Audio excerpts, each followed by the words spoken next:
a voice we know, soon to reap the seeds you sow, bringing you the pain. Come on down and join the party tonight. We ain't the kind to turn away from a fight. Chips on the shoulder, sweat and dirt on our hands, 'cause we're breaking down the borders as we light up the land, yeah! Come on, drink out your ride. You know they say, better to die at the wheel, crash and burn, than die when you're not in your car. I hate you, Claptrap. Come on down and join the party tonight. We ain't the kind to turn away from a fight. Chips on the shoulder, sweat and dirt on our hands, 'cause we're breaking down the borders as we light up the land, yeah!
Good morning. Well, I don't know if it's morning for you. It's morning for me. How are you doing today?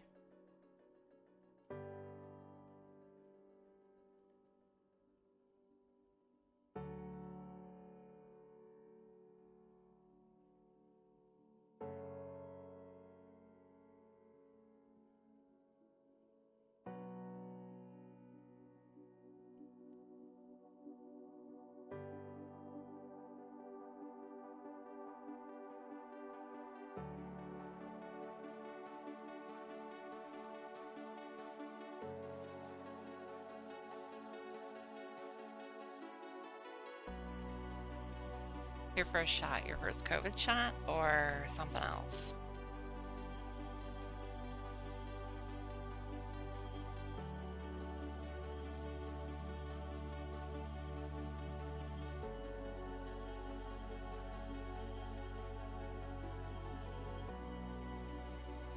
Okay. Well, hopefully you don't get too sick from it. I know that a lot of folks have been getting sick from it, so.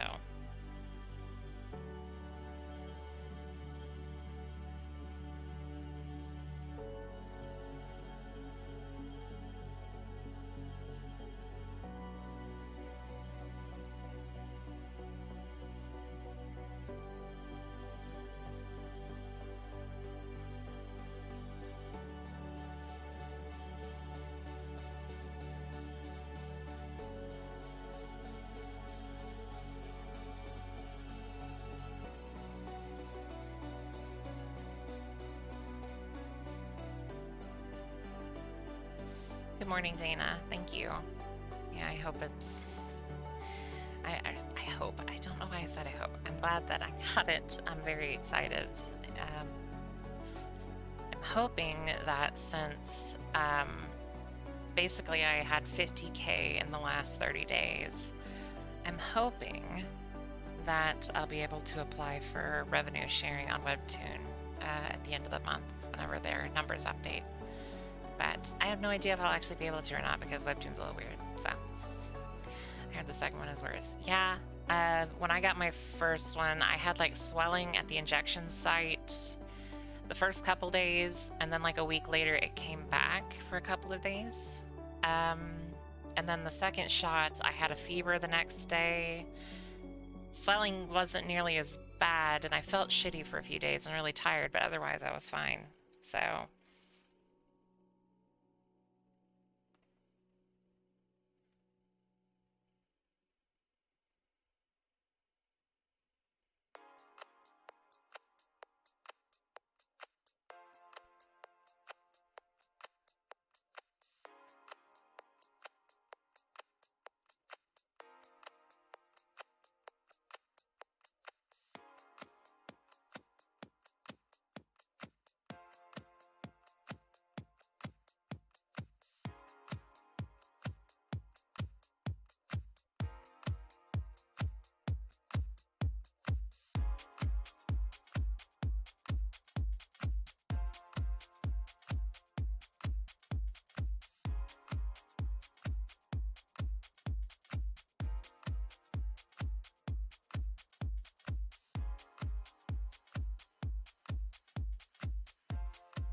Why does Clip Studio have to be so buggy?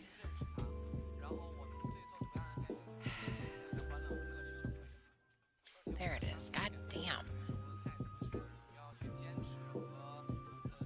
I'll go to a menu and click something that opens a dialog box and then have absolutely no idea where it's put it because CSP is a quality program. It just randomly goes to another screen and then like goes off the screen. To be fair to Clip Studio though, it's not the only program I've been using lately that does that. Chrome's been doing it too. Whenever I preview on Webtoon before I actually hit upload for something, Chrome just like throws the preview window up on a completely different monitor and completely off the monitor. But at the very least with Chrome, it shows up in the taskbar, in the toolbar. Not so in CSP. CSP, it's completely within the program, so there's no way to find the damn thing.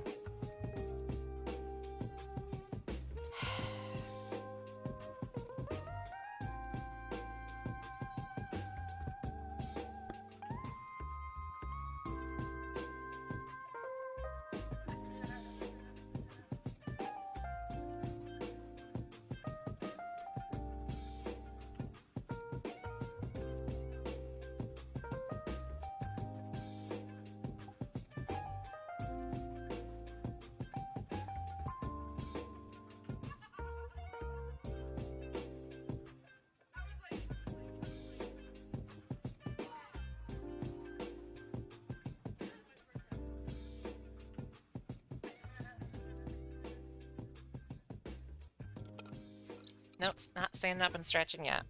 I only try to do that at the hourly. But thank you. Did drink water.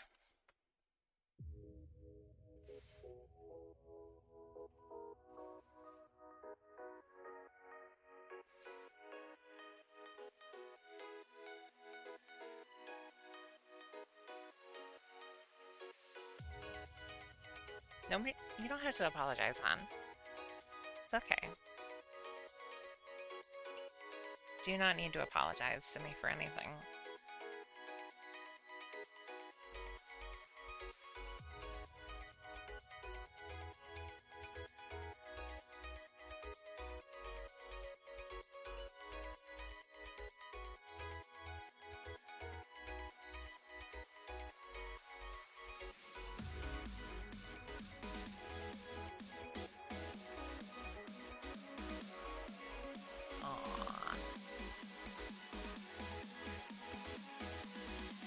I'll stretch. I can stretch. You just want the weird little grunting sounds that I make. I can do that.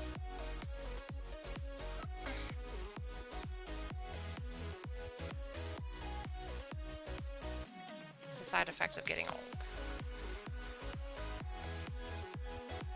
And also my very poor, my poor decisions in life that caused me to be in the shape that I'm in.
your name.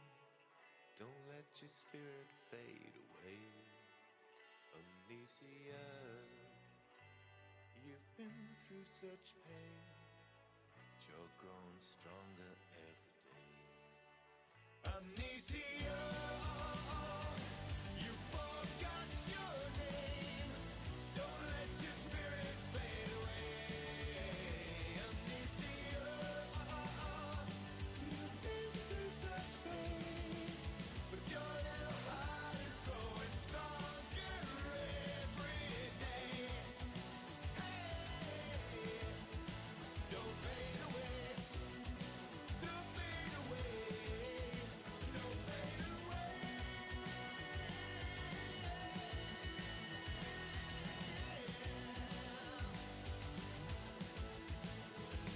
Come on.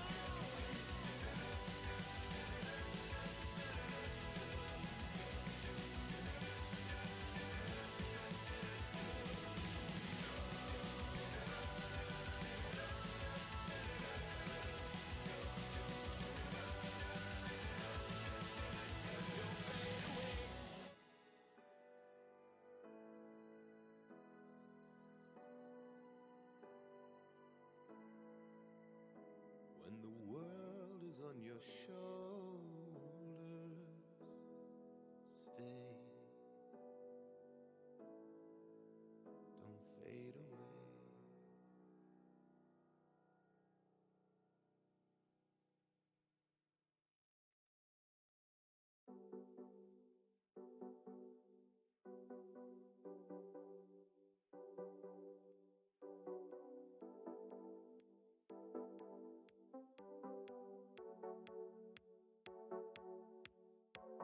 Summer, we're landing at the hilltop.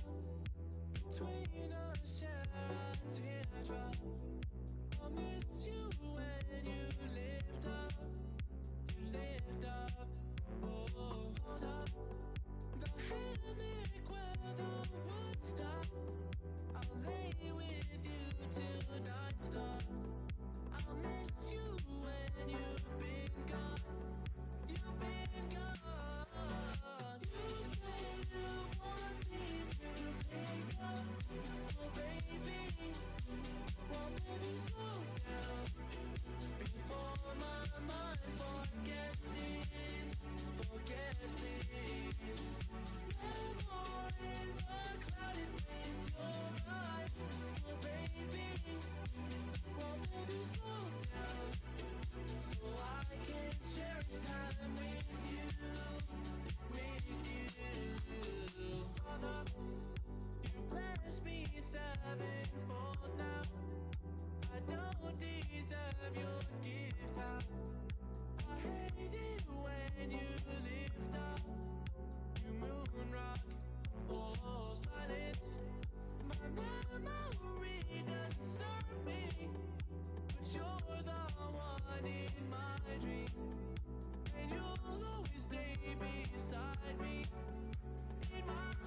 Satisfied.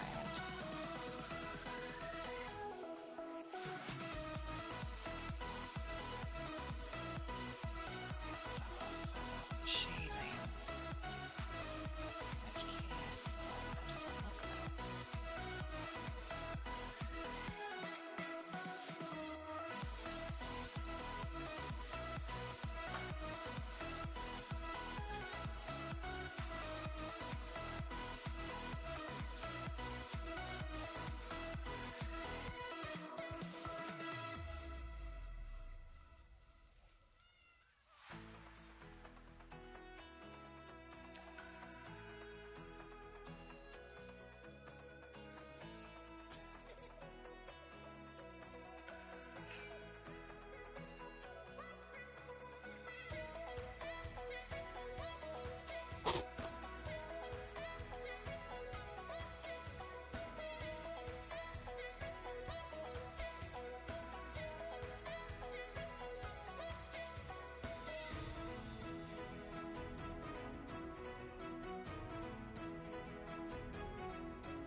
Can't get this fucking line out of my head. It's not relevant to the comic, but it just looks like that's what she's planning on saying is that, because it's just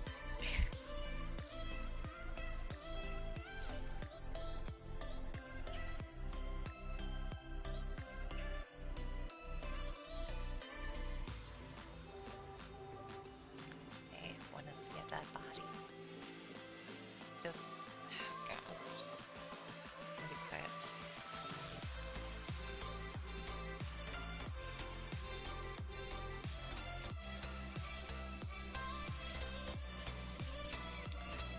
Make it a blooper panel, like Patreon exclusive or something.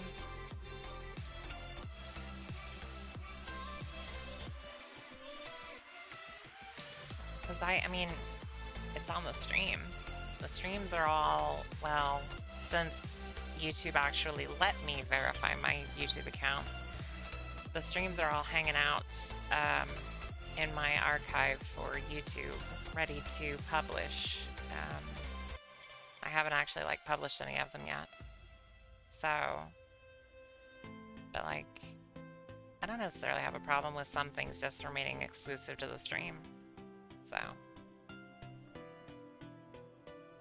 pretty sure Webtoon would just take one look at this panel and go, nope, nope, nope, and then take the comic down, because apparently Webtoon is really, really, really, really sensitive about shit. So, I'm even concerned about working on Defenders of Hope and putting it on YouTube, on Webtoon, because there's stuff about like graphic content, like violence, and it's like, I mean, there's violence, but they're like, no sadism. It's like, okay, well, one of the characters is a frickin' like loves to see people suffer before they die. So I mean, what the hell? I can't really put that on Webtoon. So because I reviewed shit today, because I can't monetize Transcendental yet, even though I finally broke 100k views. Yay. I haven't averaged 40k a month. I've averaged like 30k a month. So I can't monetize it through Webtoon, which sucks.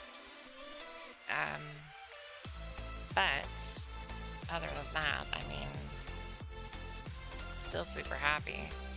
I actually made 50k views in the last 30 days because I was super excited to hit 50k on May 10th-ish. So, every comic 6 times. I appreciate it, but I don't know if they would count those as views or not. I don't know how their view counter works, so.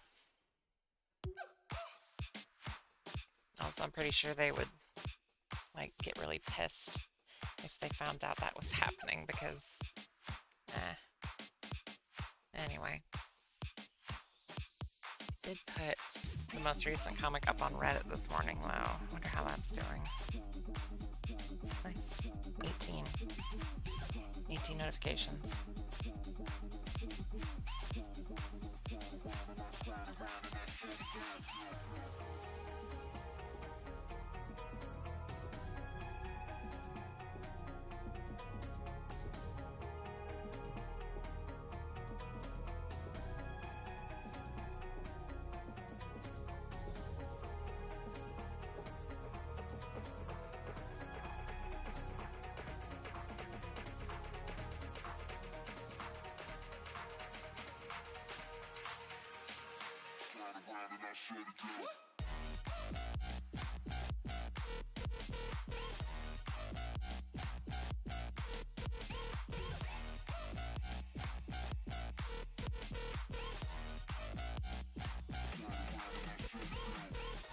What this is,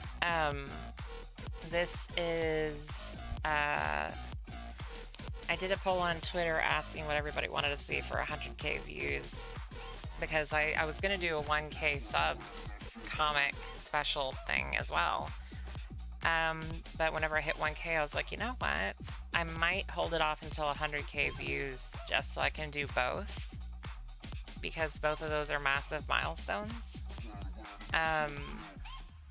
But I asked Twitter what they would like to see, and the poll ended up saying a Q&A, which Wake Up and Start, another webtoon that I like, has done a few Q&As, Q&A comics, and I figured it would be like a fun idea to maybe try and do one of those for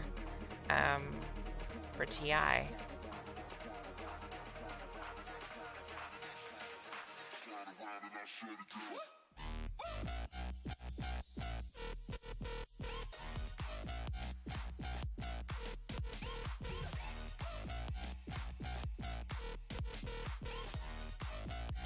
And I know that that Ash gave me a shout out in one of her Q&A comics, which was like, that happened right around the same time I think I hit 1k subs.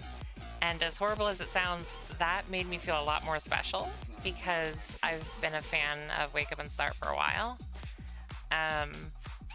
So it was really cool, like, getting a shout out from something that I like that. It was really cool.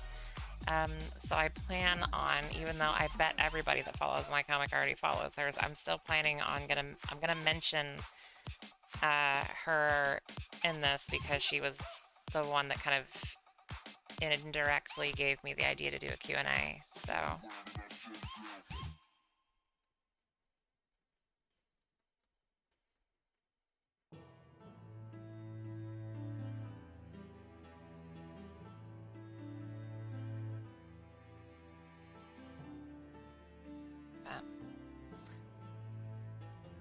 yeah, basic run through of the text for this is and I always like refine the text whenever I'm actually doing it. So this is very basic, but it's like, Oh, hey, let's look at how Webtoon, how the new comic is doing.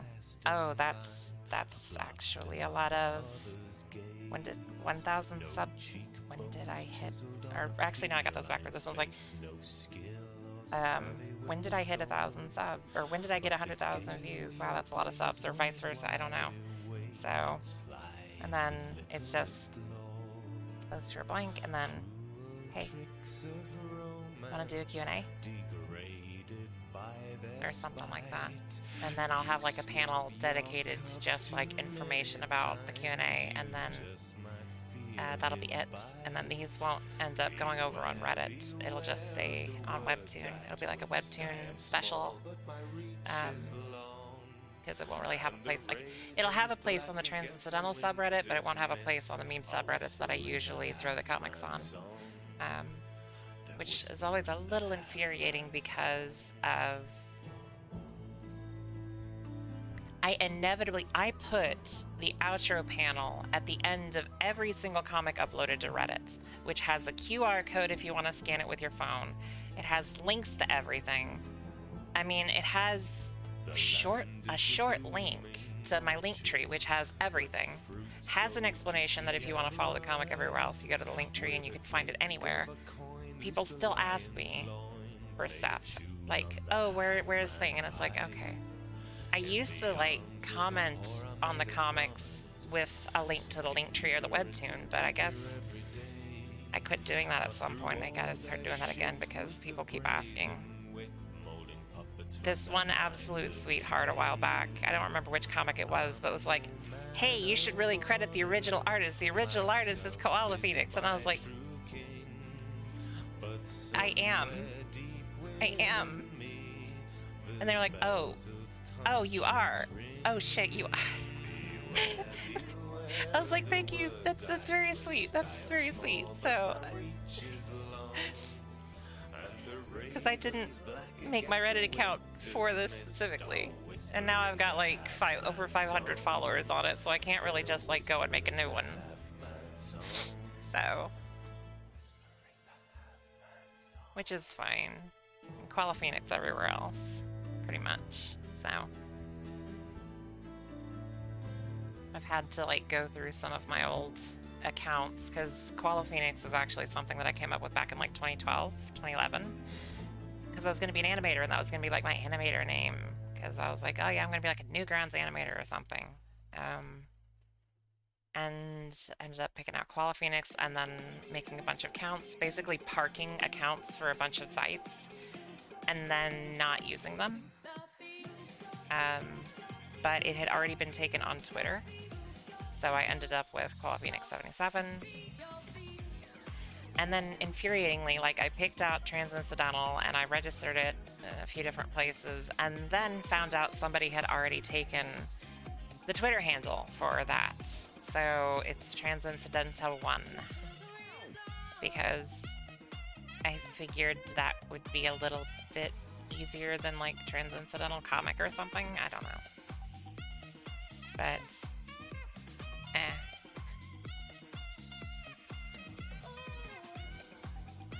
just infuriating to me because like I picked out the name. I came up with the name. I was so excited because I was like, yes, I picked out the name. And then I like threw it up everywhere and then checked Twitter and it was like, oh, hey, somebody already has his name. And there was actually already a Transincidental over on Instagram as well. And I was like, well, shit. I didn't know that. I hope they don't get mad if they find out about the comic. Can't imagine they would. Like, I don't know. It just... Paranoia. I'm a very paranoid person.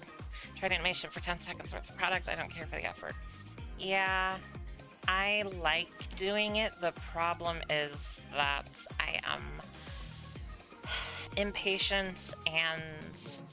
I don't know. I plan on doing like some very short animations eventually on stream. Like I've done some emotes, animated emotes, but it's super simple. It's like not smooth at all. It's just like 2 or 3 frame animation, just back and forth. I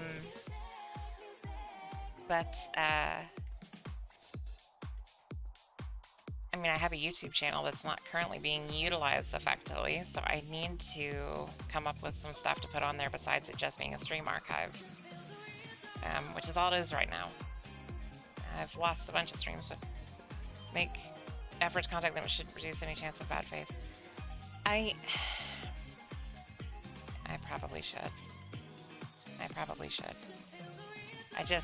I'm also like really scared because what happens if they're like, hey, fuck you? Okay, actually, to be fair, the only active one is the Twitter account. The Instagram account was like parked and then deleted, but I couldn't take the handle because I actually did check. So the Instagram account technically doesn't exist, so there's no way of so I have a panic disorder. I can't help it. I literally cannot help it.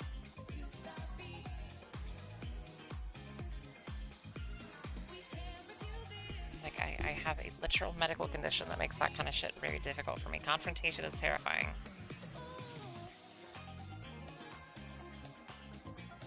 I'll deal with it eventually. I just haven't dealt with it yet.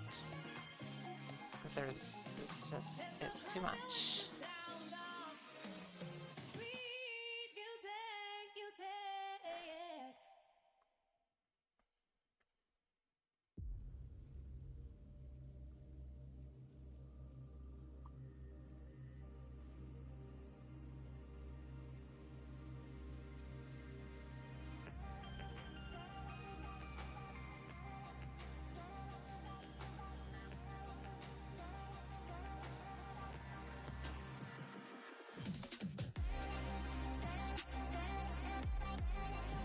I'm not going to do the text for this on stream because I can't focus sufficiently on that. So most people don't do procrastination, not the other reasons. Don't get me wrong, there's a level of procrastination and stuff too, but I legitimately have a panic disorder, so that like shit causes me to freak out really easily, and I'll just start like panicking over the smallest shit. Confrontation especially. And like, because every interaction with a person potentially can cause confrontation because I can't handle being yelled at. Anything that can cause confrontation, I tend to put off because of that. So it's procrastination, but it's procrastination that is like steeped in a panic problem. Because I have a few things wrong with me. I have ADD, ADHD. I keep forgetting that like. Or not forgetting, but like I got so used to calling it ADD because that's what I was diagnosed with. But it's not ADD anymore, it's ADHD. It's just there's like two types, which I don't know, seems more confusing to me, but they did the same thing with autism and Asperger's, so. So yeah, I have that. I have generalized anxiety disorder. I have depression, but I'm pretty sure the depression is sourced primarily from my other stuff. The issues that the ADHD causes, the issue that the panic disorder causes, the issues with dysphoria, and also my sleep disorder. I think depression just is like sourced from those. So I don't think I have actual depression. I think I just have like incidental depression. Just, like it's related, it's a symptom of the other stuff. It's a side effect of the other stuff, whatever you want to call it. So I don't think I'm actually depressed. I think it's just that stuff. Because I also occasionally am manic, but I'm also not bipolar because, like, even bipolar type 2, I've been told that, like, I don't show any signs of it. But, like, every time my medication gets changed, I'm manic for, like, a day or two. I recently started on estrogen injections and like switched from pills to injections, and the first shot I was manic for like 2 or 3 days and then leveled off, and then I took my most recent shot on Tuesday and I haven't been manic at all. So I don't know, might be related because I've been pretty tired, but that was a big deal yesterday. Life hit you with that. Oh, life hit me with a lot of stuff if you're talking about all my disorders and shit. Oh yeah. But I got them honest. My mom is worse off. My mom has basically everything I have, minus the dysphoria. But add on top of that OCD and possibly a very light touch of autism. And she has the same sleep disorder that I have. except mine is handled better than hers. And then my dad was never actually diagnosed with anything, and he's dead, so I can't really, I can't find out if he does now. He died in prison like a decade ago. But pretty sure he also had some sort of neurodivergence. And he also had, well, actually both parents had PTSD from familial abuse, which I thankfully do not have PTSD from familial abuse, but I do have trauma from other shit, so. Which honestly, the trauma may be what caused me to develop the generalized anxiety disorder. Because I didn't really have anxiety problems, I don't think, until my traumatic experience. Which I've had it since then. And also a lot of self-hate, because I was a very cocky person before that, externally. And I'm not anymore. I don't know. My memory is not good because of various factors, so. Yeah. And when it comes to talking, I am very on or off. I either say nothing or I just talk, which they're people are oh, that's good for a streamer. It's it's not consistently it's not a consistent topic. I switch topics constantly. I switch topics like I code switch when I'm talking to people. Because I don't use my femme voice most of the time. I use my mask voice because if I'm talking to people, I have anxiety about talking to people IRL with my femme voice if I'm not presenting femme. And by presenting femme, I mean presenting really femme, which I also don't do because I don't think I pass. And I live in a conservative enough area that I don't want to present femme if I don't feel like I pass very well. So, could be related to ADHD. What could be related to ADHD? The traveling topics? Yeah, it's definitely ADHD. I know that one's ADHD for sure.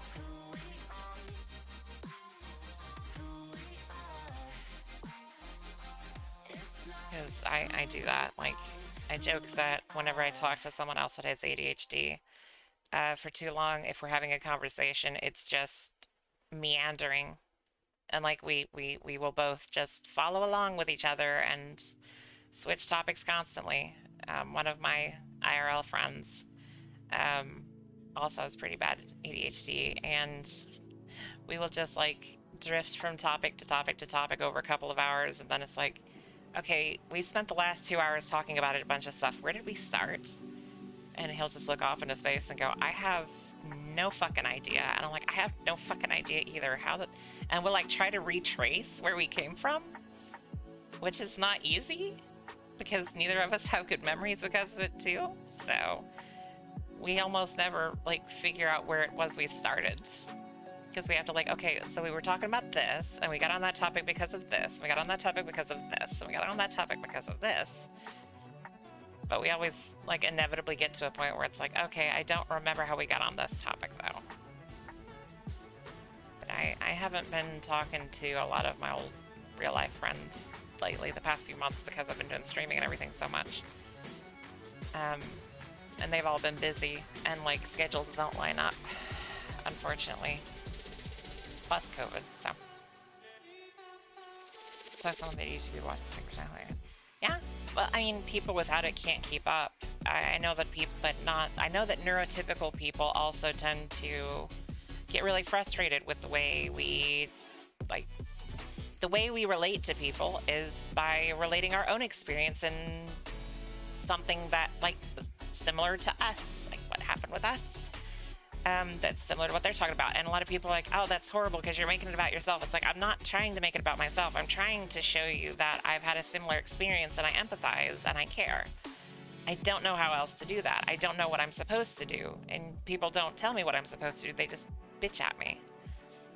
But if I try not to do that, I feel like I'm being very cold. So that's I talk about myself because I don't know how else to relate to people. But I got in a lot of trouble for that when I was a kid, so. People just can't keep up. We switch topics too fast.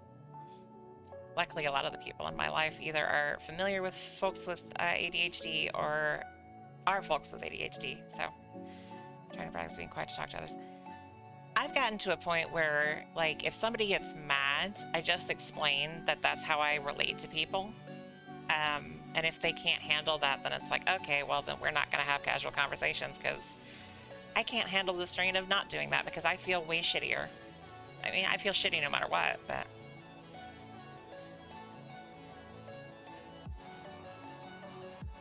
it's just part of who we are. I mean... it's just the way our brains work.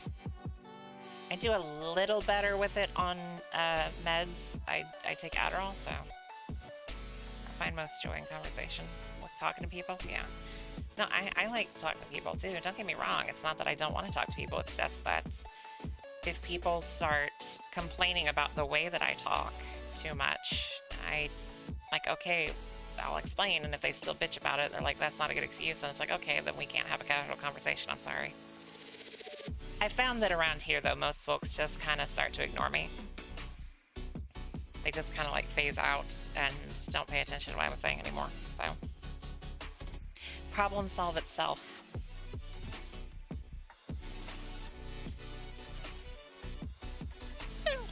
Excuse me.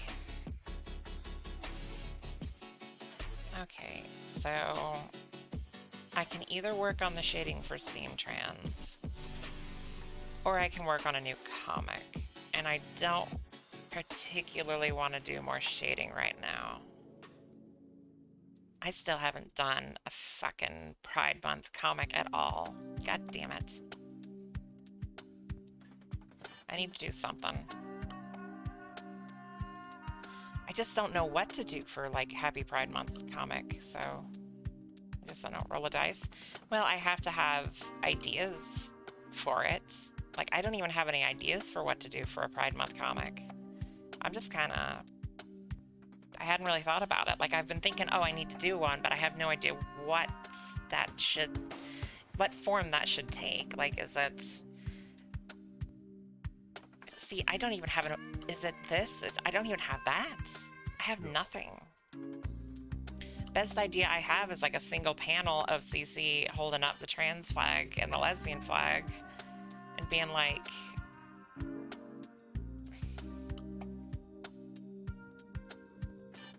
Happy Pride Month. That's the only thing I can think of. It's not even overthinking it. I just don't have any ideas. Like, it's the one idea I have is not enough because I don't do one panels. Have not gone to a Pride March. Have not gone to a Pride Parade. Just doing a smaller piece. I don't really have an idea at the moment for a small bit either. I just don't want to shade. I want to sketch. I don't want to shade. I want to sketch. I just shaded this. I've got enough energy in me to do like one shading project a day, because I hate shading. It's necessary. I'm not even that bad at it if I actually put effort into it. It's just, it's a pain in the ass. So, but experience with Pride Marches, I genuinely don't. The closest I've ever been to a Pride Parade was whenever I was in a cat cafe in my city, and walked outside and a Pride Parade was passing by, and I didn't realize it was a Pride Parade at first, and then I saw some rainbow flags, and I was like, hang on. And then, like, I followed it, and it went all the way up to City Hall, and then, like, somebody gave a speech, and then everybody dissipated, and I was like, I don't think that was a parade. I think that was a protest of some sort, or a demonstration. But I don't know. We did have, like, a Pride prom recently, which is, like, where they just invite all LGBT folks to a big auditorium, and they just have a prom for everybody that didn't get to have their proper prom. I didn't go to that because I I can't really fit in any of my clothes. None of my clothes are nice enough. Well, I mean, that's not necessarily true. I have a black dress. I just don't fit in it anymore because I bought it like early on when I had lost some weight. Like actually just before I started hormones. So I lost some weight, but I can't fit into it anymore, I don't think. Not to mention I've like gotten shorter, so it might actually be too long now, I don't know. But I didn't have anything appropriate for a frickin' prom type thing or like whatever. So I didn't go. Missed out. They have one every year, but I missed out this one. I might go to the next one. I don't know.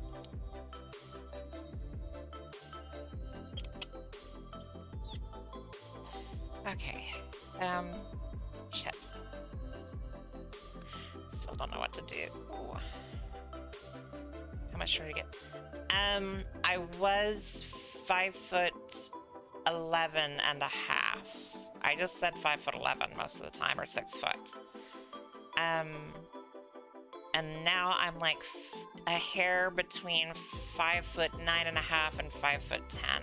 So I lost a little under 2 inches of height. Did not lose shoe size, which sucks because my feet are massive, but I did lose height. I didn't know until I like met some folks IRL that were 5'11" and I was shorter, and I was like, hang on, I'm 5'11", you're 5'11", we're the same height, how the hell? And then like measured me, and it's like, you're not, you're like 5'9" and a half, 5'10". And I was like, holy shit. And then I started noticing like things that I used to be able to reach, I can't reach anymore. So it's not like an absolutely massive amount of height loss, but it is height loss. And most, from what I understand, most folks don't lose height on hormones because, well, at least not folks my age, because like I started at 26. Like I just turned 26 a couple months before. So you're supposed to stop growing and not get that kind of result at that point. I did. So, I don't know. It was weird. It was very much of an experience. It was very cool. I mean, I did the whole comic about it and everything. It was very, very cool. I was very happy and also, like, confused because I was like, there's no way I got that result. But, whenever I went to the doctor the other day for them to teach me how to shoot myself for my injections, they're like, how tall are you again? And I was very proud. And I was like, so I actually just found out that I'm shorter than my records and my driver's license show, because everything shows that I'm 5'11". But I'm actually closer to like 5'9", 5'10". So like 5'9" and a half. Which my ideal height, like the height I wanted to be, was like between 5'6" and 5'9", somewhere.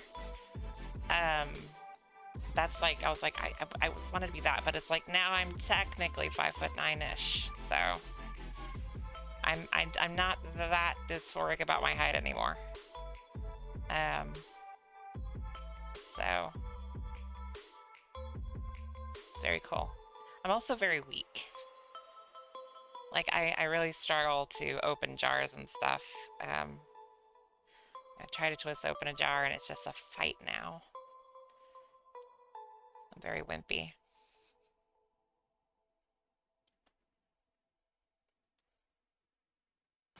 Which is all good stuff, but like, I've let my muscles atrophy to the point that I can't do anything. Like, I haven't tried to keep up with shit at all because dysphoria, so. Don't have much issue with mine, I just want to look in the mirror and look down. Sure. I mean, I didn't think about it overly much. I would just, whenever I was dysphoric, part of my dysphoria would just latch onto my height. So, I mean, kind of the same, I guess. But now my dysphoria can't really latch onto it because it's like, yeah, guess what? You're shorter than everybody on your dad's side of the family. I mean, I'm still like one of the tallest people on my mom's side, but everybody on my mom's side are tiny, tiny people. Like my grandpa on my mom's side is like 5'4", 5'5". My mom's 4'11". My grandma's 4'9". I have two cousins that are taller than me on that side, but they're taller on that side because of their dad, who's also very tall. But everybody else in that side of my family is shorter than me, even now. So try to keep an exercise. I absolutely recommend doing that because you do lose muscle mass. And I wasn't strong in the first place, but like I lost just enough that I'm now basically useless. And I really need to start like doing basic, probably like physical therapy level exercises because I have no muscle mass. So I'm just fat. I'm just fat. I'm very, very weak.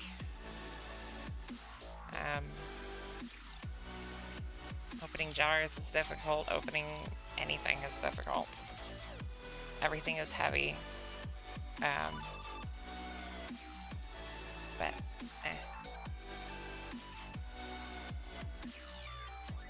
Except the exercise violation will flash me harder.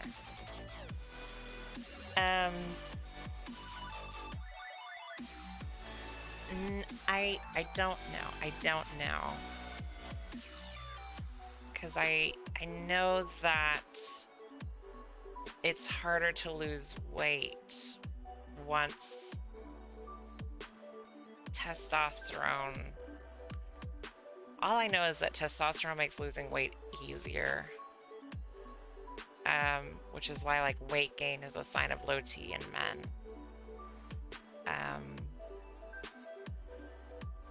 Or weight gain can be a sign of low T in men. Say that correctly.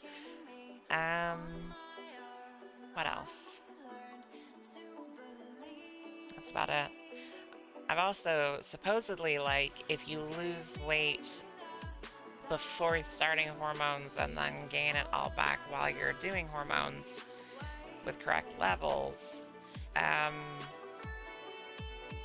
fat distribution works faster because it has an easier time putting new fat in the right places than it does pushing old fat around.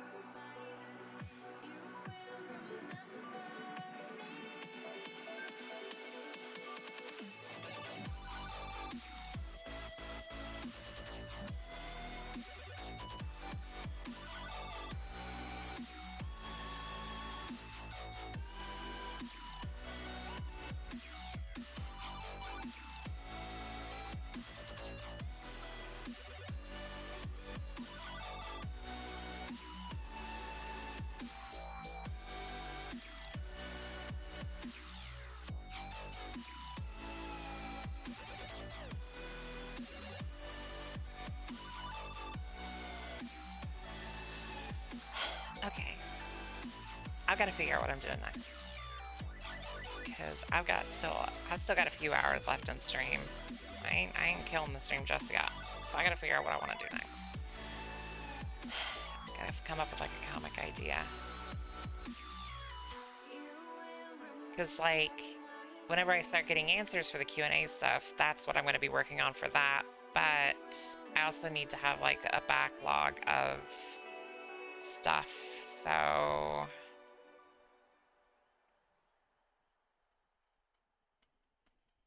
if I miss a week, because I don't have to do the answers, like the answers don't have to be done immediately after this page. So think about the saying women shouldn't swear. Oh fucking I don't give a shit. If you want a pride thing, you can make it a pun. What are you thinking? A pun? Women can swear. That's fucking dumb. That's fucking dumb. That is a patriarchal fucking thing that like, oh, women are supposed to fit squarely into this little box. Women aren't supposed to be tomboyish even unless you have a fetish for it. Women aren't supposed to swear. Women aren't supposed to be loud people. All that shit. Like, I grew up with that kind of shit, hearing that kind of shit. My mom swears. She doesn't swear that much, but she says shit and ass. My mom, a couple years ago, was dating this guy who apparently swore like I swear, says fuck a lot. And she was around him a lot. And one day she was talking to me, and she was like, she had told me before that was like, the F word is the one word she would never use. That and goddamn it. Because religious. And she was like talking to me, and she was like, and then this thing happened, and I was just like, I'm so fucking sick of this. And there was silence. And I said, did you just say fuck? And she's like, look. And I was like, I'm proud of you. And she's like, look, I've been spending a lot of time with so-and-so. I was like, I'm so proud of you, though. You said fuck. And she laughed, and she was like, I'm not going to say it again. And I was like, I'm proud of you, though. You should, like, let yourself go more often. It's a lot. It's a good word. It's a good word. It can be used for fucking everything. Fucking love fuck. It's the best word. Fuck is best word. I use fuck so much, actually, that in my mind, it's not even like a word I'm not supposed to use in public. So I tend to like do it. I also have like occasional very tiny verbal tics whenever like the slightest thing happens to inconvenience me. I like let out, I swear constantly. So if there's like a tiny little inconvenience in my life, like program doesn't do exactly what I wanted exactly when I want it, then I'll just go, shit, fucking goddamn piece of fuck. Just every time. My roommate will like look at me and go, what the fuck was that? And I was just, or it's like, is everything okay? I'm like, I'm fine. I just like, one thing. Thank you, crazy sheriff. I only swear I save them for when something's bad. Bad. I mean, that's fine. It's just that I do it because panic disorder means everything stresses me out. So, swearing helps me deal with it. So,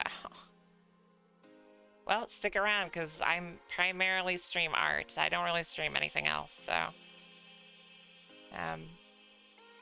always working on something. Actually, just trying to figure out what the hell I'm gonna do next. But I try to laugh off discomfort. I can't. I can't. My new chill stream. Yeah, stay. Thanks for the follow. I don't have a set schedule, but I try to stream every day that I can, so. I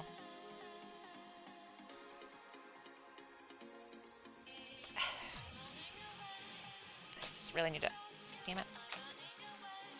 I just need to figure out what I'm doing next.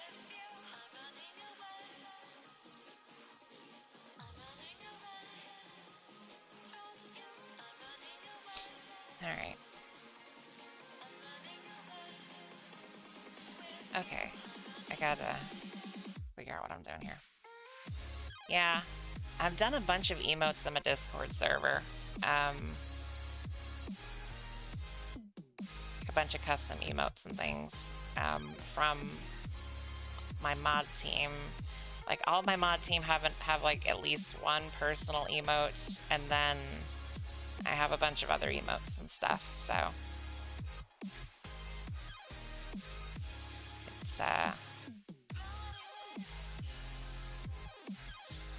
But I've also got to clear out the emotes because there's a bunch of stuff that doesn't get used and it's taking up slots that I could potentially use.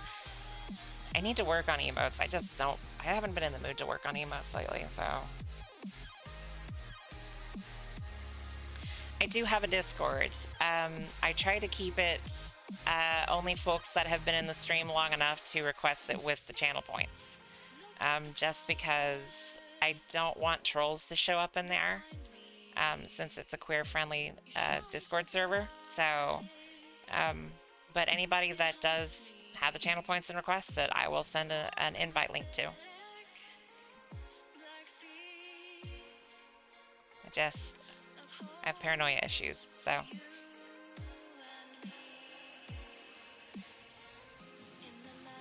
Okay, what's Do I have any?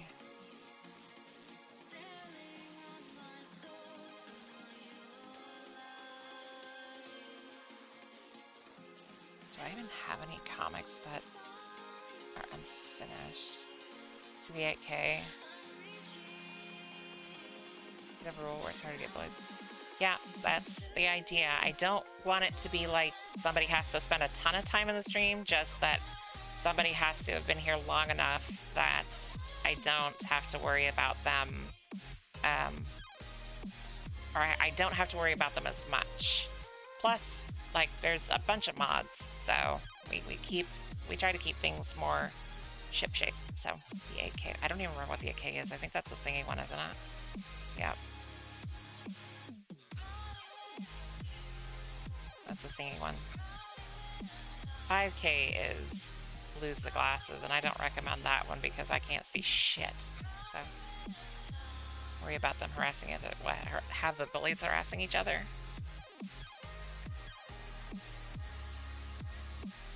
If that was the case, we would just like lock them in their own little channel instead of banning them, so they can only see each other.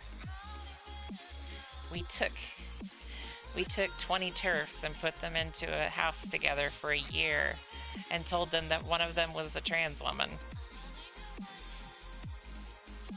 Reality show.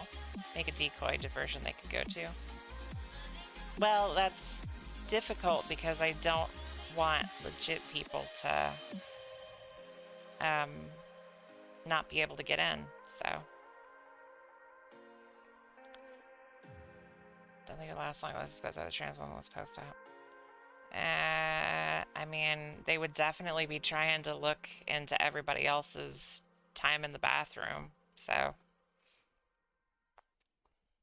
You look to the sun, but you got nothing left to give. To make it even better, though, you just get a bunch of TERFs that are in, TERFs or transphobes that are like from all different walks. So you have like some TERFs who are specifically the rad femmes, and then you have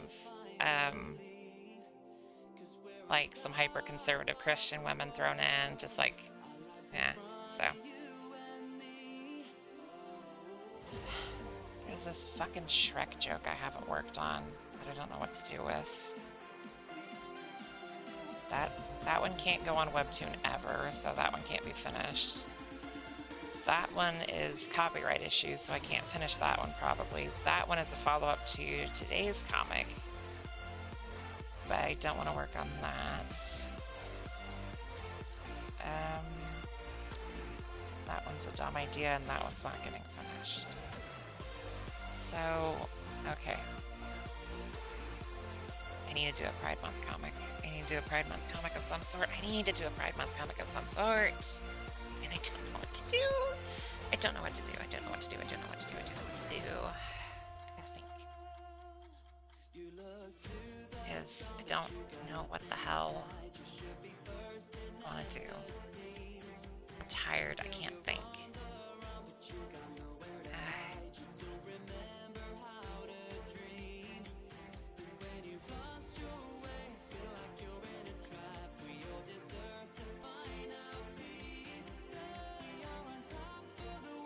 Do a cop out and do a comic based on how you have no ideas for Pride comic. Let's say I don't know Pride flags.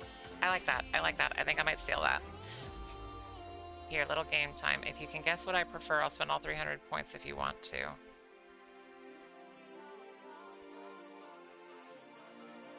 I don't. What do you mean what you prefer?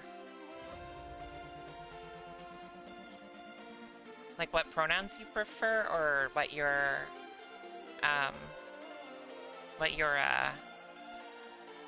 sexual orientation is.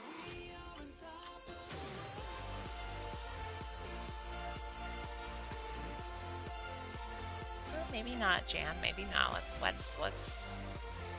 Let's get all the rules first, all the parameters first, and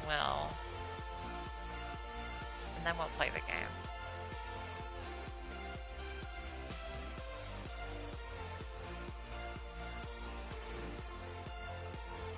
What your orientation is, okay. Um,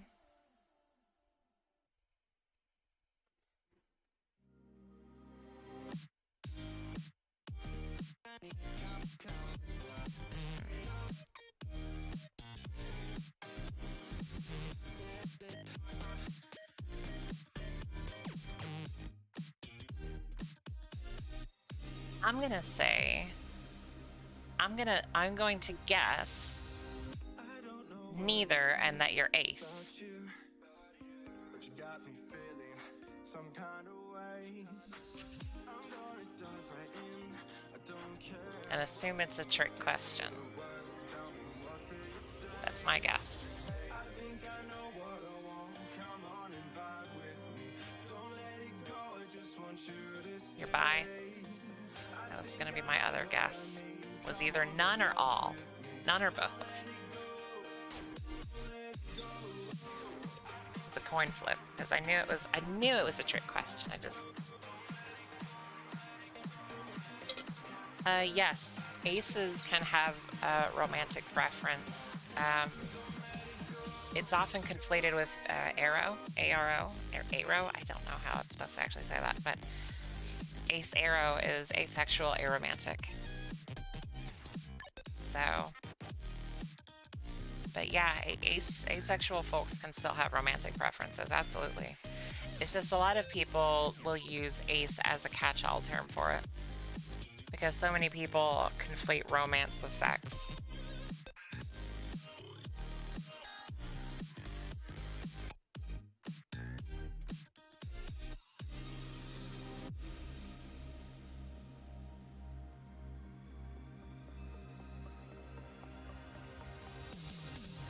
I don't know what it is about you, but I'm living for every word that you say. You're the fire in my eyes, you're my ecstasy, and I'm not gonna keep my feelings at bay. I think I know what I want. Come on and vibe with me. Don't let it go. I just want you to stay.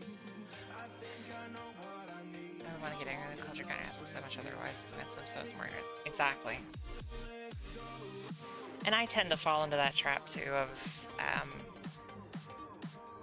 conflating the two because I know better. I know better. Because I'm kind of gray ace, sort of. So I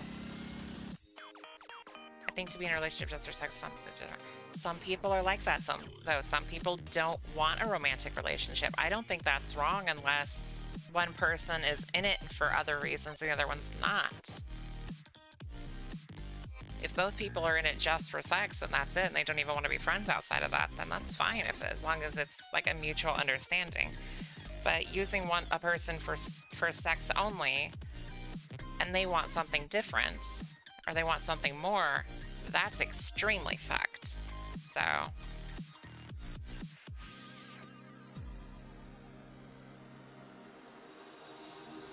My history is old news, baby. You're the one I need. We can take it slow, baby. I'm happy going at your speed. What can I do to make you see me in a perfect night? Need you to see me. Need you to be with me tonight. how do I want to do this? How do I want to do this?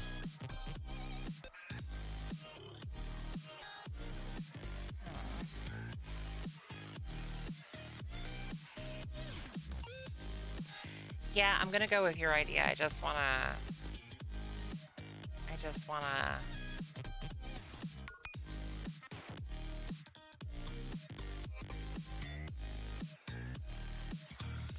figure out how I'm doing it. I just don't see it totally right, especially in the way of it being all one-sided. If it's one-sided, then yeah. If it's one-sided, it's wrong because it's leading the other person on or using them. But if both sides are in agreement that that's all they want, that's fine.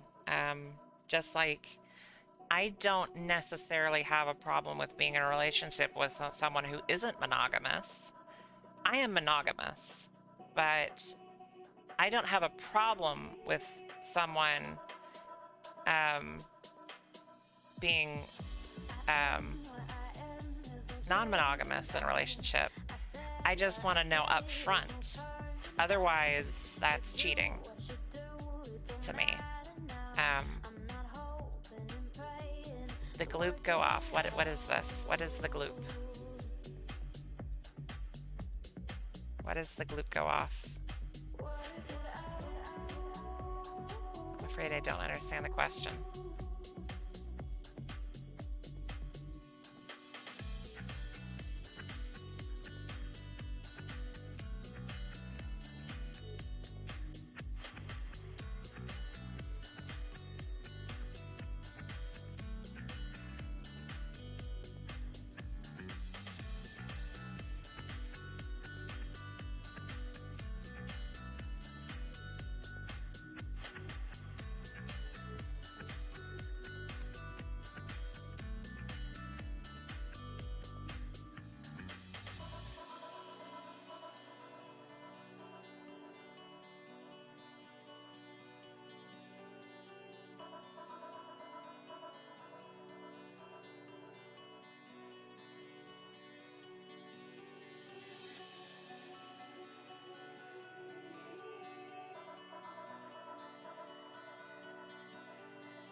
If I do this one without mannequins, it's gonna look wrong. I need to at least use the mannequin to get the proportion lengths correct. The rest of it, yeah, I was thinking about that, but I still need to like build the skeleton out using the mannequin to help me. Because I can't get that correct. No, if I do it without mannequins, if you go back to the first comics, it's gonna look like that. The proportions are going to be all fucky because I genuinely have like issues seeing proportions, and I will get frustrated and then I won't want to work on it because I have lost. Back when I was doing the first comics, I could work on the stuff without feeling like I needed to make it perfect and not worrying about things being off. It bugs me now, but at the time I didn't care. If I do that now, I'll get frustrated and then not want to work on it because I no longer have the "it's fine, it doesn't matter" mentality as much. Raw skeletons, I get a mannequin, then a skeleton, and then edit.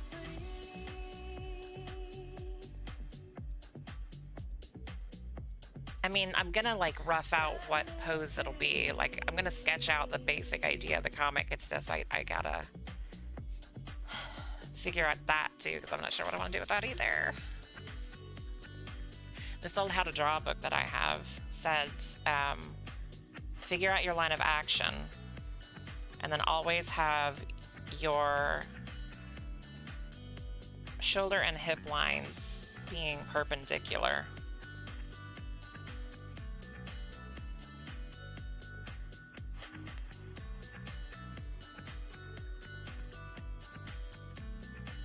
That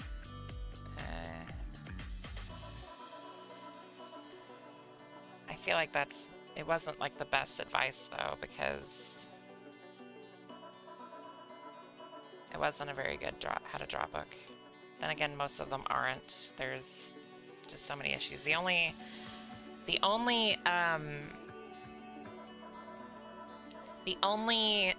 tutorial stuff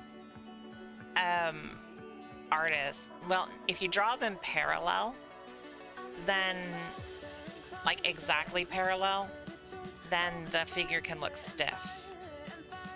So I try not to do that.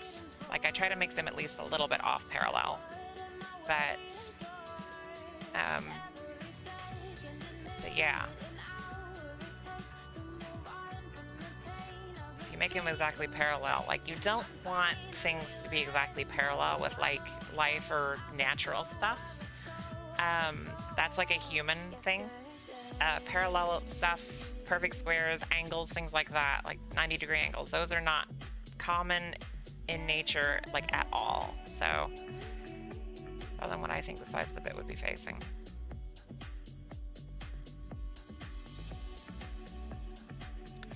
Didn't follow your sentence, I'm sorry. The size of the bit would be facing.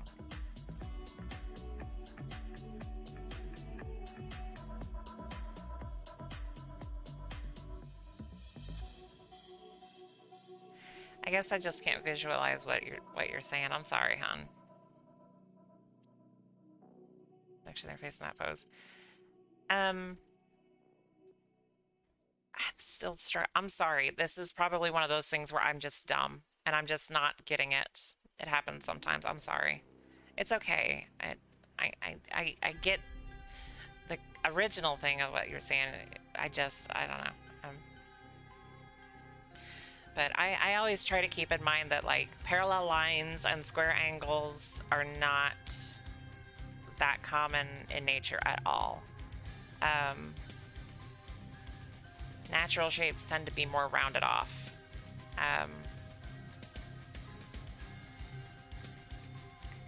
So like perfect shapes are not common in nature. That's a very like human thing.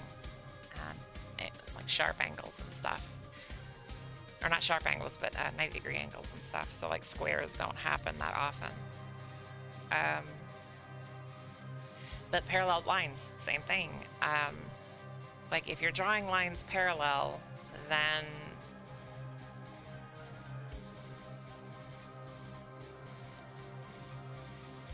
it looks more man-made. It looks more like human interaction or human interference. And like even though parallel lines do show up in nature sometimes, in art it can look kind of off when you do it. Not to mention like line art doesn't exist in nature either. Everything is just shadows. Art tips with color. For the love of God, don't really listen that much to any of my art tips. I am not a great artist, so like you should never learn from an amateur. You should only ever learn from a master, because an amateur will make mistakes, think they're not making them, and then teach you to make them. You always want to learn from a master. The only art books, like how to draw books, that I've ever gotten anything out of, or tips or anything like that, where is by Mark. I never say his last name right. I think it's Mark Crilly. Mark Criley. He's got a YouTube channel where he does stuff, like has done all kinds of stuff. Like I learned some stuff from him. So that was like the only book / tutorial video that I got anything out of for ages. And then I had like one good art teacher ever, who was my drawing 1 teacher in college. And he was a complete asshole, but an excellent teacher. And I learned a lot under him. And then my next drawing teacher was shit. And whenever I asked her for help on something, she took a picture of the thing that I had been working on, didn't understand how to do what I was trying to do. She took a picture of it, pulled it into Photoshop, and then just copied and pasted it over itself a bunch of times and said, there you go. And I was like, that's not what I wanted. And she was like, well, that's how you're supposed to do it. And I was like, this is a goddamn drawing class, not a Photoshop class. If I wanted help learning Photoshop, I would have said, hey, teach me Photoshop, or I would have taken a goddamn Photoshop class. I didn't want a Photoshop class. I wanted to figure out how to draw the shit on pen and paper. She wasn't even using like a tablet or anything. She's just using her fucking trackpad on her computer, just like copying and pasting. Like, I was like, no. Learning to use Control-C and Control-V is not a fucking... Whatever. I'm fine. I'm not gonna...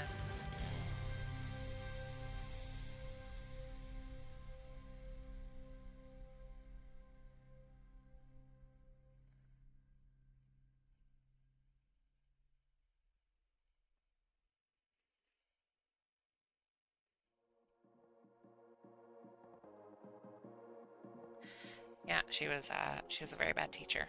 So I did not stay at that school though. So not a concern anymore.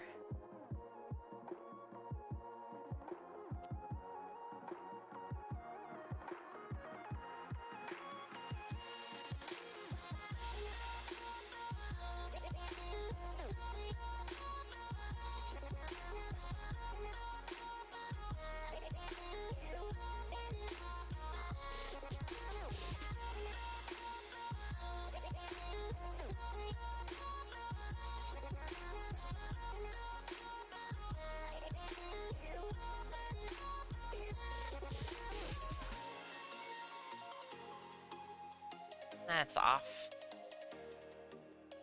It's off because this sticks out too far. It's actually oblong that way.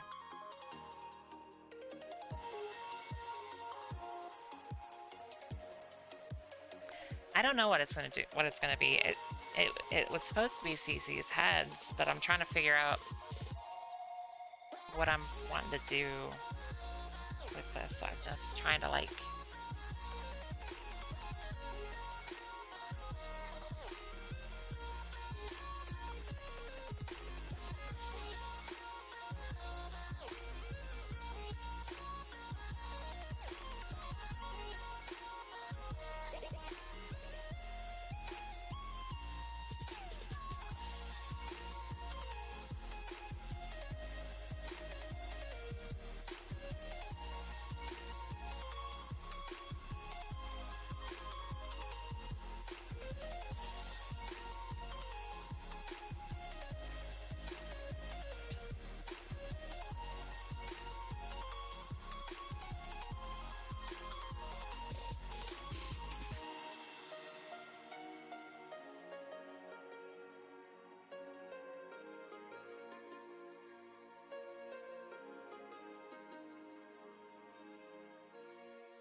Take on having a consistent art style.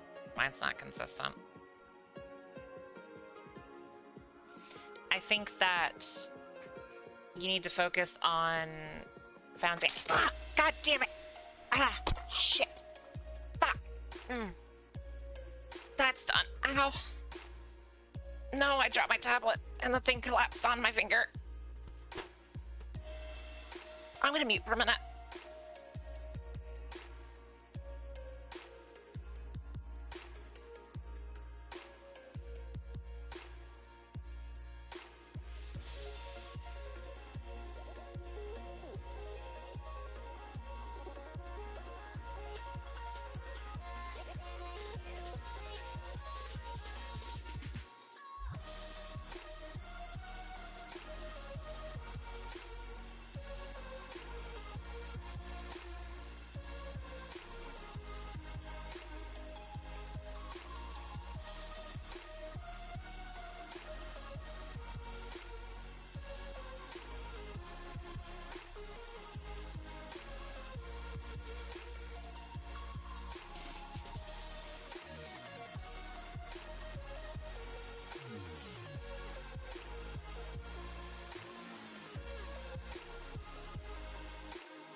I use an XP Pen Pro 15.6 tablet. That is like 18 inches wide. No, it's not 18 inches wide. It's like 18 inches diagonal, 20 inches diagonal, and weighs like 3 or 4 pounds. I draw on my lap. This tablet does not have a stand, like a kickstand, and the stand that comes with it does not have appropriate angles. And I didn't want to spend the extra money on the stand that they sold because it still didn't do what I wanted. So I ordered a lap desk that was meant for like iPads and stuff. But it's not good because I want the angles to like lock a bit. And the little like bits that stick up that the bottom of the stand like attaches, or doesn't attach, but like leans against to prevent it from falling, are super fucking small. And the flap at the bottom of the thing where the tablet rests is not solid. It is a flap. It like has a hinge and it doesn't stick out at a 90-degree angle. It sticks out further than that.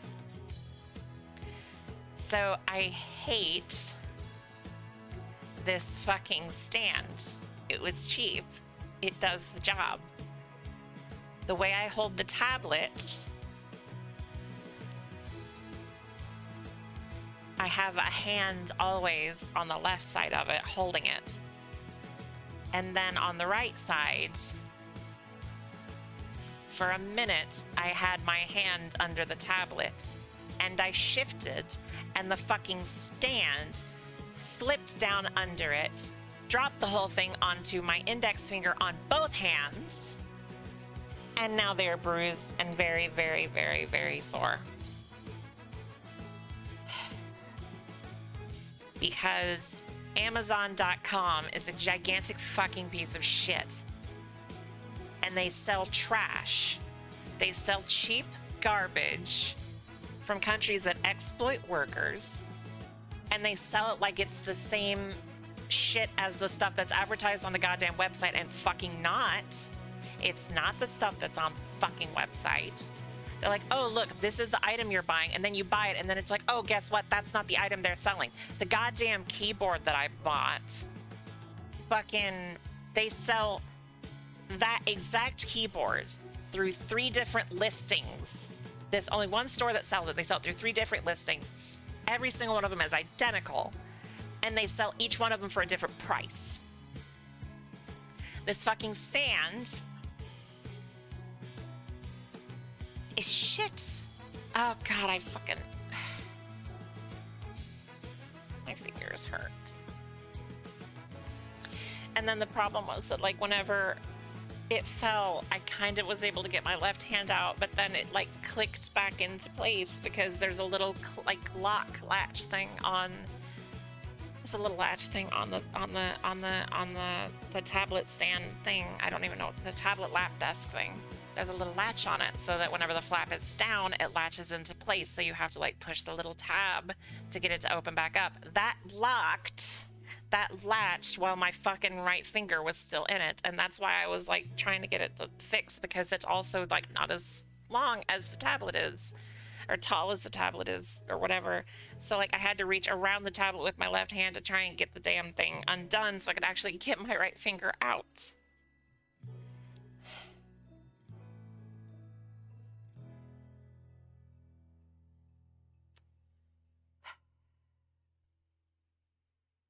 My old tablet was a Cintiq 12WX. It was a Wacom Cintiq 12WX. It had a kickstand on it. Literally never had this issue with it. They don't make tablets like that anymore.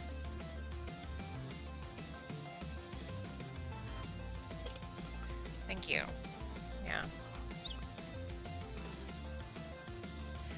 Small silver linings. As I've said before, I've trained enough that this voice isn't that difficult to keep up. It just requires a hair more effort than my natural voice, unless I've been talking for a little while in this voice, in which case it's a lot more natural. Actually, if I talk in this voice consistently for a couple of hours, my natural voice starts to crack whenever I switch back to that range. And that cracks for a certain amount of time based on how long I was talking. Back. No, it's not the hand stretches. It hit the end of the finger, both fingers. It hit the end of the finger on the nail. Fuck, that hurt.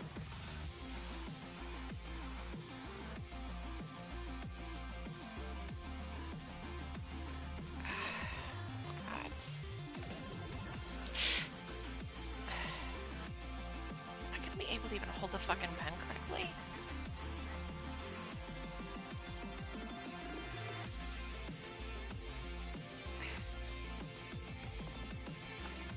Is the tablet thing broken now? No, but there are definitely pressure marks where my finger got stuck under it. Fuck.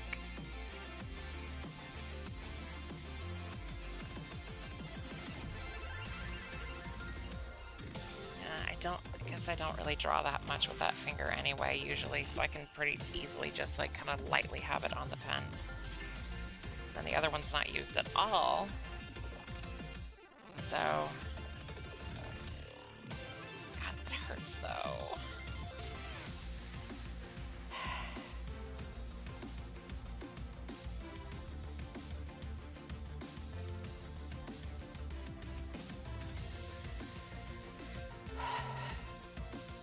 No, I don't want to stop streaming. I just want the fingers to stop hurting.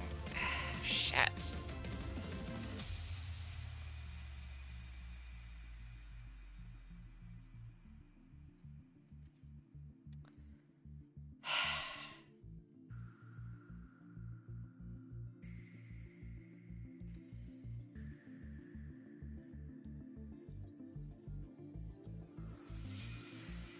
I don't have any ice ready, no. And I can't really have ice on it and draw at the same time, so it'll be okay. It just like bruised the nail on both sides, which sucks, but I'll be okay. I don't think it's that bad. It's just gonna be sore for the rest of the day, which sucks, but it's not unworkable. The way I hold my pen,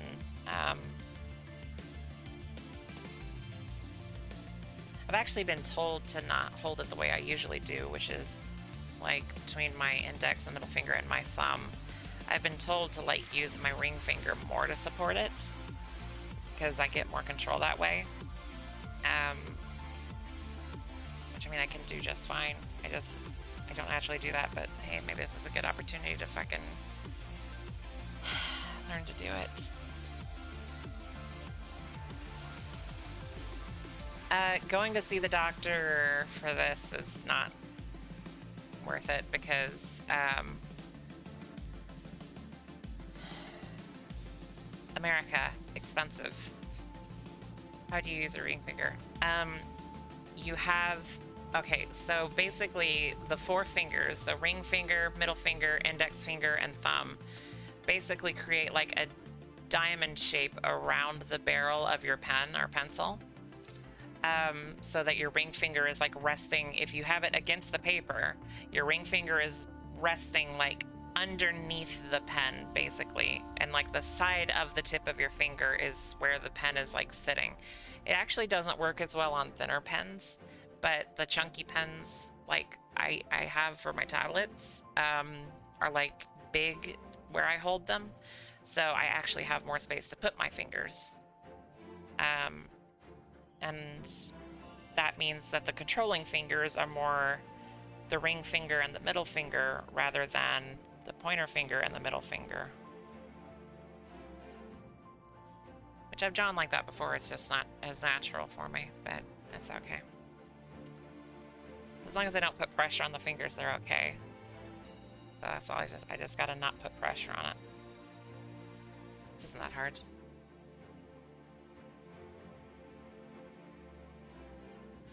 I mean, my ring finger is still like partially under my middle finger. It's just like the middle finger, the end of the middle finger is resting on the last joint of the ring finger, the way I'm holding the pen. Like the side of the middle finger is resting there. If I could draw a hand's worth of damn, I would. And then like this, like doing this with just my fingers and not moving my hand or arm or anything.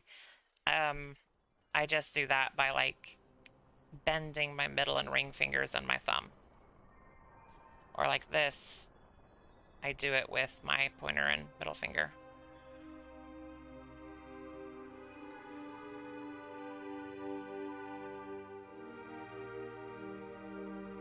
You're not supposed to draw with just your fingers. You're not supposed to draw with your wrist. You're supposed to draw with your hand. Or your hand, your arm. Like at your elbow or your shoulder. Which I tend not to. I tend to draw with just my wrist or my fingers. Which you're not supposed to do to prevent carpal tunnel. But I have a carpal tunnel glove. I have like a support glove, a wrist brace. Which works pretty well. It would be a good day to practice. Practice doing it? Yeah, no, yeah. I just still don't know what I want to do for this thing, that's all.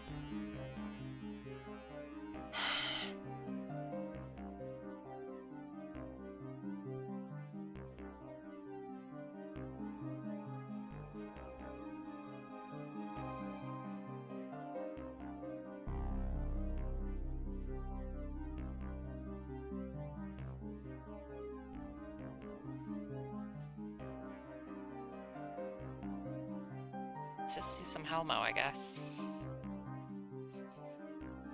Everything is on fire. Why not? Ah, shit. It's too complicated for what this is. I want it to be simple. I want to try and figure out to do like a one panel thing. Shit.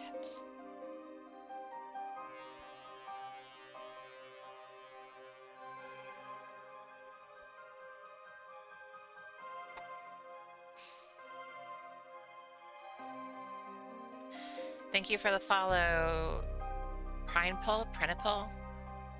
I apologize for mispronouncing that. I'm 100% sure I did. I don't even know if either of those is correct. Thank you for the follow. Shit. I would like squeeze my water bottle with my fucked up finger, but I can't. Like I can do it, but it doesn't do any good because it's a vacuum wall water bottle, so it's not actually cold. Yeah, Helmo. That's what that's called, Helmo.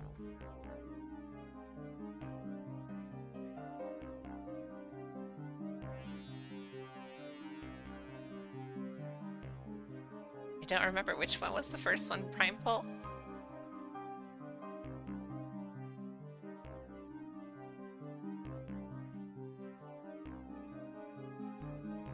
I'm glad I got it, but I don't remember which one was right.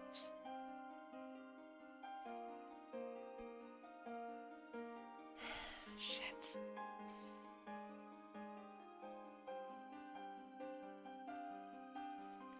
Awesome.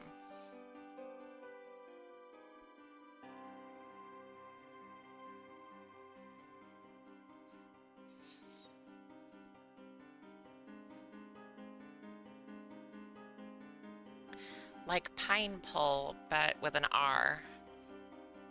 Not like principal. Without the C. And the last part spelled differently.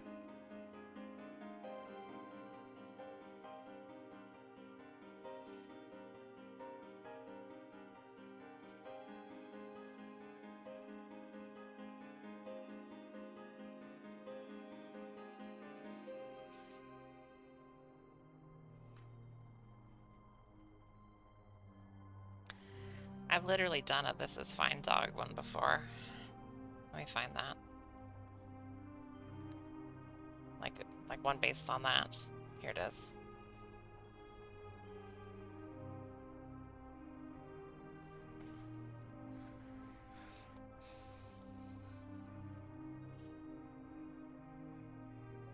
So I've done a bunch of emotes, like super simplified CC artwork, so.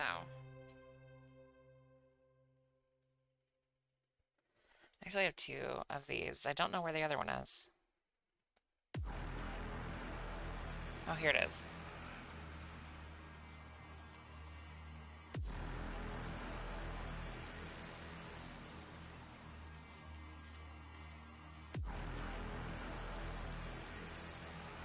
Where's some of the other ones I've done?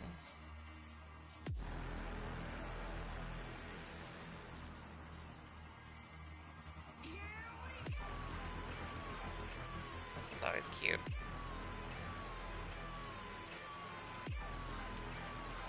I have a couple with that one.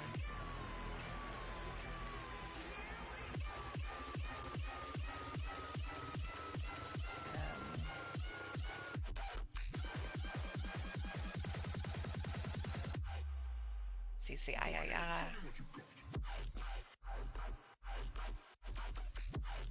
Some of them are just downscaled from the comics.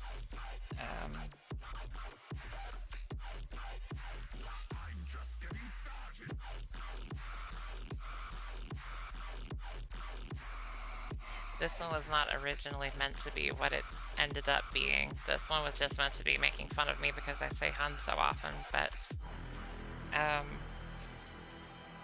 it's actually more like a good alternative to boy. But that's fine.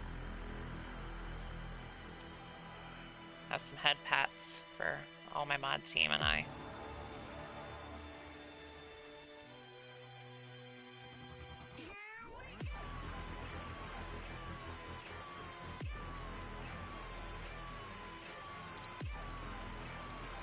dragon scaly version of Cece, which there's actually like a full artwork of that, because there's an ongoing joke that I'm a scaly. I'm not a scaly, but I like the artwork for like furry and scalies,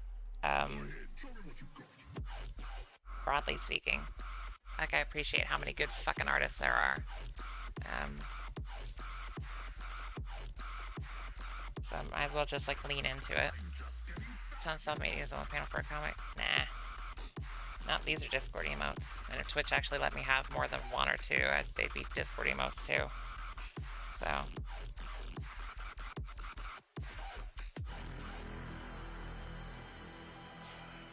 Bunch of inside jokes in this too. In my emotes.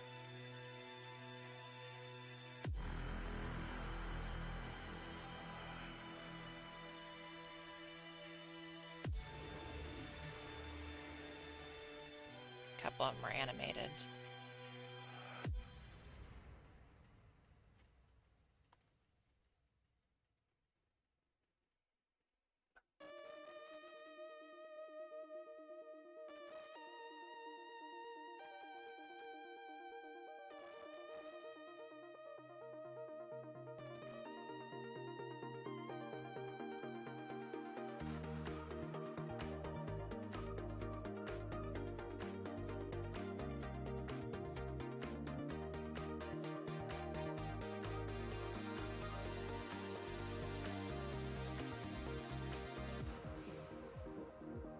We got like half a dozen that are from comics or other artwork that I've done just downscaled.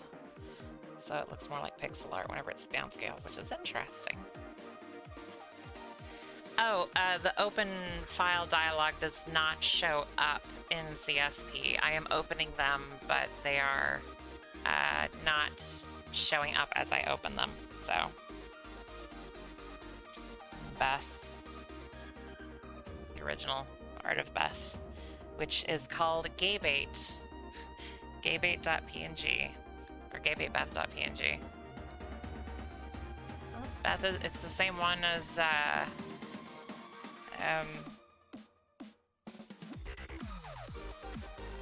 same one as this.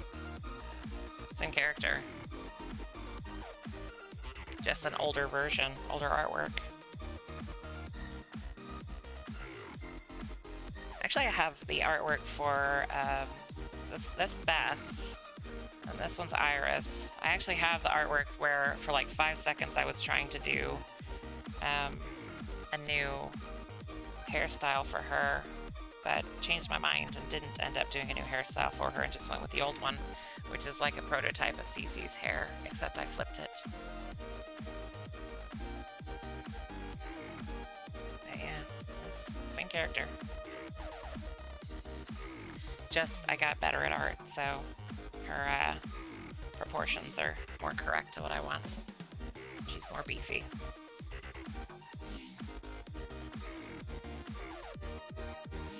Also, I accidentally saved over the version of this that had the correct hair color, because this was an edit I was doing for a thing. So I actually lost that one because I was an idiot when I was doing, much of proportion difference. It's primarily like her neck, because there's not a lot of her visible. Like her neck and arms are kind of visible, but that's about it. But that's primarily it, but she's thinner. Not that one, this one. I don't know how big that's gonna be. Oh, it's not that big, that's fine. So,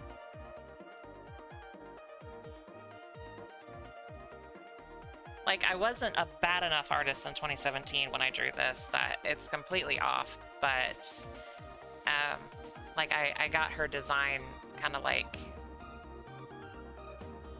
I sketched her design and then I scanned her in, colored her this year.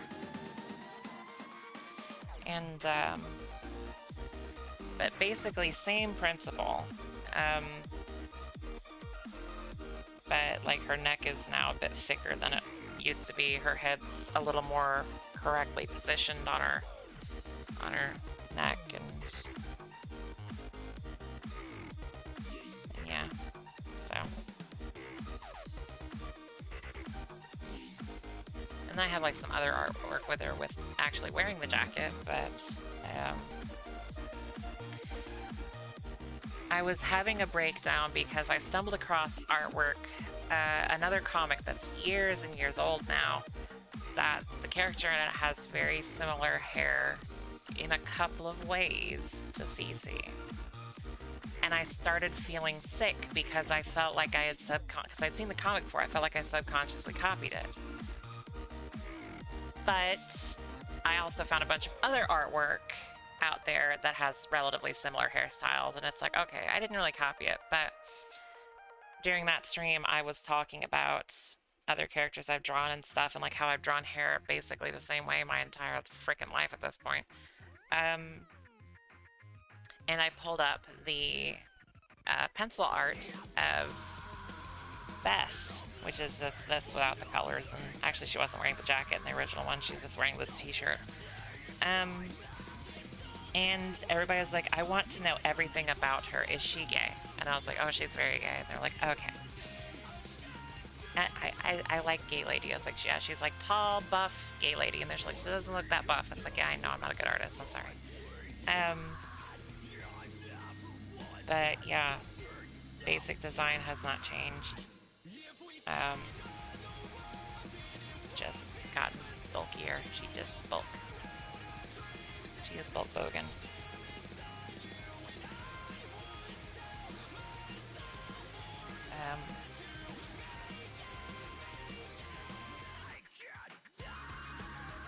She's not meant to. That's just a side effect of me not being a good artist. And not being consistent. Like, that is not intentional, just a side effect. Let me find my... Oh, I want to keep those adjustment layers on.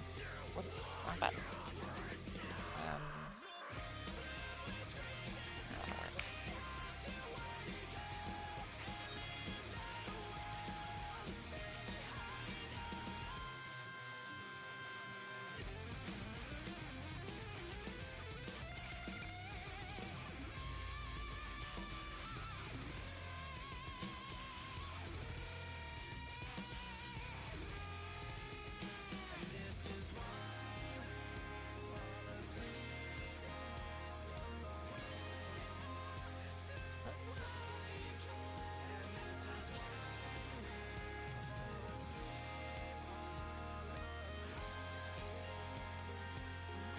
But anyway, yeah, that's Beth. Everybody's like, I simp for Beth. One of my mods like 3D printed her shoulder pauldron in the trans flag colors, which was cool. Actually, I think it was just pink and blue, but still. I don't remember. Did you work on an old piece again? This isn't that old, but I'm just kind of looking at stuff considering my fingers are still sore.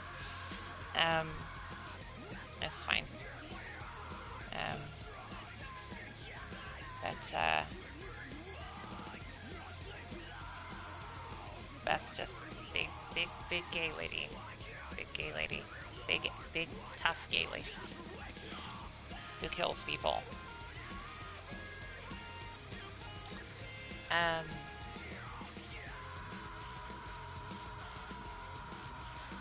Thank you. I have, let's see here. Not in this file. Let me find the actual file for that. Here it is. Because I actually have some of my old sketches of Iris, too. If I can find them. Yep, there we go. So we can just ignore this one because that one's not relevant anymore. So these are all like the old, some of the old images of Iris.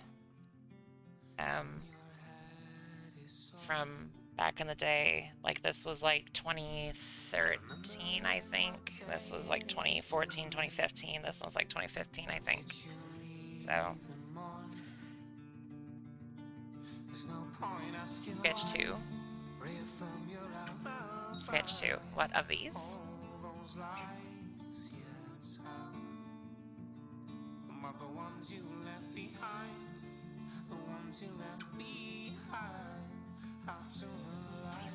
Oh, it says Iris on the right.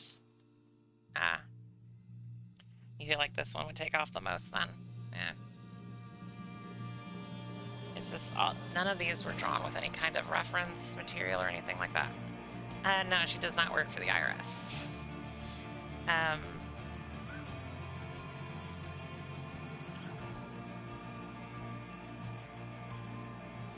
just didn't. These are like the only two drawings I've done that are like the proportions are like decent. There was a reason I didn't draw full bodies very often. Most of them are very, very bad. Very, very bad indeed. Although I still like the overall thing of the dancing one. I still like that. There's a bunch wrong with it, but I still like the overall like pose and the sense of movement in it and everything. I'm still very happy with that bit. But Iris is like my oldest OC, and she.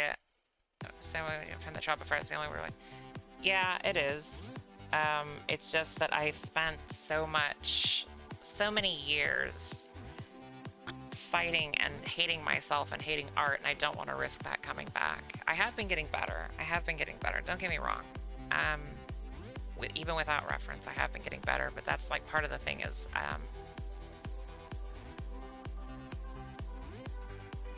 I've genuinely am getting better as I do this art, even if I am using the mannequins a lot. I am genuinely getting better.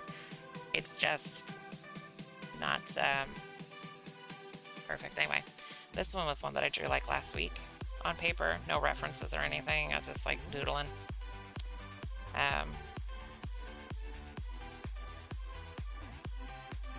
So not perfect, but also didn't put an enormous amount of effort into it. So it turned out okay. So that's kind of how I gauge my progress, is how good my stuff looks, and how well I do it over time without references. That's how I judge how good I can do stuff.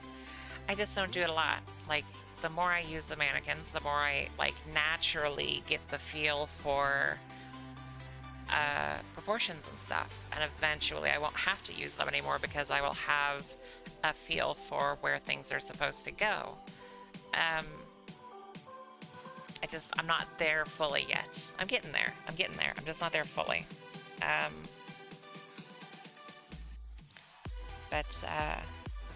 so.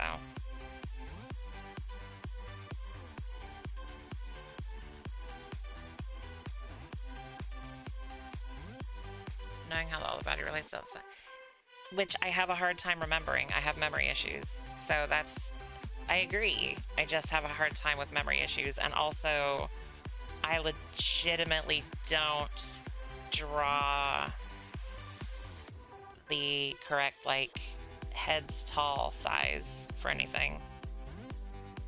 So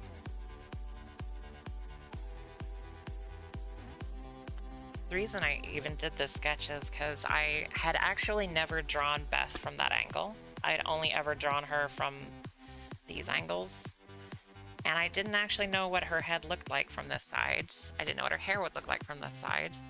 So I had done a piece. I took a hiatus through a good portion of May because I had to work on some IRL stuff. And then when I came back, I did a thing with Beth and Iris that I wasn't super happy with. I can actually pull it up if I can find it. Here it is. I don't like this piece at all. I really don't. It just looks really off. It's not finished. I didn't bother finishing it. Like, Iris looks okay. Iris doesn't look that bad, but Beth looks terrible, and I didn't understand why. I mean, I did, but I couldn't like get her to look right, and I hadn't drawn a couple of weeks really, so I was really frustrated. So this one? Oh, okay, cool. I can't remember when people show up. I'm sorry. So I'm not happy with this one at all, but you know.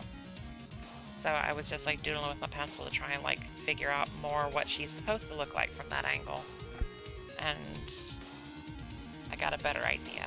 So I can take another crack at this eventually. Mainly Beth, because Beth looks like shit.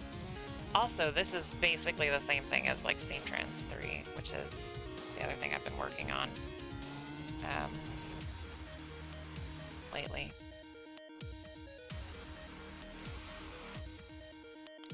It's basically the exact same frickin' thing going on, except not. I'm very original and creative. But I figured like, because this is not part of their story at all. This was just a thing I was doing. This is like a doodle I was doing. So I wasn't happy with it, and I'm still not happy with it. Still looks way off. Beth looks terrible. Iris looks fine, but I wasn't happy with this in the slightest. But this is basically the same thing, so just at a different angle, and I'm a lot happier with it. So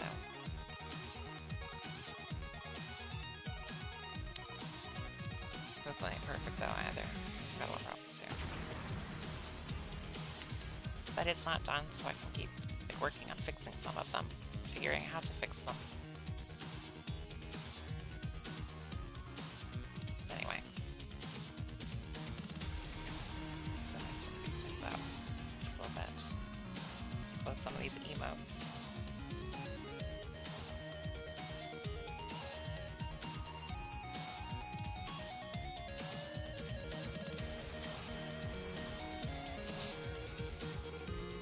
Yeah, and because it's CSV, every tab I open has a higher chance of locking up the program.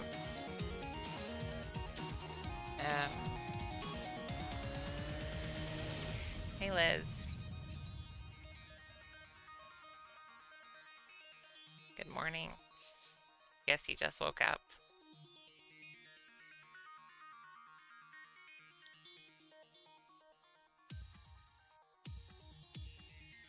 I don't know what Control-Alt-W does, and it scares me to try.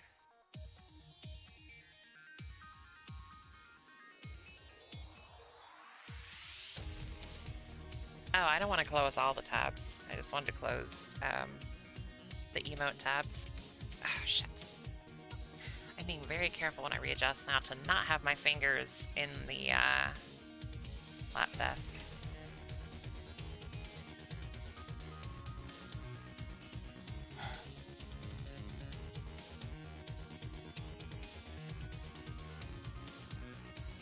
For LA work. I'm sorry, hon. Be safe on your way to work. Give yourself plenty of time.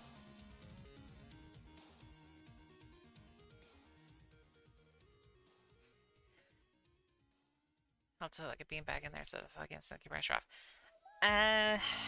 Maybe. I'd have to get a beanbag though. But that might not be a terrible idea. I'll look at something. Actually have, where is it? I think it's in the D&D folder. Actually, I have some other stuff. I have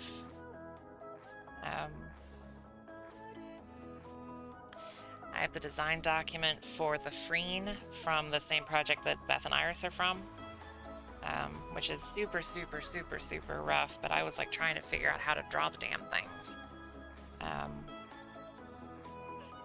And I'm actually pretty happy with how it turned out for the most part. It's not super well defined or refined, but I'm pretty satisfied with it, so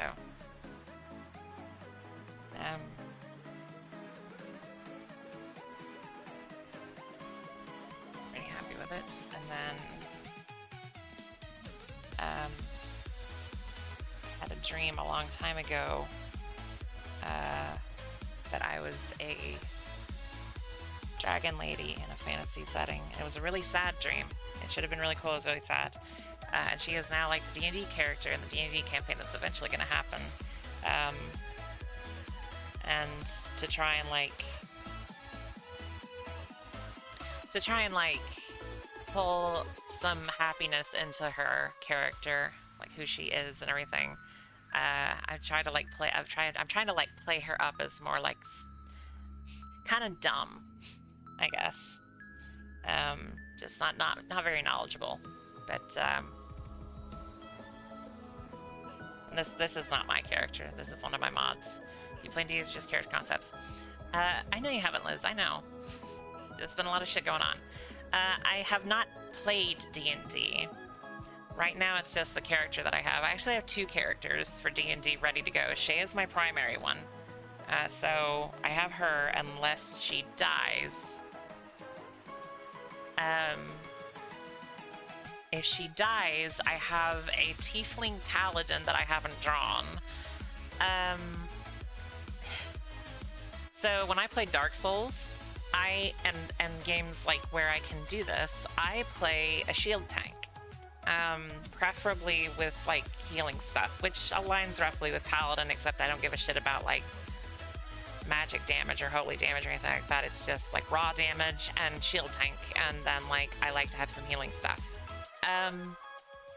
So I figured I would play like an off paladin, and for a long time I said that if I did a sounds like a job for war cleric. No, it's like kind of closer to paladin just because the primary focus of it isn't damage, it's absorption and healing, which is how in my mind a paladin is supposed to be. War cleric always struck me more as damage output and healing.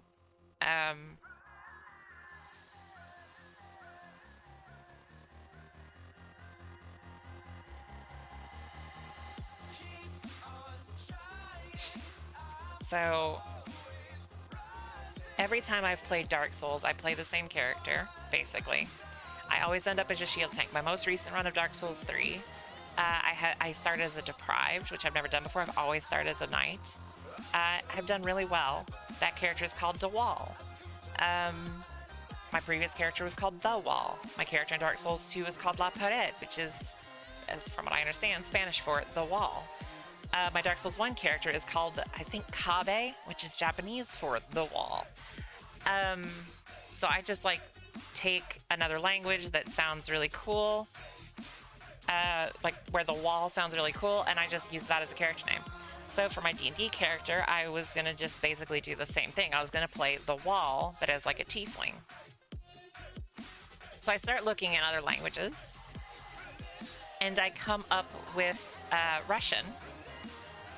And I was like looking up the wall, and it said Stena, S-T-E-N-A, and I was like, oh, that actually sounds kind of pretty. I kind of like that. And then I thought, but that's just one word. I need 2 words. So what else could I call it? I was like, well, it's a shield tank character, so how about Shield Wall?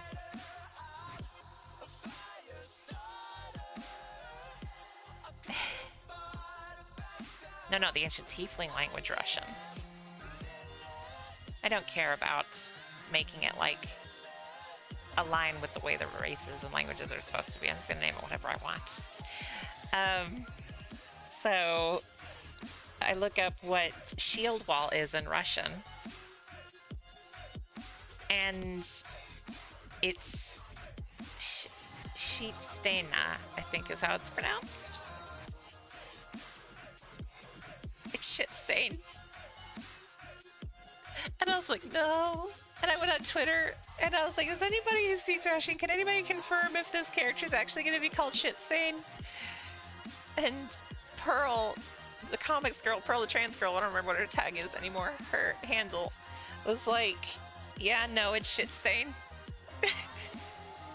So I have a tiefling paladin named shit stain.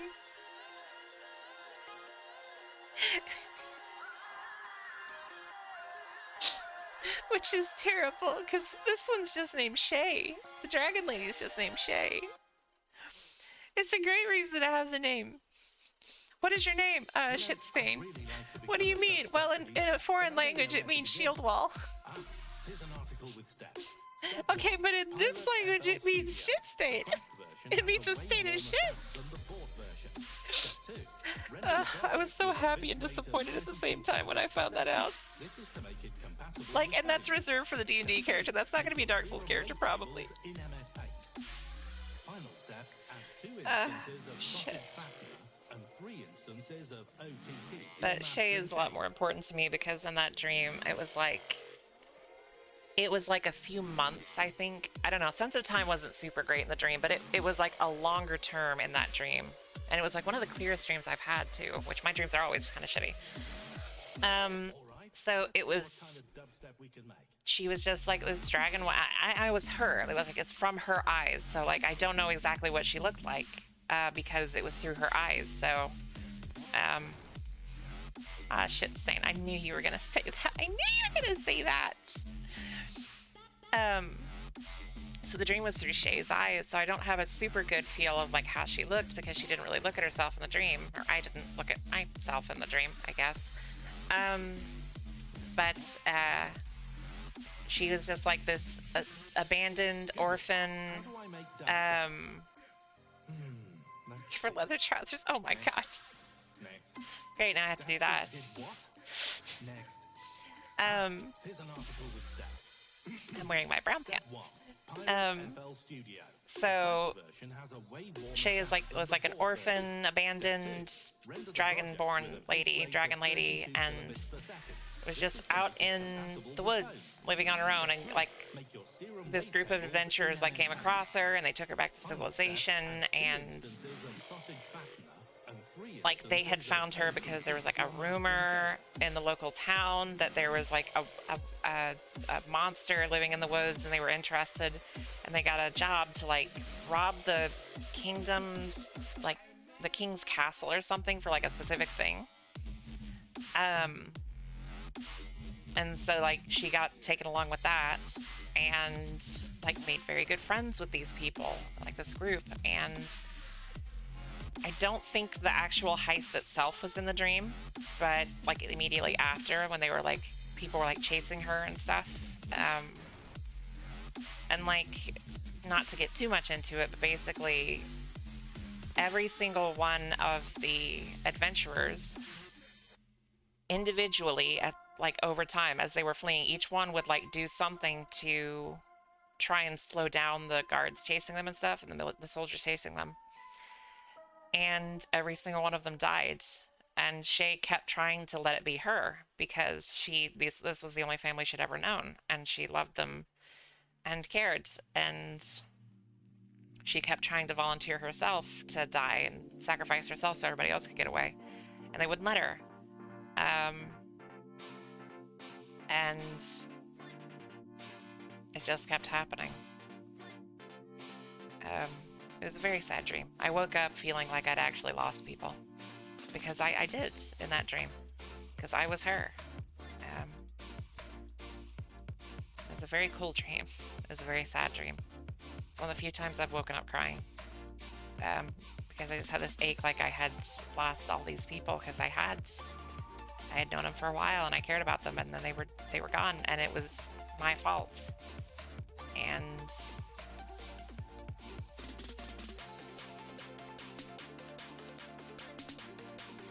just, it's a very, very cool dream. So actually most of my dreams are like horrific messes that make no sense, of just like light and color and feelings. They're not really like dreams. They're just kind of like hallucinations of nothing, I guess, or drug trips, I guess, the way people think like drug trips are.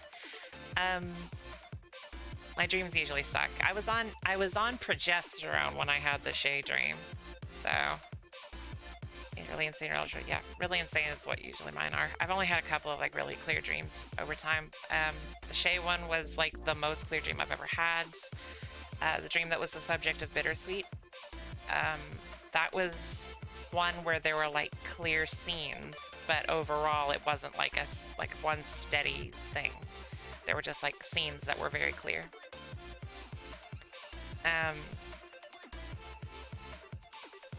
But I still remember a lot of the Shay dream. So, not all of it. Unfortunately, over time it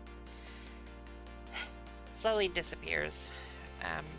And I forget more and more of it, which sucks because I love it. I wrote a bunch of it down, but I wanted her to be my D&D character because I have a really good feel for who she is. That's actually what would make it harder for me to play another D&D character besides her, because I have these characters that I know so much about because I've either worked on them for so long, or I care about them so much, or in this case, lived in their skin for a few months. So, yeah. Really good take on having it. Yeah. I'm just worried that if I have to make a different character, I won't be able to play it as well. But with Shay, it's like I know how she would react in situations because I was her.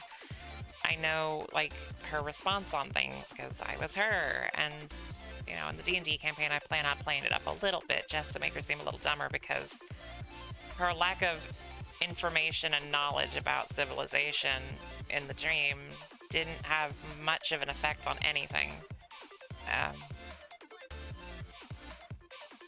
But... And then, of course, because I didn't actually know how she looked, I just knew she was like a blue dragon lady. That's all I really knew. I wasn't sure what she looked like because I saw it through her eyes. So I didn't ever see a reflection or anything. I just knew she was a big buff dragon lady. Big buff blue dragon lady. Only played really steady people and really crazy characters trying to get better roleplay. Yeah, I've not really done a ton of... I mean, I've never played D&D or any game like it before, so... I tend to be a very practical person.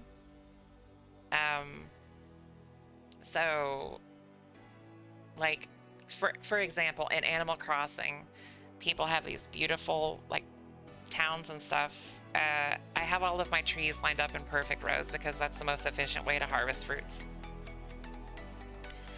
I'm just very, like, efficiency focused in a lot of ways, very practicality focused in a lot of ways. So I am usually not great at dealing with roleplay stuff because a lot of times in most games I don't feel like I have enough of like an impetus to do that. Cherries or oranges. I haven't played Animal Crossing in over a year. I don't remember. Animal Crossing is a game I'll play a lot for a month or two and then like put it down for ages. I had New Horizons, played it for like a month, played it from March till April, put it down, never picked it back up. Animal Crossing New Leaf, I got the first one back in like 2014, I think. Or I got the first one. I got it back in like 2014 for New Leaf, and then I hadn't fully accepted being trans yet, not really. So I played a male character, and then like over time, as I accepted myself more and more, changed haircut, changed the clothing style and everything, and then eventually started over, but never really got into that second town as much. So I have a hard time letting stuff go. I get very attached very easily. So, yeah, Shay is just a big... people are like, oh, she punches, then she should be a monk. And I was like, she is not a monk. She is a barbarian. She is a rage beast. Like, I may take a level or two in monk just for the sake of she punches shit, but she is not a monk. She is a barbarian. And people are like, oh, but barbarians have to have big ass axes. And it's like, fuck that. She punches shit.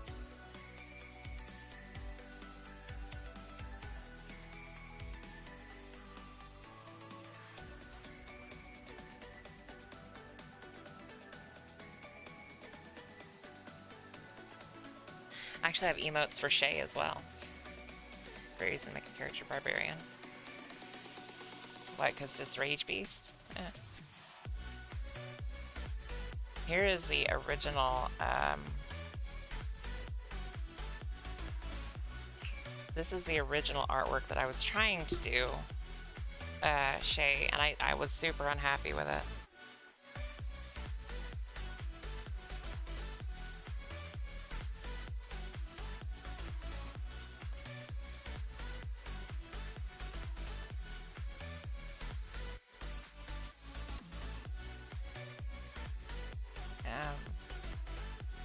also, like, I came across this, which I was like, that's the kind of nose I wanted to draw.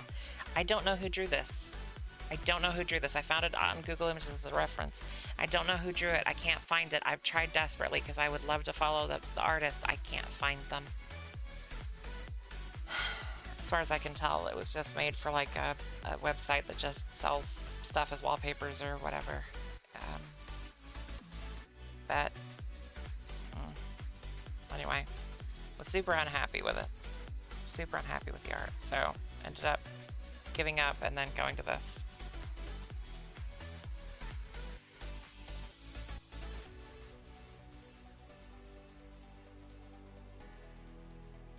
I'm surprised nobody has really called me out on how many like big buff ladies I have in my stuff. Because like Steam Trans, Cecilia is a big buff lady. Defenders of Hope, Beth is a big buff lady. My D&D character is a big buff lady. Like, I'm surprised nobody's been like, hey, why do you do so many big buff ladies? Answer. Big strong lady hot. Big strong lady hot. Can't help. Do want.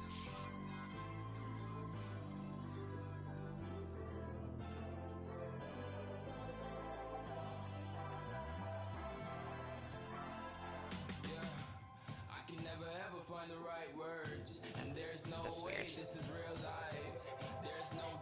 Oh no, they would still see just as much big buff lady. Don't you worry about that. There would still be just as much big buff lady. Big buff lady. The big buff ladies aren't going anywhere. I just don't know if I'm going to come up with any more big buff ladies because I have so many already. Like, I made Cece, who's not a big buff lady, and then I'm told, hey, you should draw her maid outfit, and then I do, and then I'm like, I want to do something with this, and then I make her a big buff lady. In like an alternate universe, because the urge is just too much. Very happy with the percentage of big buff ladies. I mean, at the moment, the percentage of big buff ladies compared to everybody else I draw is like a lot more big buff ladies. I guess because imagine big buff ladies even bigger and buffer, I guess. I mean, all of the big buff ladies are like 6'3" or taller, so they're not small. Shay is 6'6". Beth and Cecilia are about the same height, around 6'3", 6'4". I can never remember which one's which. But yeah. Then Cece was 6 feet tall, and now Cece is my height, 5'10"ish, 5'9"ish. This lack of any constants at the table. What, the size of the big buff ladies? Because I actually have. Let me find it. Here it is. Well, Iris is like 5.5 feet tall, so I actually have this.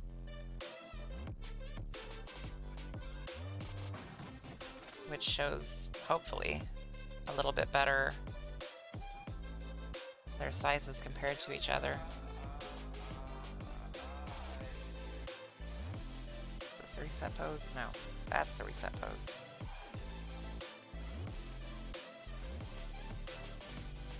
Be safe, hun.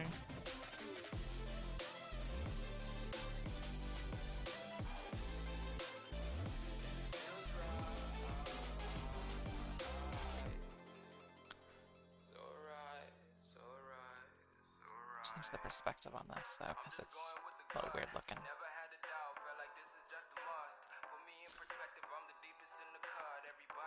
Yeah.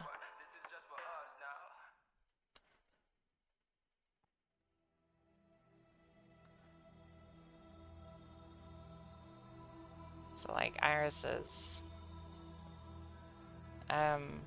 like up to Beth's shoulders basically.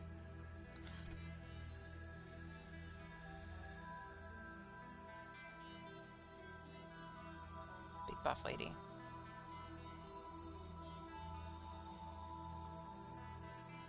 And then I actually have, which I don't think this is ahead of her in height. Head and shoulders ahead of her. I also have, if it, scaling is weird in CSP on this, so this may not work. I'm almost certain it's not going to work.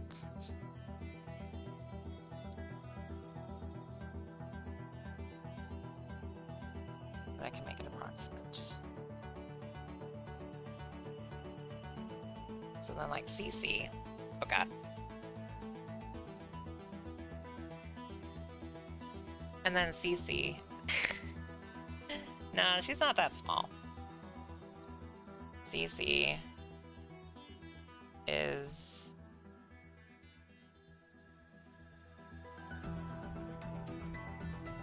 about that tallish, I guess. No, she's taller than that. She's about that tall, I think. I don't know. It's super inconsistent, this bullshit, because of the way CSP handles scaling and stuff, but that's basically it.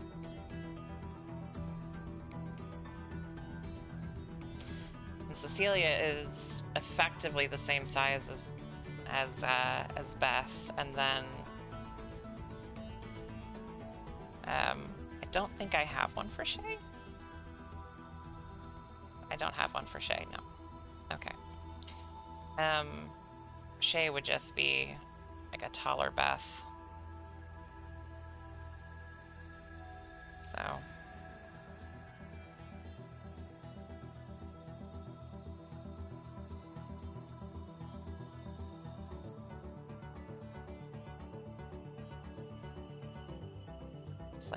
Slightly taller.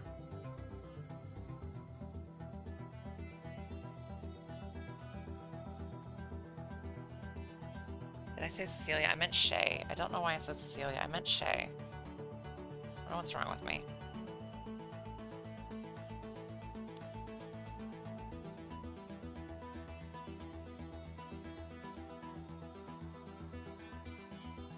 Anyway. Helmo. I like the big buff ladies. I like the big buff ladies. I can't help it. I basically have like two modes. I have big buff lady or I have small. And nothing in between because I'm a terrible artist. But life's too short to worry too much about if people think that my stuff is too one note. I don't care. Defenders of Hope is a good story, albeit a little cliche in a few places, and I haven't actually finished it. Seam Trans has a lot of fun stuff, but that's more just an art project than anything. I lived Shay's life. I don't give a shit what people think about that. And Transincidental, CC is not buff, and she's not even that tall anymore, so. CC isn't even like fully me. CC is just kind of like my super self-insert who experiences similar situations to what I have in real life, but almost never like one-to-one. So, but that's okay. She is my avatar. She's fine. I love her. So, go full self-insert. I mean, she is basically. She started as that. She started as a self-insert. Iris started as a type of, well, Iris was and still kind of is a type of self-insert. Iris and Beth actually used to be one character called Iris. And then over time, I kind of split them off into two characters. So Beth became Big Buff Lady, and Iris, who was always small, became significantly less badass.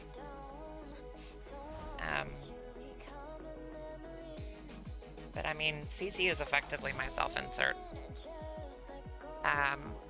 Iris has aspects of my personality. And yeah. Beth, I don't think Beth really represents any part of my personality to any significant extent. But the other main characters that I've drawn, all have like aspects of me in them. Sockbox for your characters and what traits you view as essentials. I would need like a template Plus, like, all the characters pretty much, except for Beth and Iris, of the ones that I've drawn, exist in their own universes, in their own stories and timelines and things. They're completely separate, so it's also kind of a hard thing to, like, treat them all the same because they don't... Cece lives in reality. Cecilia lives in a steampunk universe where magic kind of exists. Beth and Iris are in a universe, in a world where magic not only exists, but it's actually a fairly decently high magic world. And then Shay lives in D&D. So, they're kind of different things, but...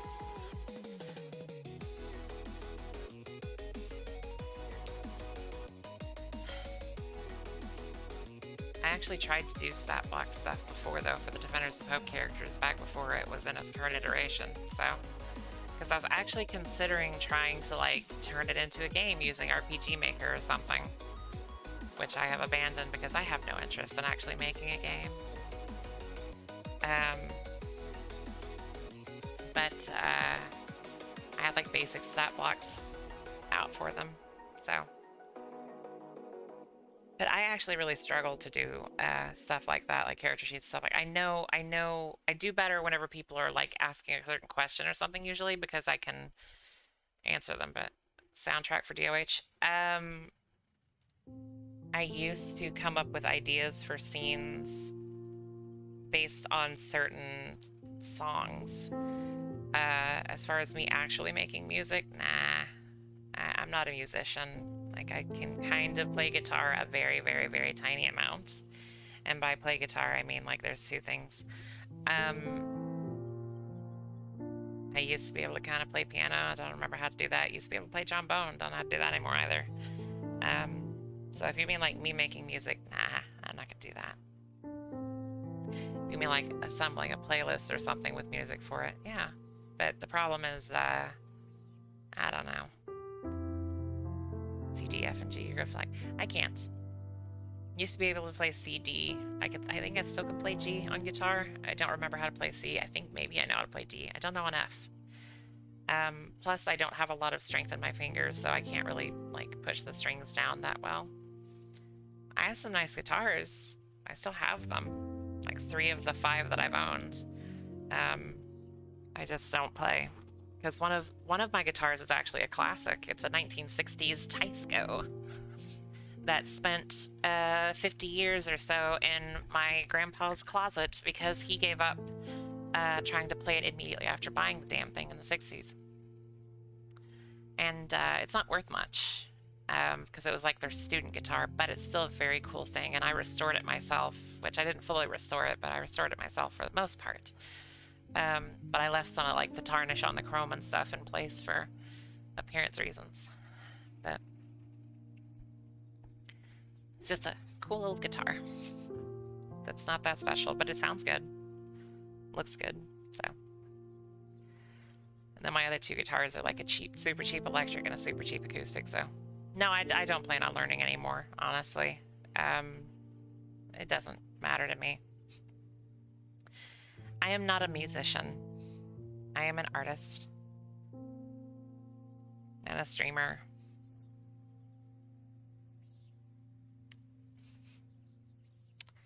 I don't really plan on learning any more on music. I'm good. So I'm fine. It's okay. I don't have to. I just, yeah, soundtrack stuff, If it's anything, it's either going to be a comic or a novel, so try not to stop myself by saying I'm not good at this thing. I can't draw for my life. I try anyways. You just have to keep going. I mean, I know that like using the mannequin seems like a cop-out or something, but it legitimately helps you learn stuff, and then like seeing how other people draw certain things. Like once you get to a certain point, you'll be able to see how other people draw certain things and figure it out for yourself. I had a hard time doing that for a very long time, but now I don't. Now I've kind of broadly figured out how to do that too. So, I mean, you can literally go back through my comics and see. So, how by the intense fire of the internet, what, by posting stuff and then people like overly criticizing it, that's not necessarily that helpful though. Because people tend to be overly critical and abusive and not necessarily constructive. I have told people that whenever it comes to stuff like that, I don't really give false compliments. If I don't think your stuff's good, I'm not going to say it's good. I will never tell somebody to stop drawing though, or stop trying, because my stuff wasn't good, but nobody ever told me they wanted to see more. They just said, oh, it's not that bad. But they never said, I want to see more. And then whenever I did my first comic, The Failure, which isn't even part of Transcendental, I posted on Facebook, and a trans friend was like, I'm intrigued by, I posted the cover to it, which is as a drawing, and a trans friend was like, hey, I'm intrigued by this character. You should do more. Do you plan on doing more with her? And that was like, nobody had ever showed that kind of interest in my art before. And I went on to draw an 8-page comic over the next like 5 hours. And then she told me that there was a market and a desire for comics like that deal with imposter syndrome and things. And I didn't really understand what exactly it was that there was a market for, I guess. I was just like, okay, I'm just gonna make stuff. So I made the first comic, which was the first Ponytail comic, which is the second comic on Webtoon. So that's kind of my take. I will find compliments in art, but if I don't want to see more, I won't pretend like I will be sticking around for more. Yeah. I mean, I will try to tell somebody like a good thing that they've done, but I usually try more to try and like say, hey, I think if you work on this, and it's not just in art, it's like voice training stuff. I do it with that too. If somebody's voice doesn't pass, I'm not going to hug box you and go like, oh my God, you sound so great. Because I assume people do that to me. And it makes it impossible for me to believe people that say they like my voice or that my voice passes. I mean, I know my voice passes, but it makes it hard for me to believe that people actually like my voice, because I assume people are just hug boxing. But like, if I don't think your voice passes, I'm not gonna tell you it passes. I'll try to give you constructive criticism. I'll try to say, hey, I think this is what you're struggling with. I can't always. So I tried to do the, if you can't say anything nice, don't say anything at all kind of thing, and just not say anything most of the time. But I do my best otherwise. But I'm also not a master of anything. So, but I don't want people to lie to me with compliments, because I take insults and lies that are negative more to heart than compliments and lies that are positive. Because I also feel like it's a lot easier for me to point at a positive compliment and say, well, I can prove that that's a lie. But a negative thing, I'm just like, nah, I just assume that's true because I hate myself. One of my therapists was like, yeah, you have very bad imposter syndrome, and you've had it for so long that it's become a core belief that you think you're useless and that everything positive is a lie and everybody's lying to you. Which is why I was on like a dopamine high for like a month or two after I started doing Transcendental, because I had never gotten that kind of positive reception to my art before. And my imposter syndrome couldn't argue with over 1,000 people on pretty much every comic upvoting it. Because I had posted stuff before, not necessarily art, but I'd posted other stuff before, and I would get like 1, 2, maybe a dozen upvotes. So literally, my imposter syndrome literally could not argue with the amount of love that shit was getting. And so I just had this dopamine high. So insert comic 3. I guess comic 3 didn't do well.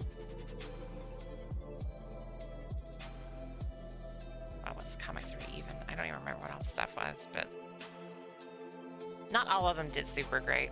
Made a post about that.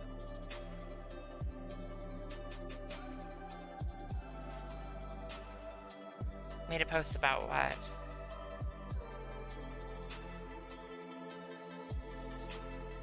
Sorry, I'm missing something. I talk fast enough that I made a post about. Oh, Updo Shock. Updo Shock was actually the second comic, I think. It's the third one on Webtoon, but it was the second one made.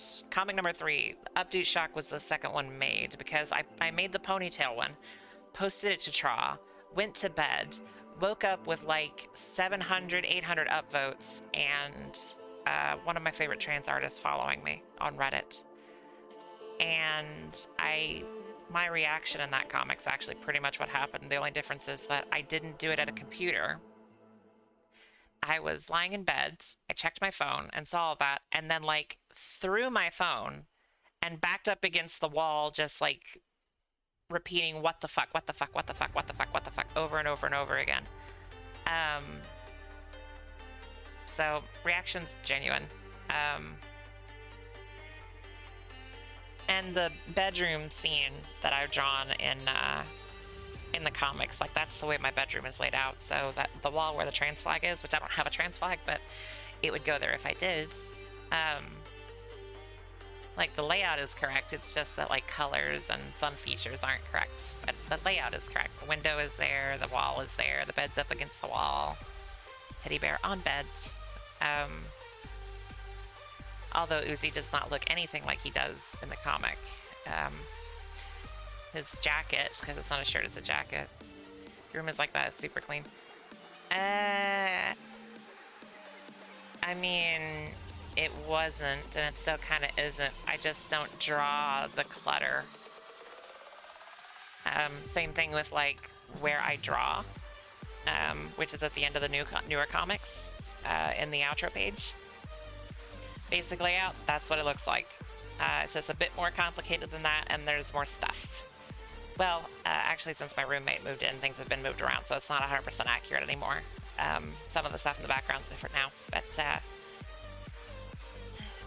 I don't have the patience to draw a whole bunch of junk and clutter, and I also don't want to show people the absolute horrifying mess that this place can be, so. You have to draw everything in your room. Nah. I already cleaned the room up. I don't have enough storage space for all the stuff that I have to keep, so. It's clean. I mean, it's clean because I cleaned the whole place before and when my roommate moved in. So it's not that it's like dirty or even that cluttered now. It's just that like I don't put clothes away. So they just kind of are like in this like rolling hamper that I have in there. I have one for dirty clothes, one for clean clothes, because I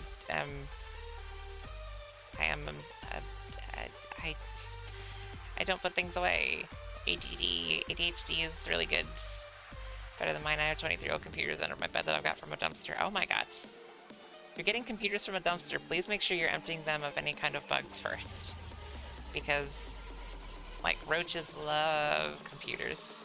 They love, like, dark places. So, just be very careful. Oh god. That makes me nervous. I worked a very short amount of time for a place that did, that refurbished laptops for a local school. And, during training, they were like, hey, so sometimes you'll open up a laptop and cockroaches will just pour out onto you. Just be very careful. And I was like, oh. I got like 2 laptops in and I was like, nope, I can't handle the strain of expecting cockroaches to fly at me. I was just like, hey, I'm leaving. I'm not coming back. And he was like, all right, here, let me pay you for your time. Did not want.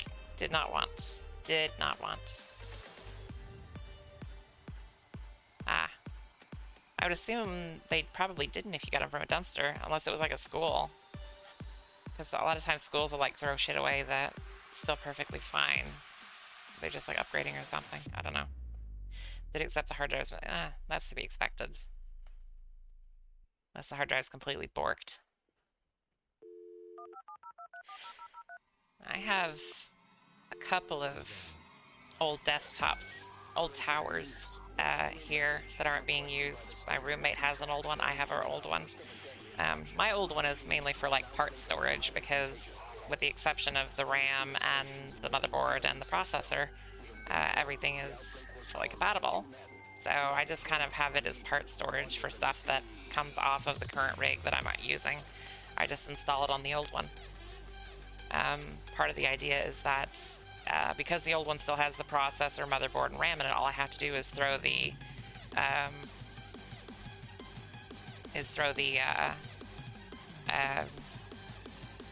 fan on the cooler on the CPU, and then throw the other guts in it that I need, like my drive or whatever, and then it's good to go. But yeah, all I have to do is replace the hard drive and add some designs onto it, probably sell them or set up a Bitcoin mining operation. From what I understand, Bitcoin mining is not justifiable for individuals anymore because the amount of computers you would have to have numbers in like triple digits minimum, and the amount of power you have to have is like, you cannot mine enough to justify your power bill, like the increase in the power bill. So I don't know if 23 would work. I just know that Bitcoin mining isn't like, unless that you're doing something like Curecoin, Bitcoin mining is no longer like a viable thing. Just because you don't make enough money by doing it to actually justify the power and stuff. Not to mention, like, it needs to be running on GPUs. And if you're running an old system with a like slow GPU, then you're gonna have like Chinese Bitcoin server farms that are just eating up all of the Bitcoin shit, and you're making nothing. So, because everybody else that's into Bitcoin is just buying up all these goddamn cards. That's why graphics cards are stupid fucking expensive and have been for a couple years now. I have a 1080 Ti. I have an NVIDIA GTX 1080 Ti that I bought the week the 2000 series was announced. Because after the 2080 was announced, the 1080 Ti's price dropped from $1,200 to $600. I bought one. The next week it was back up to $1,200 because they found out that only the 2080 Ti was more powerful than the 1080 Ti. So the 1080 Ti and the 2080 were the same power. The 2080 was just able to do ray tracing, and at the time, there weren't enough things that would utilize ray tracing to justify. So the 1080 Ti was still popular, and it's still a good card. Okay, I think you're probably going to bed, aren't you? So, if so, have a good night. We'll see you later. Thanks for coming.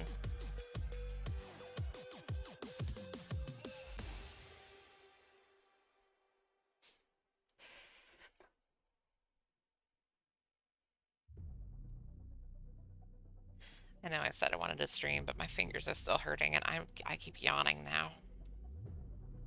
So I don't know if I want to work on a thing right now. I'm not going to stream tomorrow, which is like, but I am going to stream this weekend. So, I don't know. My computer's going to take some time to figure it out. Fair enough.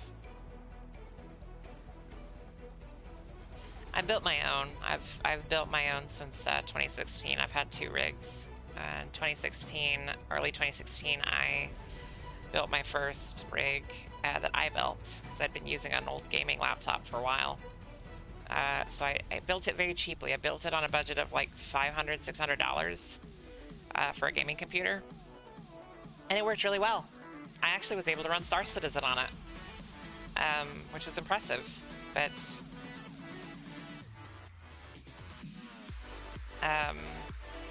whenever in like 2017, I started working for a company that was paying me more, I put a bunch of money into the system, bought the new graphics card, bought a new processor, all kinds of stuff, and it went from a like $600 build to a $1,500 build. And then more recently, but before 2020, like towards the end of 2019, I updated it again with a new motherboard, new processor, new RAM, but the rest of the guts stayed the same. And I had major issues because the motherboard and the CPU both came damaged and fucked up a bunch of stuff. So, was not fun. But, thankfully I was able to get all of the bits in the rig before 2020 hit, because 2020 hit and all of my money just dried up. Well, luckily, like, I didn't lose a ton of data on my hard drive. Like, I had backups and stuff. It just started corrupting some things. Whereas in like 2018, my system had I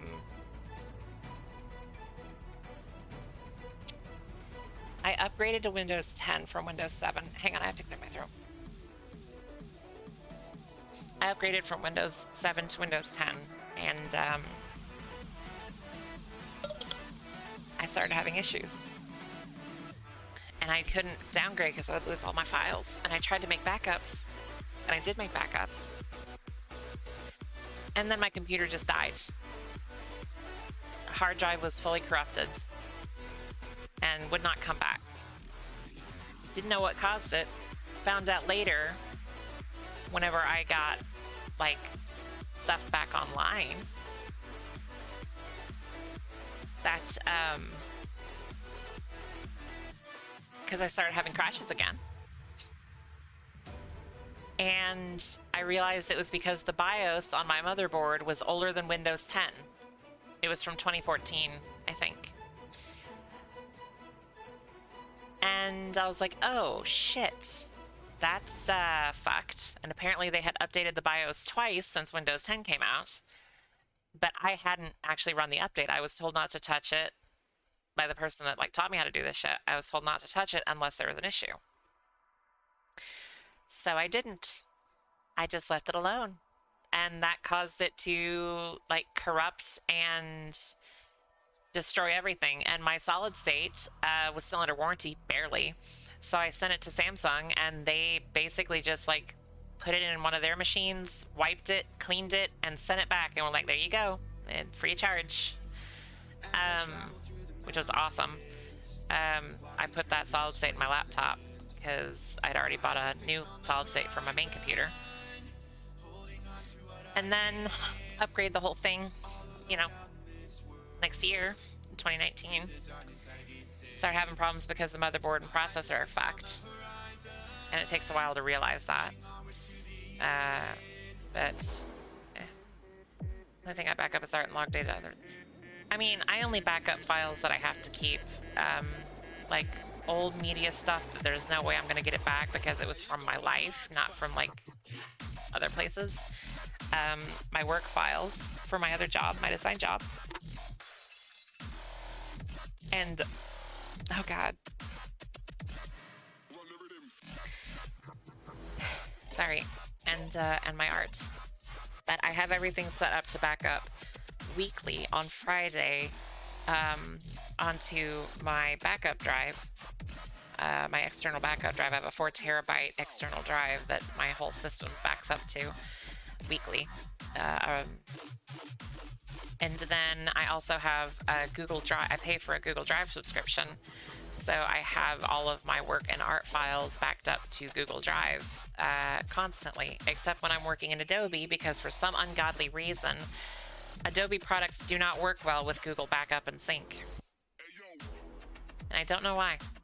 It's very annoying. So if I have like a file open in Illustrator and I save it and Google Backup is running, it won't save. It'll lock up Illustrator for about 5 minutes, and then it'll say, cannot save. Please close the file and try again, like saying that it's open somewhere else. Only the Adobe products do that, and I think the reason they do that is because Adobe has their own cloud service and they want to sell you on it.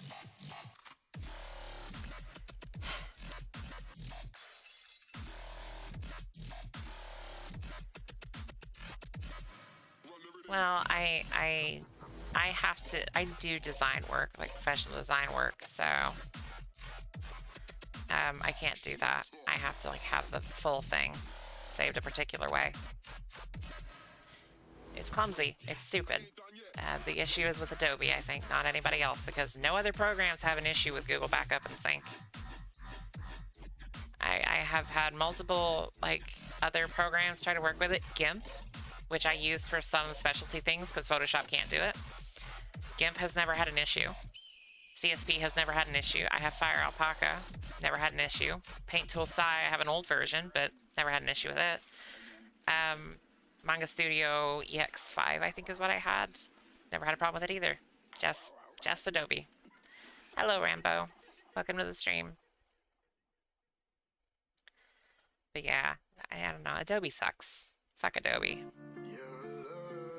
Like, I was using Photoshop on the first comics, but I wasn't using it for that long. I used it for like maybe 5 or 6 comics, and then I switched to CSP, and it's just been a better experience.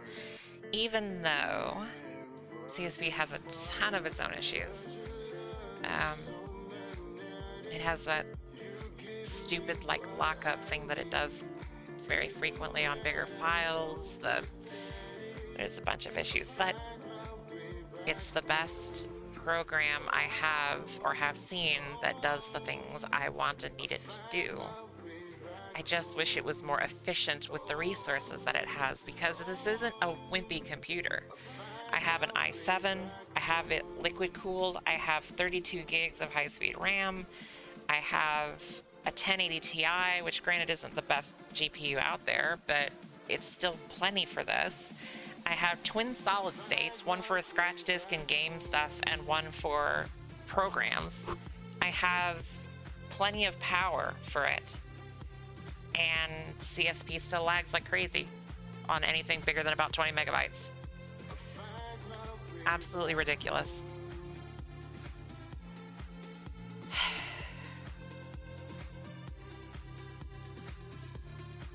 I have a beefy rig.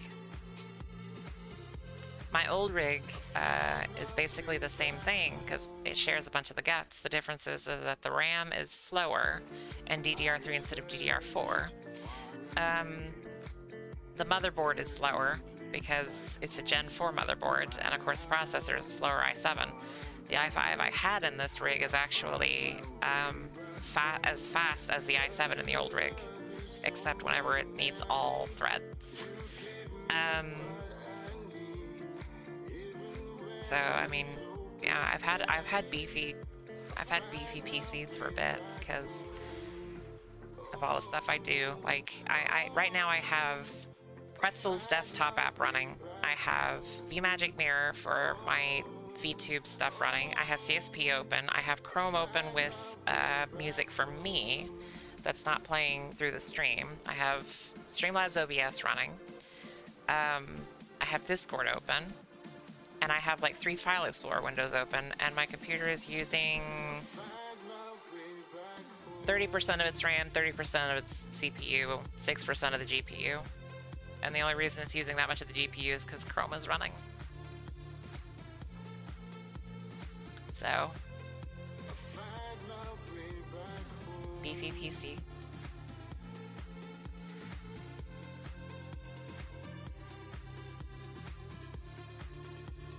Me with an 8 gig laptop with only 2.5 gigs left because of school. Oh, that sucks. I'm sorry, hon. Plus, if it's a school laptop, they're probably putting all kinds of spyware and bullshit on it, so. Using 55% of my memory, I have like 11 tabs open and a log. Yeah.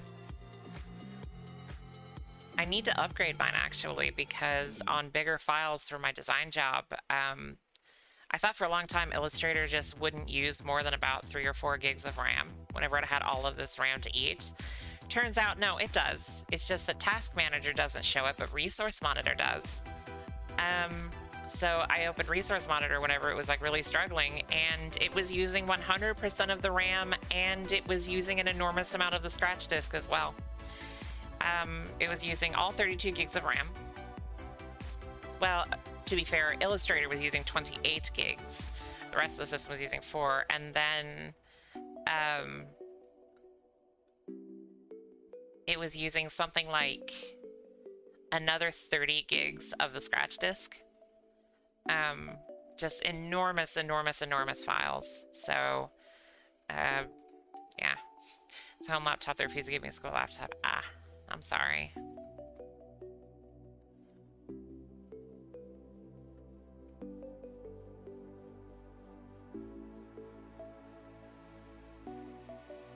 Thank you for the follow, Rambo. I'm afraid the stream is not always very entertaining. It's not even that entertaining right now, I'm just talking. This is an art stream. Got a virus from a school website. It's a fun 2 months. Oh yeah, schools are They don't pay much attention. I remember I had a friend in high school who was the bane of the existence of our school IT guy. There was only one. There wasn't like an IT group or anything. It was just one guy in a closet that handled all of the stuff. And my friend was the bane of his existence because my friend had stuff on a flash drive that basically like locked out all of the security shit in the network on one computer in the library, which is the computer that he was allowed to use, whenever he plugged it in. So it'd like run automatically, lock out a bunch of shit, basically function like a type of virus. And they couldn't monitor anything was doing. He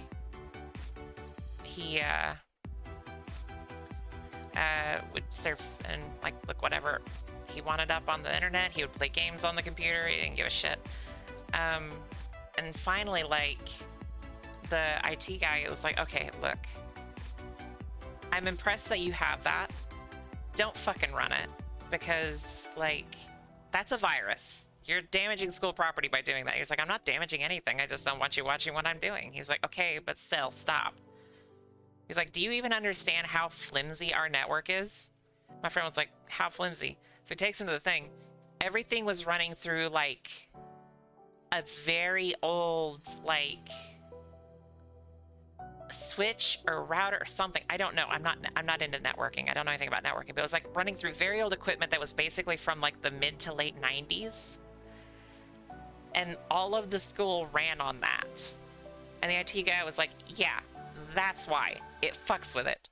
Don't do it anymore. I'm begging you, please, because I can't actually keep you from doing it. I'm just begging you to stop doing it because you're making my job so much harder. And like, I can get you a period that you can like help me instead of having to go to class if you just stop. And that was how my friend became like the assistant IT guy for 2 years. Because he kept fucking with the school computers so much, and the IT guy was like, okay, stop. I'll make a deal. Yeah, he is the IT head at an engineering firm now. An underpaid IT head, but yeah. I got rid of the virus on my computer, went back to school. There's a virus attack school. Why? And my house didn't have access to their website. Right outside my house on data, perfectly fine. And my house doesn't work. Wow.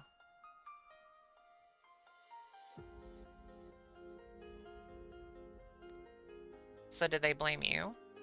Or...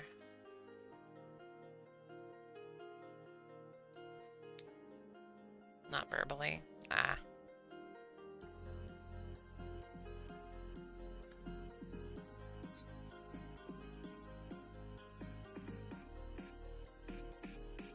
I was never smart enough to do anything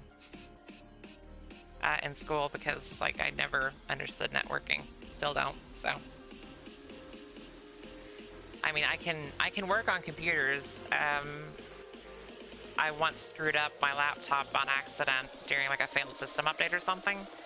And I had to spend, like, 6 hours that night manually, like, bringing files from a flash drive, because I had like a tablet that had I had a Microsoft Surface Pro, and it had a USB port. So I was like taking files, and I was like typing shit and finding shit on my tablet, copying it to a flash drive, and then like trying to pull those files into my laptop and like rebuilding shit from scratch. I don't remember what it was. It's been so long ago, and I couldn't do it again if I tried, but like I was following like 3 online guides at once on my phone, and I had my tablet like trying to pull shit in, and like I saved my laptop and all the stuff that was on it, but it was very scary.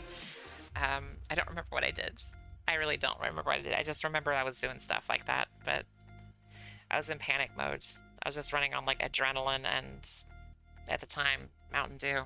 It's caffeine, so I am Hacker Woman. Like I said, could not do it again if I tried. Could not do it again. You give me a laptop that's fucked like that. Only other cool thing I've ever done was my grandma had a laptop that she said, I bought this off of Thingy, and online and they sent it to me and it's got all kinds of problems. So I called Dale and Dale said that I had to download this stuff and it'd make it all better. And now it's even worse. I can't even get on the internet. And I was like, okay. So I look at it. I didn't know who she talked to. She did not talk to fucking Dell, because whoever like told her to download this stuff, they told her to download a whole bunch of viruses and shit. Like, I'll put it this way. I only had access to that computer and an internet connection and my phone. I didn't have access to another computer, so I could put like an antivirus exe or something on a flash drive. I only had her computer, but I figured out, because it was running, I think it was running Windows 8. I don't think it was even running Windows 10. It was like running 8 or 8.1, because it had the Metro interface, not the start menu. So it must have been Windows 8. So there were two versions of Internet Explorer. There was the Metro version and there was the desktop version. This virus, when you went into the desktop version, it would automatically redirect you to the page that it wanted you to go to and would block any sort of antivirus or Malwarebytes or anything. So you couldn't actually get, like get to any of those websites or anything to like turn that off.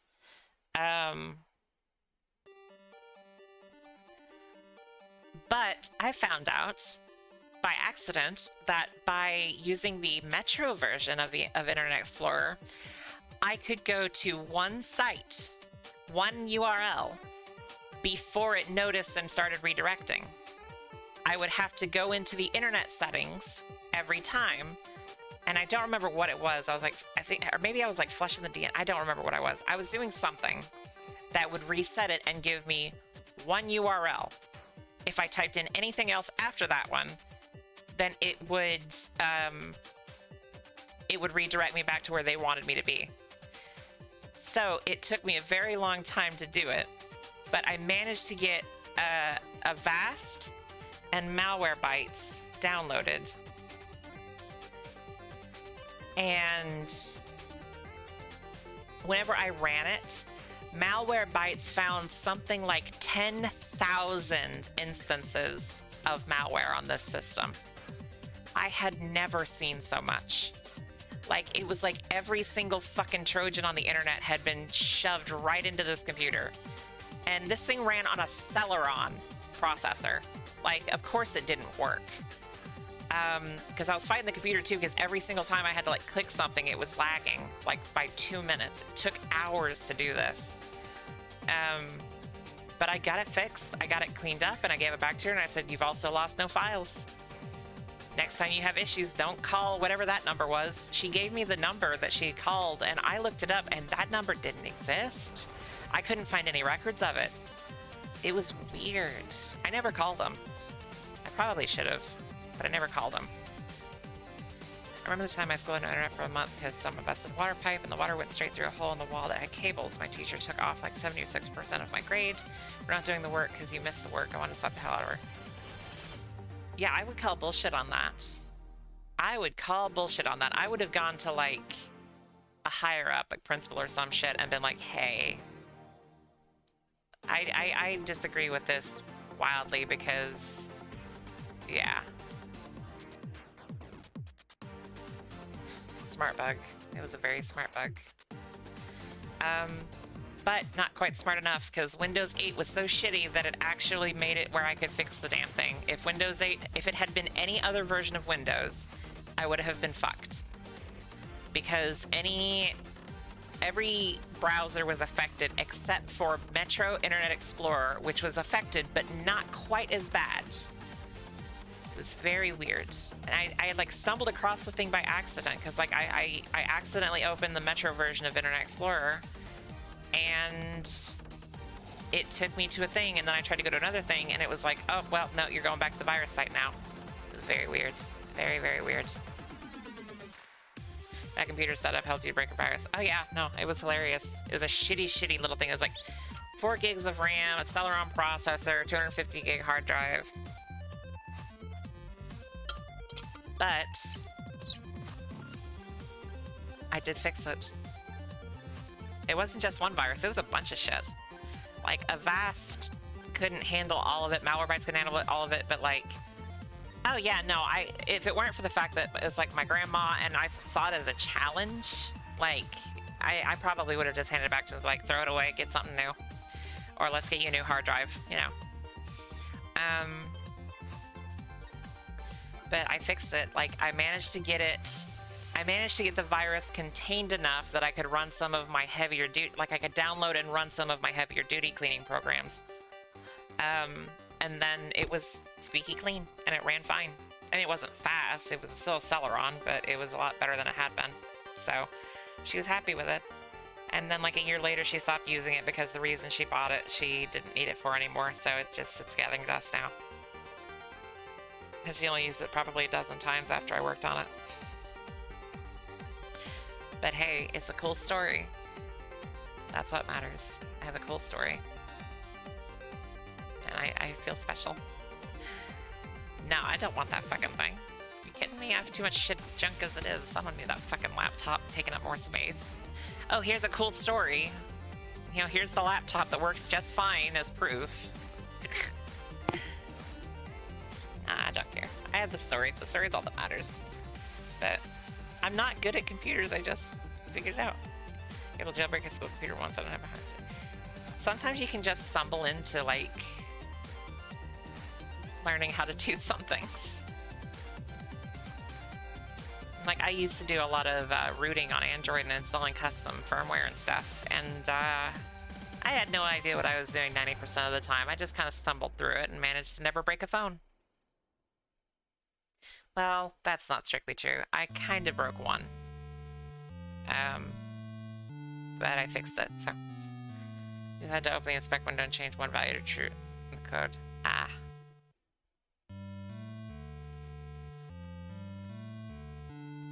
I just know that my friend that ended up as the IT assistant, he would play, he would have an N64 emulator and he would play the original Super Smash Brothers on the library computers.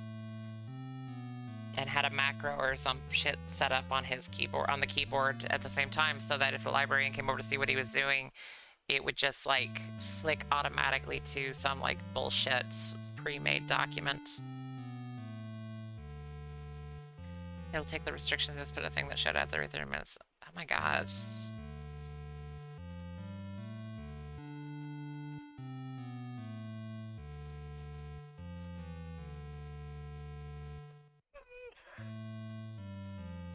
Shit.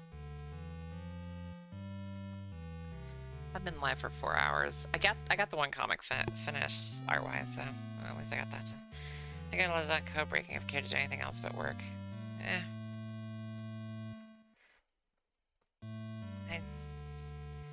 I have a friend who offered early this year, before I started working on the comics, before I started drawing again, who was like, hey, I found this online course that's going to teach me Python, and I want to get back into computer stuff. So do you want to learn with me? Like, we can take one of my days off every week, and you can come over, and we can learn together, and then we can both get, like, programming jobs. And I was like, it's tempting, but I also know for a fact that I am an idiot when it comes to programming. When I was in high school, we had a computer class that it was basically like a 2-part class, and you didn't have to take both parts, you only had to take the first part, but I chose to take the second part. The first part was basic computer stuff, learning how to type correctly, which I didn't know how to do before then. We used like the Dragon vocal stuff, on site, do it over Discord. He refused to do it over Discord, so, but yes, you are correct, we could have done that, but he wanted to do it like in person, which is fine. He doesn't live that far away. It was just I didn't want to do the coding. This computer class was like, part of it was just basic computer stuff, and then the second part was programming and web coding. And the first part of the second half was Visual Basic 2008, I think.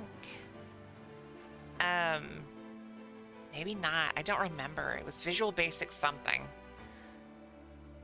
But I got a ton of extra credit in there because in Visual Basic, everything was super easy and it made sense. And I was able to, like, I asked the teacher, I was like, if I can make a program, like, completely on my own that, like, does a bunch of stuff, can I submit it for extra credit if it doesn't do the same things that we're doing in the book and stuff? And she was like, yeah, I guess. So I made this program that was basically, it just, like, you would click a button and then it would, like, redirect through itself to show memes. And I had a bunch of, like, meme images just thrown into it, probably like 24 meme images thrown into it. I wish I still had a copy of it. It's gone. And I showed it to her and she was like, okay, yeah, sure, extra credit. Like, you automatically get 5% added to your grade, whatever it is. And I was like, yes, additional 5% on my total 100. I finished that class at, like, crazy high. Thank you so much, Han, for the bits. It was a great teacher and also great. Yeah. Second part of it was web coding, like HTML, and she was like, I'm gonna say it straight out, I don't really know what I'm doing either, and I couldn't figure it out. And then whenever I was in college, whenever I was taking, like, graphic design classes, it was mandatory to take a web design class. You didn't have to take a bunch of them, you just had to take one. There were 3, but I only took 1 because it was what was required, because coding. So I go in there, and the first one, I take an online class. This was probably 2013, maybe 2012. I'm pretty sure it was 2013. Wow, that sucked because the teacher didn't know what he was doing, didn't help, didn't answer emails, just, yeah. And so all of my projects sucked. My project sucked even in the scheme of, like, everybody else in the class. And I failed that class. It was one of the few classes I've failed. It was one of only 2 classes I failed in college. I got something like a 32% out of 100, which is still, nah. The other one I think was actually worse because the other class I failed was interpersonal communications, which was a giant lecture class at my first university, because I went to a university first and then went to a community college. I did it backwards. But at the university, day 1 of this class, it was a very early class. The professor said there are no attendance grades, there are no small grades, there are 4 quizzes or exams. Each one of them is a quarter of your grades. If you miss one, you have to perfectly score on all 3 of the others to pass effectively, because if you don't, it's going to be damn near impossible. These are the dates those exams are. I still need you to show up every day. I'm not going to be taking attendance, but if you don't show up, you're not going to be able to pass the tests. I was like, okay. I didn't show up. I showed up to the first exam, took it, got like a 93. Showed up to the second exam, took it, got like an 89. Showed up to the third exam, he starts lecturing. Hang on a second. This doesn't seem right.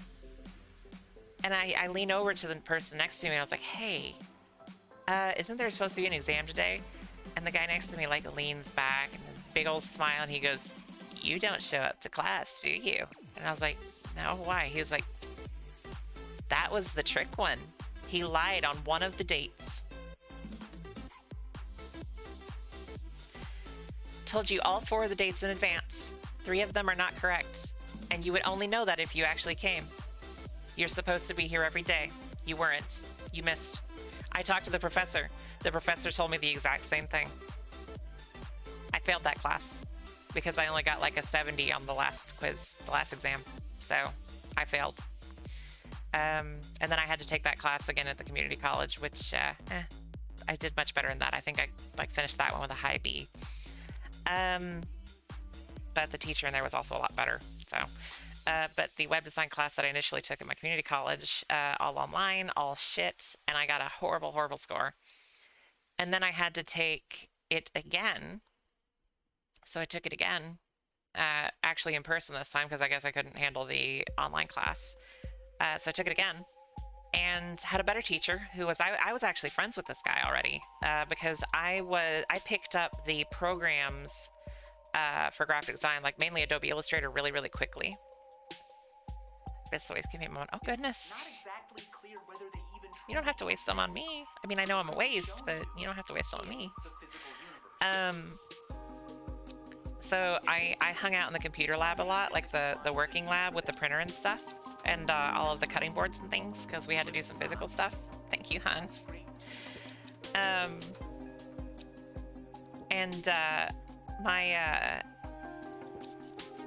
The head of the graphic design department at my college actually liked me quite a bit, and was like, I said something to him. I was like, hey, I know you're like hiring for like teachers and assistants.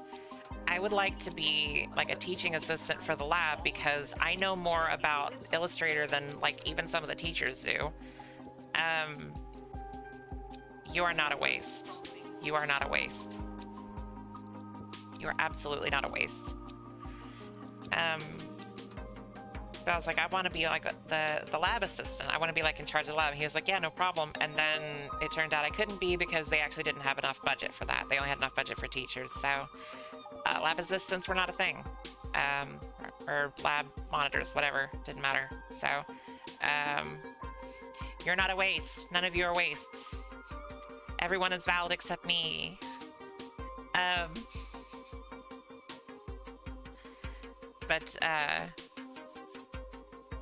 So I just ended up hanging out in the lab a lot, helping people. But I made friends with one of the students who actually was hired on as one of the teachers, and he was teaching the web design class because he was in like the final year of web design, and he was teaching the first years of web design. And so I learned from him, and I hated every single moment of it. And there was this really stuck up like asshole that was like milady fedora wearing kind of shit, very insult type, argued and fought with every single person in that class in like a very smug way. And I was like, I'm smarter than this prick. Like, I knew I was from day one. And then one day he like is smarting off to somebody who's actually done an amazing job the entire year and is way better than this dude at web design. And I just turned around, I look at the guy and I go, can you just fucking stop being a piece of shit for 5 seconds or something? I don't remember what I said, but like I said something really shitty to him.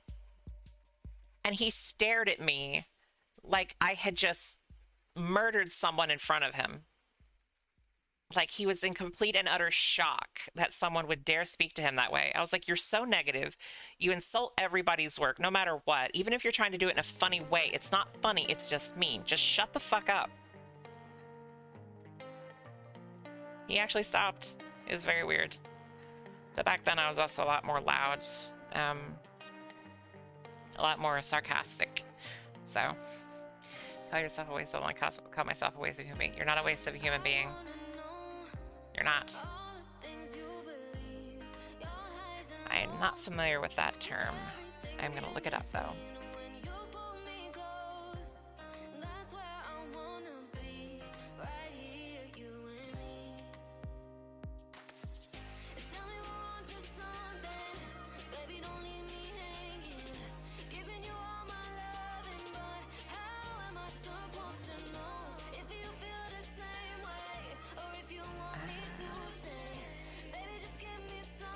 Is that the only thing I'm...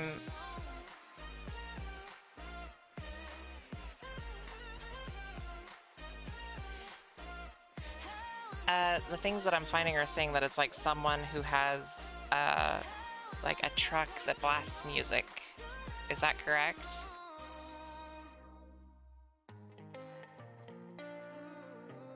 That's the only thing I can really find. Other than the word, like, possum. Okay. I went to school in redneck, hillbilly, southern part of the U.S., and we just had a bunch of assholes in lifted trucks. So. Okay, equivalent of Mexicans. Okay.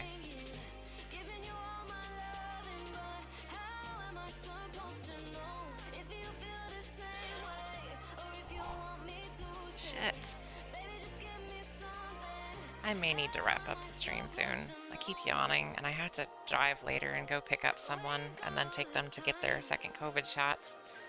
And that's going to be like an hour and a half doing all of that.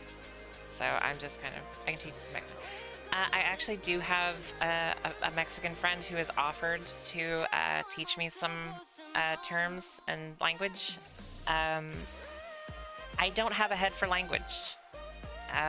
I forget stuff very quickly and don't absorb things. So I appreciate the offer, but I will forget them. I have a very bad brain. My memory is awful. But I do appreciate the offer. But yeah, I think I'm going to have to wrap up the stream. It's been kind of a slow stream. It does need to drive for getting the vaccines for this third stream. You've been needing to drive some. My roommate does not drive. My roommate cannot drive, so I drive my roommate to work every day, 4 days a week, and then I'm also going to be driving her to get the vaccine after work. So I'm the designated driver total because she cannot drive. But in turn, like, she makes more money than I do, so she is helping to shoulder stuff. Oh, I get along very well. We get along well. Yeah. So, just haven't. She's only been here for like a month or so, so still kind of settling everything in. But you know, she got a job pretty quickly, and I think she's mostly settled in now. So everything's good. Just got to drive her to work and everything. Nothing's on fire. I'd say it's good. I mean, oh shit! Did I turn the stove off? Shit. Yes, I did. Okay. You said that, and I was like, oh shit! I cooked something earlier. Did I turn the stove off? I figured I would have smelled it by now, but you never know.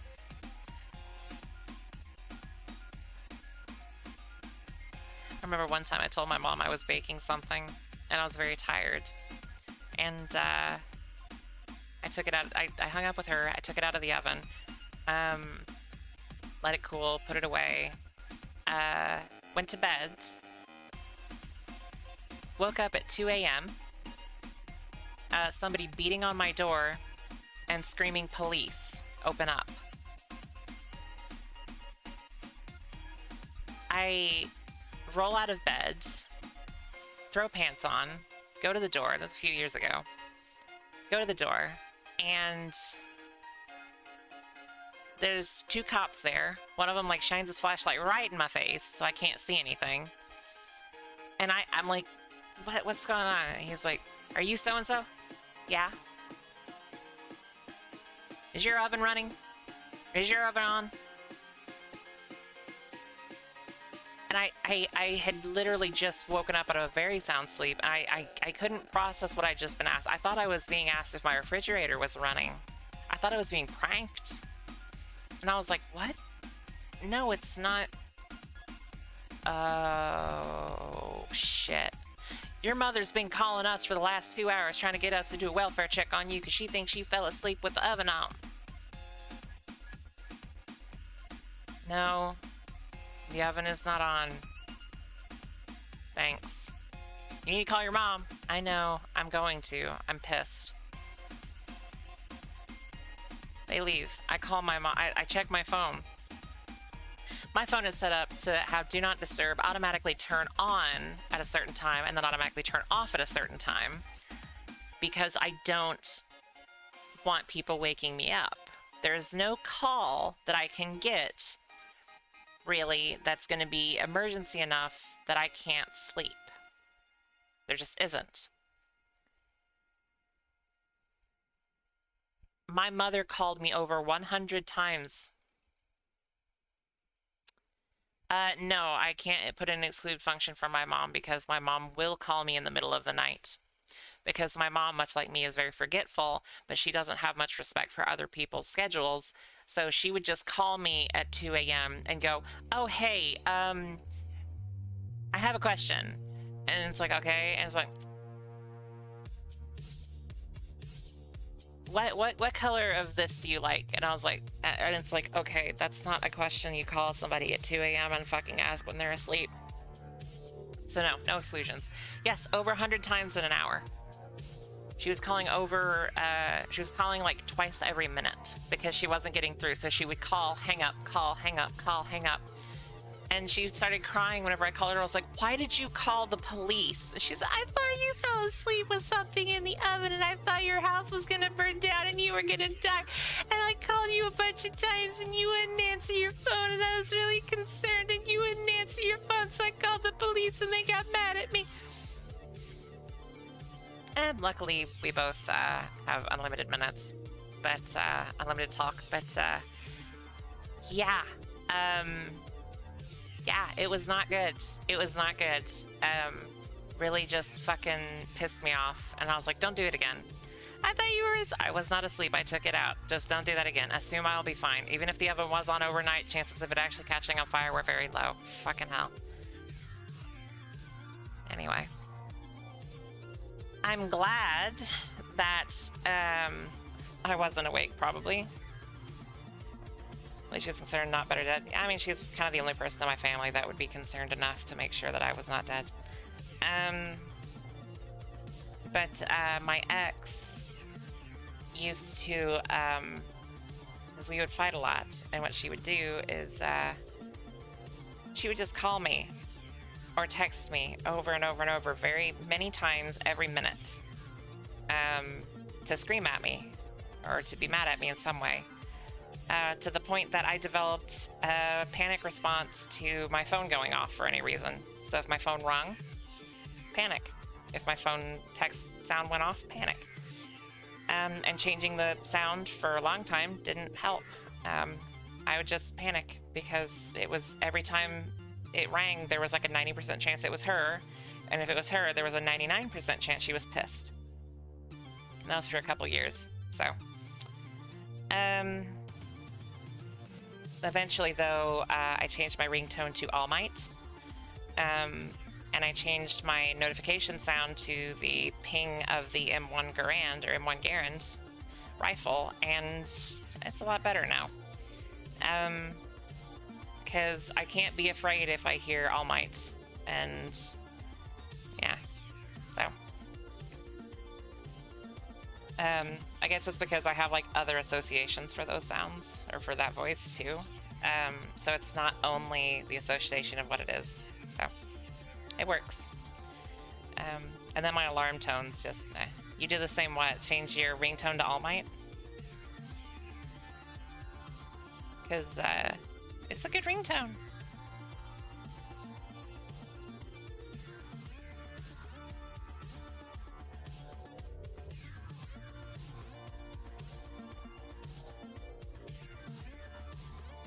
And the notification? Awesome. Same brain, same brain. We're both thinking the same way. Oh, hey, somebody to ban Poop Goblin. Oh my god, I kind of don't want to ban the... I kind of don't want to ban it because it's called Poop Goblin. And it's funny. I kind of don't want to ban Poop Goblin. But it is a bot. It is a bot. Because the bot's not actually here. No, the name does not stick around. Here. Let me ban it. Bye-bye, Poop Goblin. Damn, account's been around since 2018. Account created since April of 2018, and it's only ever said one thing, and it was that. The name stayed? It's not supposed to. Except for saying that I banned... I'm supposed to delete it.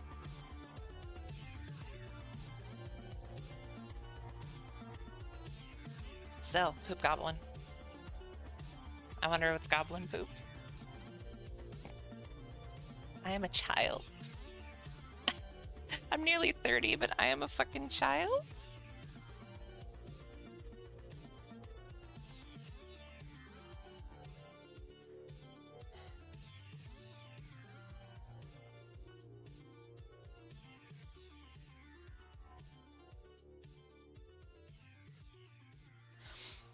Well, so I I actually owned a Garand, like a proper shootable Garand. I actually own an M1 carbine, an actual World War II rifle, which is a very, very, very cool little gun. But I did own a Garand. I don't anymore because money reasons made me sell it, and it's one of the biggest regrets of my life is selling that gun because it was so cool. The ping is everything I wanted it to be. It's such a cool thing. But what meant so much to me about my rifle was that I basically got it through, like, I sent money off to an organization that sells them, and it's luck of the draw. They give you the next one they have ready to sell. Like, they have certain parameters it has to fulfill based on the amount of money you spend. Excuse me.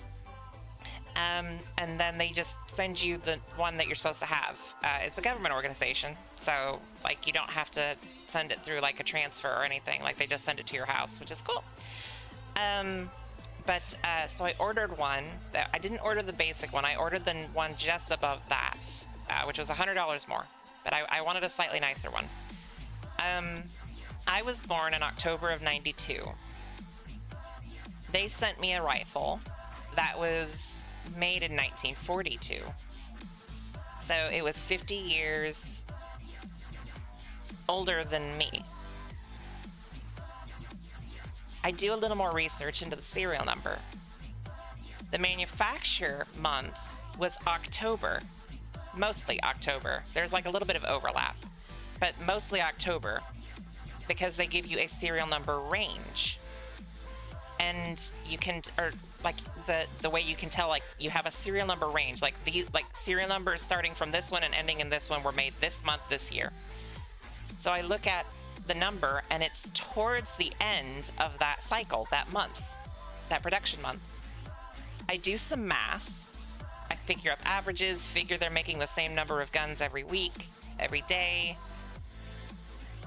The chances were very high that that rifle was not only made a month, the same month that I was born, but 50 years prior. It was probably made the same week, like within 7 days. Very possibly made the same day. Very possibly made on my birthday. And this was a luck of the draw, completely random thing. And that's what I got. I sent money and they sent me this gun. And I was like, holy shit. That is so cool. And I had to sell it. And selling it kept me from homelessness for a month. And I still regret that I did it because that gun was so cool. I wish I'd sold something else. But I can never get it back either because I've actually tried to talk to the guy I sold it to, and he said he's not willing to sell it ever. I said, I will pay you. I'm willing to, like, whenever I get the money, pay you double what you paid me for it. He said, nope, not interested. I want to keep it. So eventually I'm going to get another Garand whenever I can actually afford it because I loved having one. But I will always be sad that I can't have that one because that one was special to me.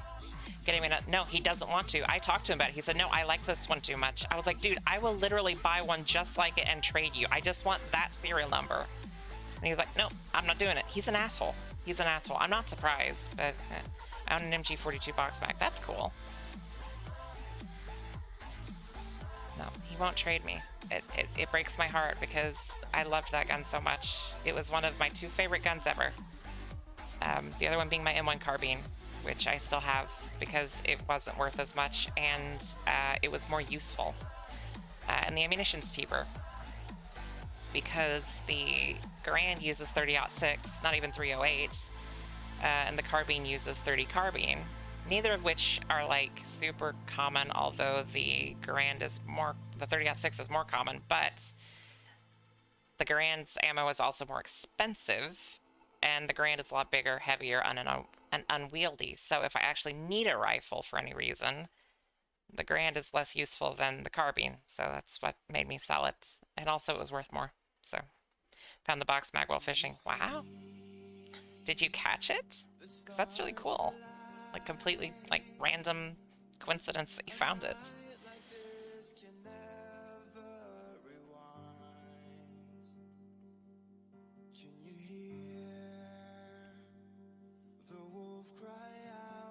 That's awesome. Such a random thing to find while fishing. When I still had my Garand, I had a thing that I wanted to have one rifle from every major nation involved in World War II. It's fishing on a former battleground. Wow. There's probably a lot more stuff out there then, unless the metal detecting people have already come and gotten everything. But I wanted to have a rifle from every major country that was in World War II. I preferred ones that worked, but I didn't have to have one. I had a Lee Enfield. I had a Canadian Lee Enfield, but it was still a Lee Enfield. I had the Garand, which actually served in France, based on what information I could find about that serial number. My carbine served in the Pacific, came home, and then was sent to Ethiopia, where it then stayed until like this past year.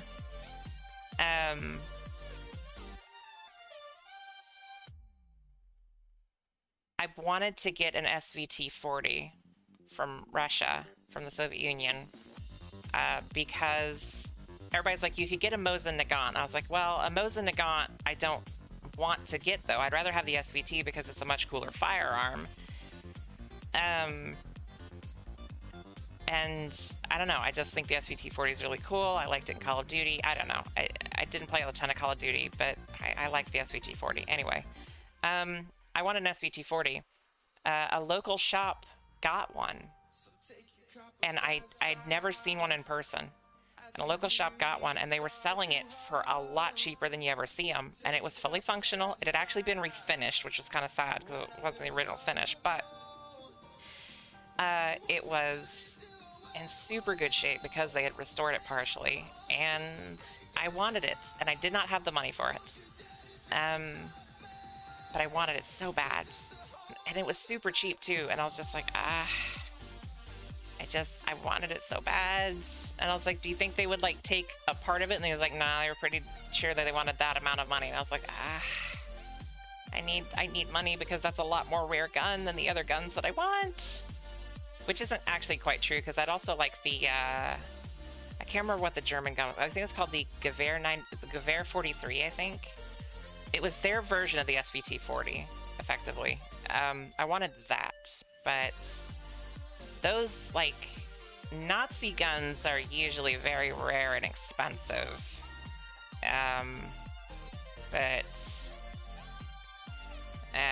then I could always get, like, an Arasaka from Japan, but they're usually in really shitty condition and you can't get the ammo for them.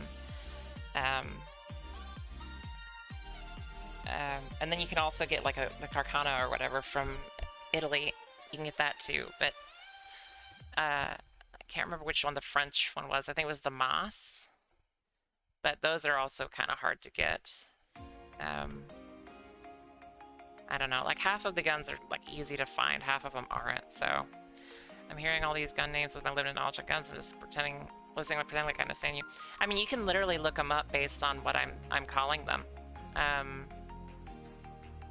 And you can see what they are. You want to get an STG 44. Sturmgewehrs are... It would be cool, but if you get an actual one, you either have to, like...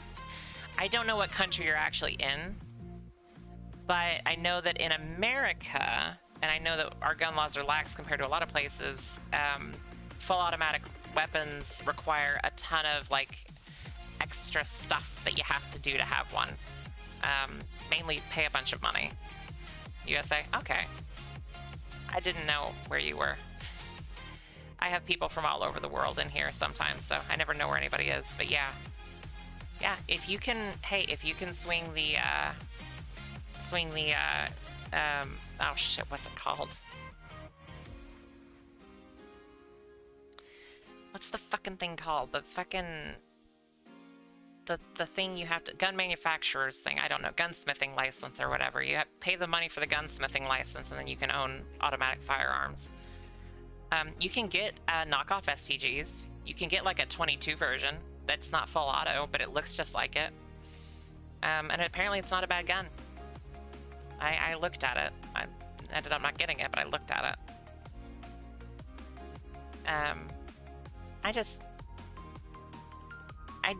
I'm weird. I gravitate towards guns before full autos were generally like more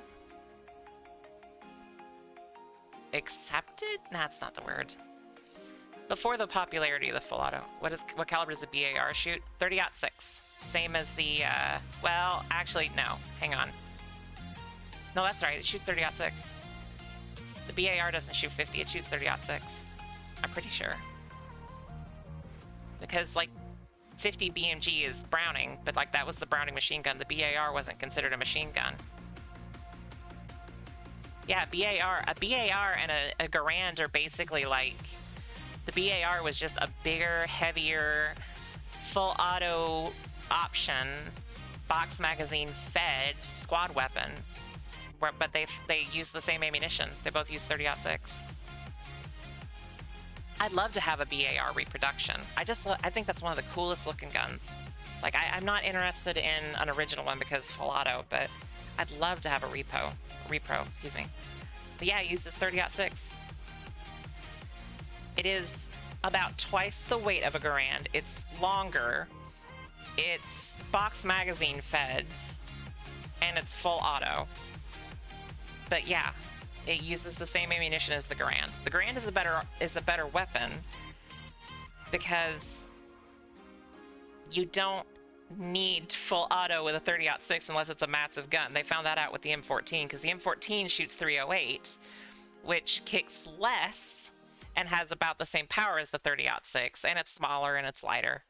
But the M14 is like a full... The M14 is literally the Garand made to take a box magazine and made to shoot full automatic 308 instead of 30-06. So the M14 is uncontrollable under automatic fire, which is why they replaced it with the M16, which is what the AR-15 is based on. So, or vice versa. Anyway, so yeah, that's what the actual like automatic Garand is. I have seen automatic Garands. They are crazy because it's just like, okay, this is a fully automatic Garand. Ding! I've been drinking water on and off. Thank you. But like I literally had a Garand. I shot a bunch of rounds through my Garand. For a 30-06, it shoots very nicely. It's not got a lot of recoil. It's still got plenty of recoil. I wouldn't want to shoot a full auto. It would tear your arm off. As I said, I had a Lee Enfield, and I shot it too. 303 British, which is roughly the same as 30-06 in terms of power. The Lee Enfield's bolt action, though, so you don't get all the little doodads and things to let it cycle itself like a semi-auto does. Lee Enfield kicked about 3 times harder than the Garand did. It was terrible. I have a 1911 replica. I actually have an actual 1911, just not an original one. I have a reproduction. I have okay, actually. I have a 9mm 1911.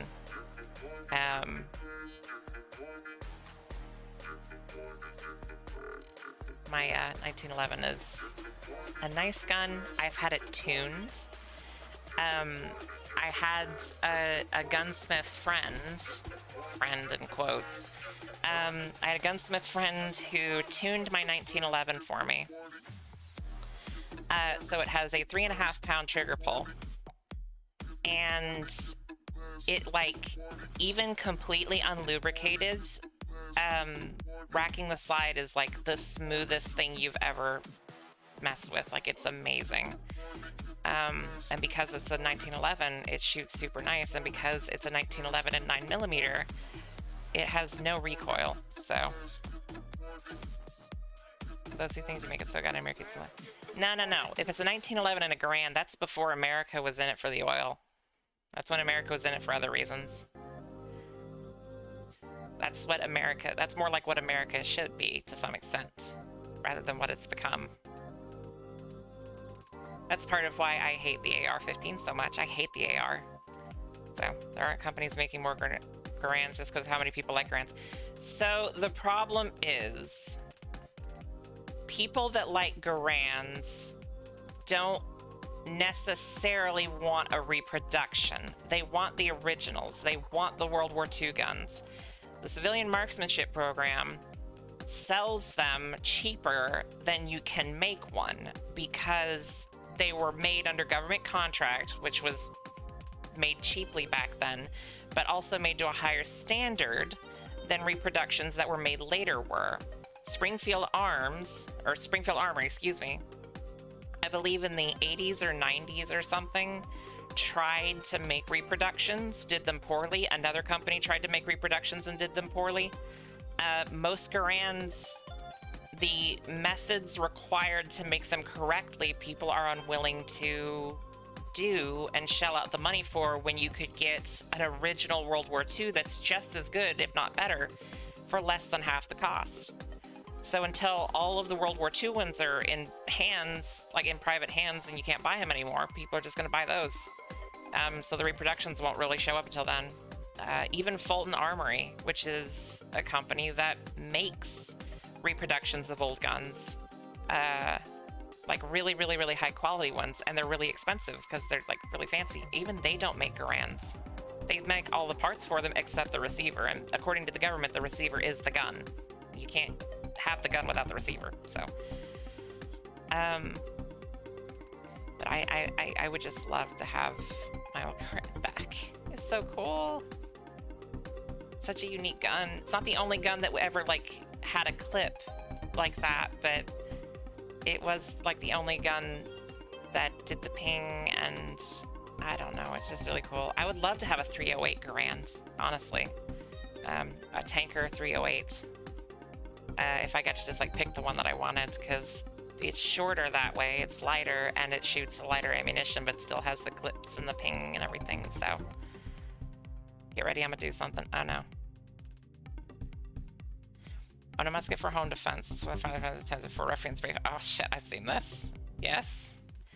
So, I've seen that. I've seen that copy pasta.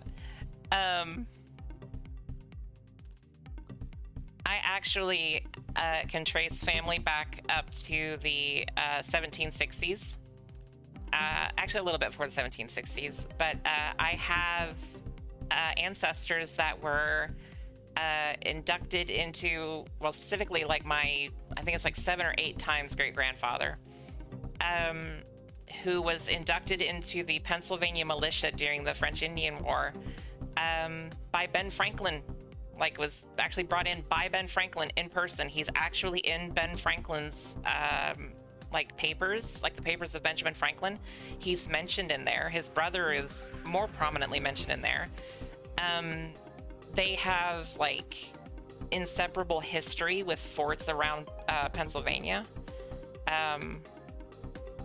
So it's just really cool to find all this stuff out. But long story short, his story ends when there was a Native American ambush on the place that he was staying, where he had been escorting a murderer, a sergeant, or that had been I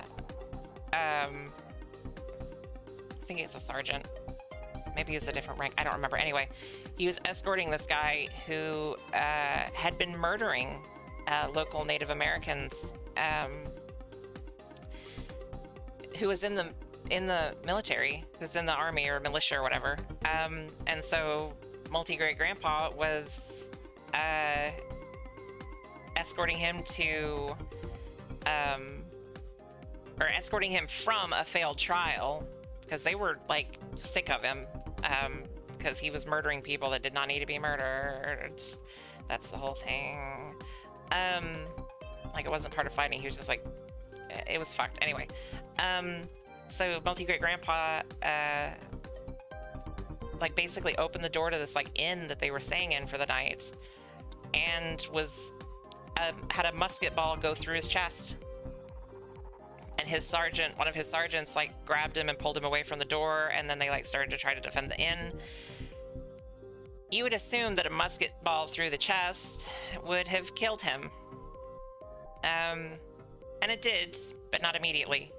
Multi-great-grandpa was dragged over to the side, grabbed his musket, dragged himself to a window, and then shot out the window, managed to reload the thing a couple times even, continue fighting for a little while before he finally passed out, and did not die until 24 hours later. It's just, I don't know, it's just cool. It's a cool little story.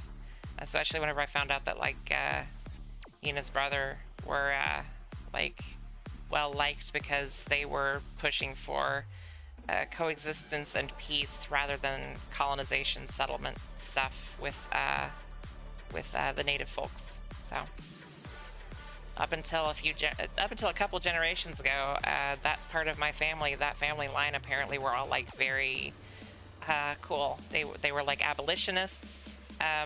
One of like a father and son both signed up for the Union in the Civil War for abolitionist purposes the day that they could, and the unit that they were both a part of was in the Siege of Corinth, Mississippi, where the father was killed. The son held him as he died, and that unit was a cavalry unit, and it was actually disbanded just before the end of the war because of the massive amount of losses they'd had, because it was so reckless and brave, because everybody in the unit was constantly rushing in. And they were fighting for abolitionist reasons. It was just, I don't know, it was cool. I'm pretty sure one of my ancestors was a Western outlaw, but I don't know for sure. The only reason I think it was related because my unique last name being shared with him. That's cool. I know my multi-great-grandpa that was in the 1760s.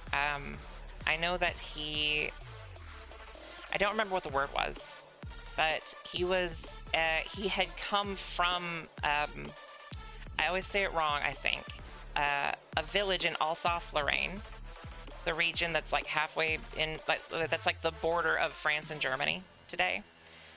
He came from a part in there that was more Germanic, but like my family's heritage is more German than French, but because of that, it's kind of both. And he like left just before the wars, like there was like a war or something like in that region just after he left to come to America with his brother. And I've actually found the shipping manifest that has both of them named on it, which is cool. It's a ship called the Halifax. I've found like muster records that showed like him and his brother both. He was like, as I recall, he was like 5'8", brown hair, brown eyes, round face. Was how he was described, and he was self-described. He thought that bullets could not harm him. He thought he was invincible, which makes it kind of ironic that he died to a musket ball through the chest. But like his son fought in the Virginia Continental Army during the Revolutionary War, and then I think it was his son or grandson was the ferryman that brought Abraham Lincoln from Kentucky to Indiana when Abraham Lincoln was a kid. They actually like found shipping manifests and stuff on the ferry, on the flatboat that brought him across. Had family that fought in the Civil War for abolitionist reasons. I have I guess he's a great uncle. He's my great grandpa's brother, who was in World War II and died in France. I thought it was at D-Day, but he was at D-Day, but he didn't die at D-Day. He died the day America got to the Siegfried Line, like the German side of the Maginot Line. He died that day. And I know from a separate story that he died when an artillery blast caught him and 3 of his men. He was like I think he was a lieutenant. Caught him and 3 of his men and killed them instantly. But he was always more of a frontline leader, like a lead from the front. And he died when America reached the Siegfried Line, which means he was like up front attacking a line of fortiments. My family had a bunch of really cool people until a couple generations ago. I don't know if he was at Omaha. I don't know if he was at Omaha or a different one, but yeah. Yeah. He survived D-Day and then died at the assault on the Siegfried Line, because his death date, well, officially MIA, because there was nothing left of him to recover. But one of the people in his group, squad, I don't really know the terms, I'm kind of dumb, like tracked down my great-grandpa years after Norman died and was like, hey, I served with Norman in France, and I know that the official letters wouldn't tell you what happened to him because most people didn't notice, but I saw him die and I wanted to tell you what happened. And he told him that he was like right behind him, probably like 20, 30 yards behind him, whenever an artillery blast caught him and 3 other guys and just vaporized them. It's like there was nothing left. So that's why he's missing in action. But no, your brother did die. And I'm sorry, but he died, you know, fighting for a cause. Haven't had anybody in the military since then. Gotta say, don't have a problem with that, considering pretty much all of the conflicts since then have been, in my opinion, unjustified. So I do not have a problem with that. But yeah, had family members in like everything. Supposedly my great-great-grandpa was in the Spanish-American War, but I cannot find any actual proof of that other than a claim by my grandpa that he can't back up, even with the big family tree book that we have. He's like, oh, I have a picture of him in a uniform somewhere, and he's never been able to find it. And it's like, okay, I don't think he actually served.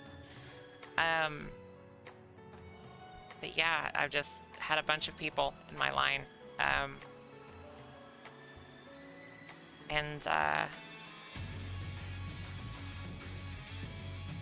Let's see here. So it was some of my family on my mom's side went to war in El Salvador. Yeah.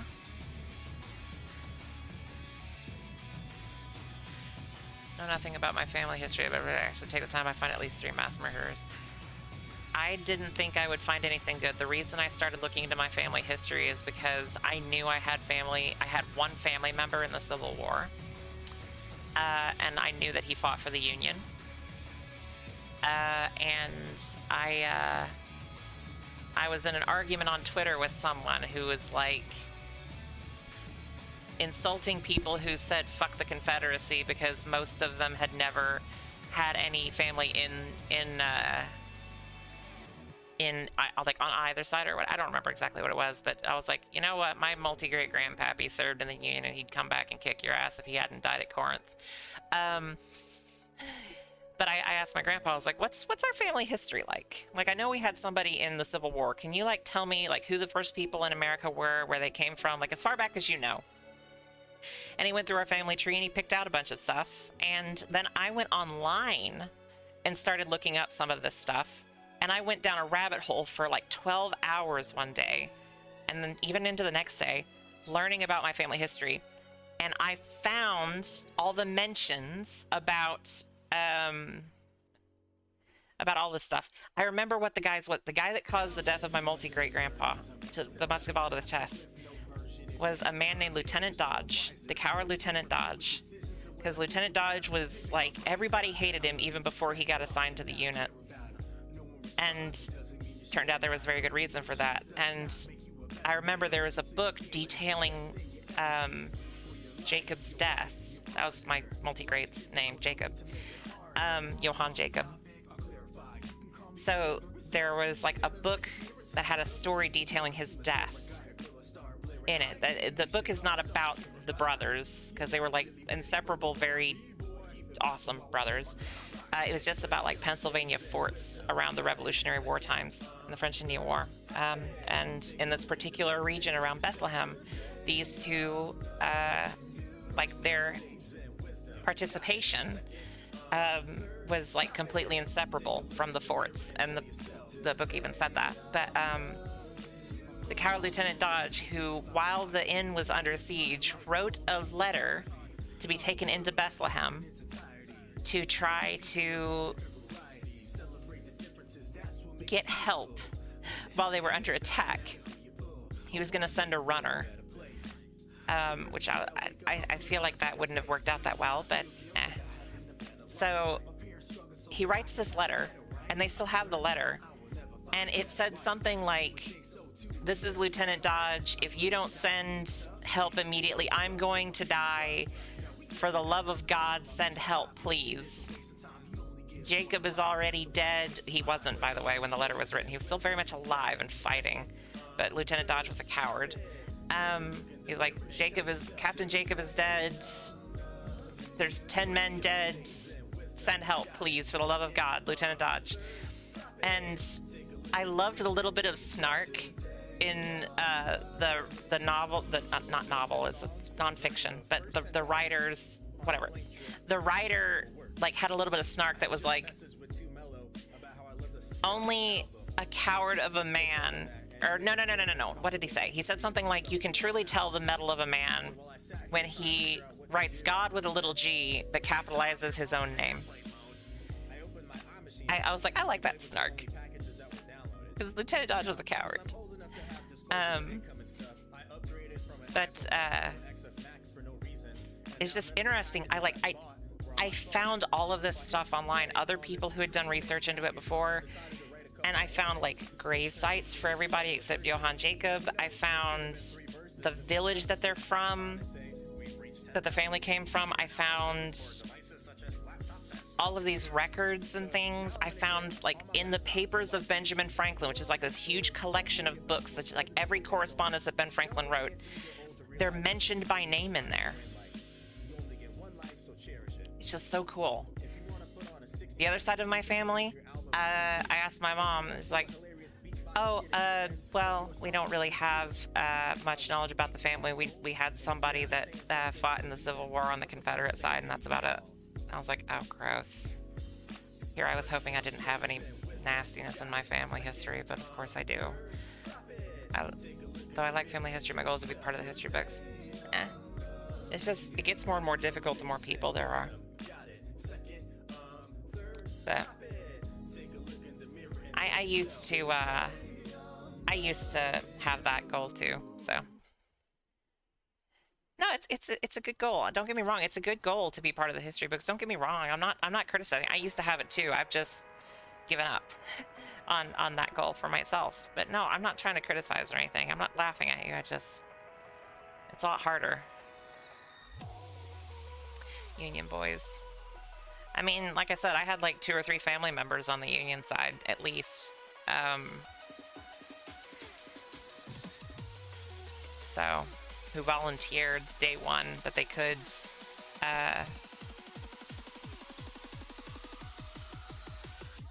but yeah, love family history stuff. Sadly, Johann Jacob's grave is like the only one that has been lost to time.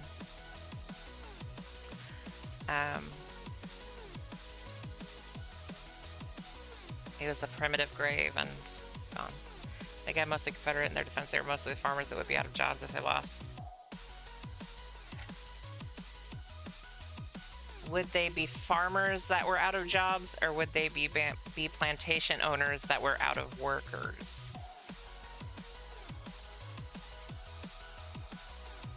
Because that's always a question I feel that has to be asked for Confederate stuff, because mentioning farmers, because of the amount of that going on in the Confederacy.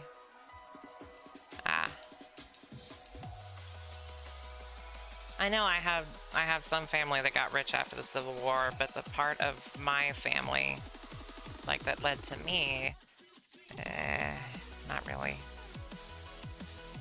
The only person on my side of the family that made any kind of money was my grandpa, and that's because he lied and made like good deals with people where they got screwed and he didn't. And he's not rich, but he's decently well enough off. And yeah, I am very much not rich. I'm broke as fuck.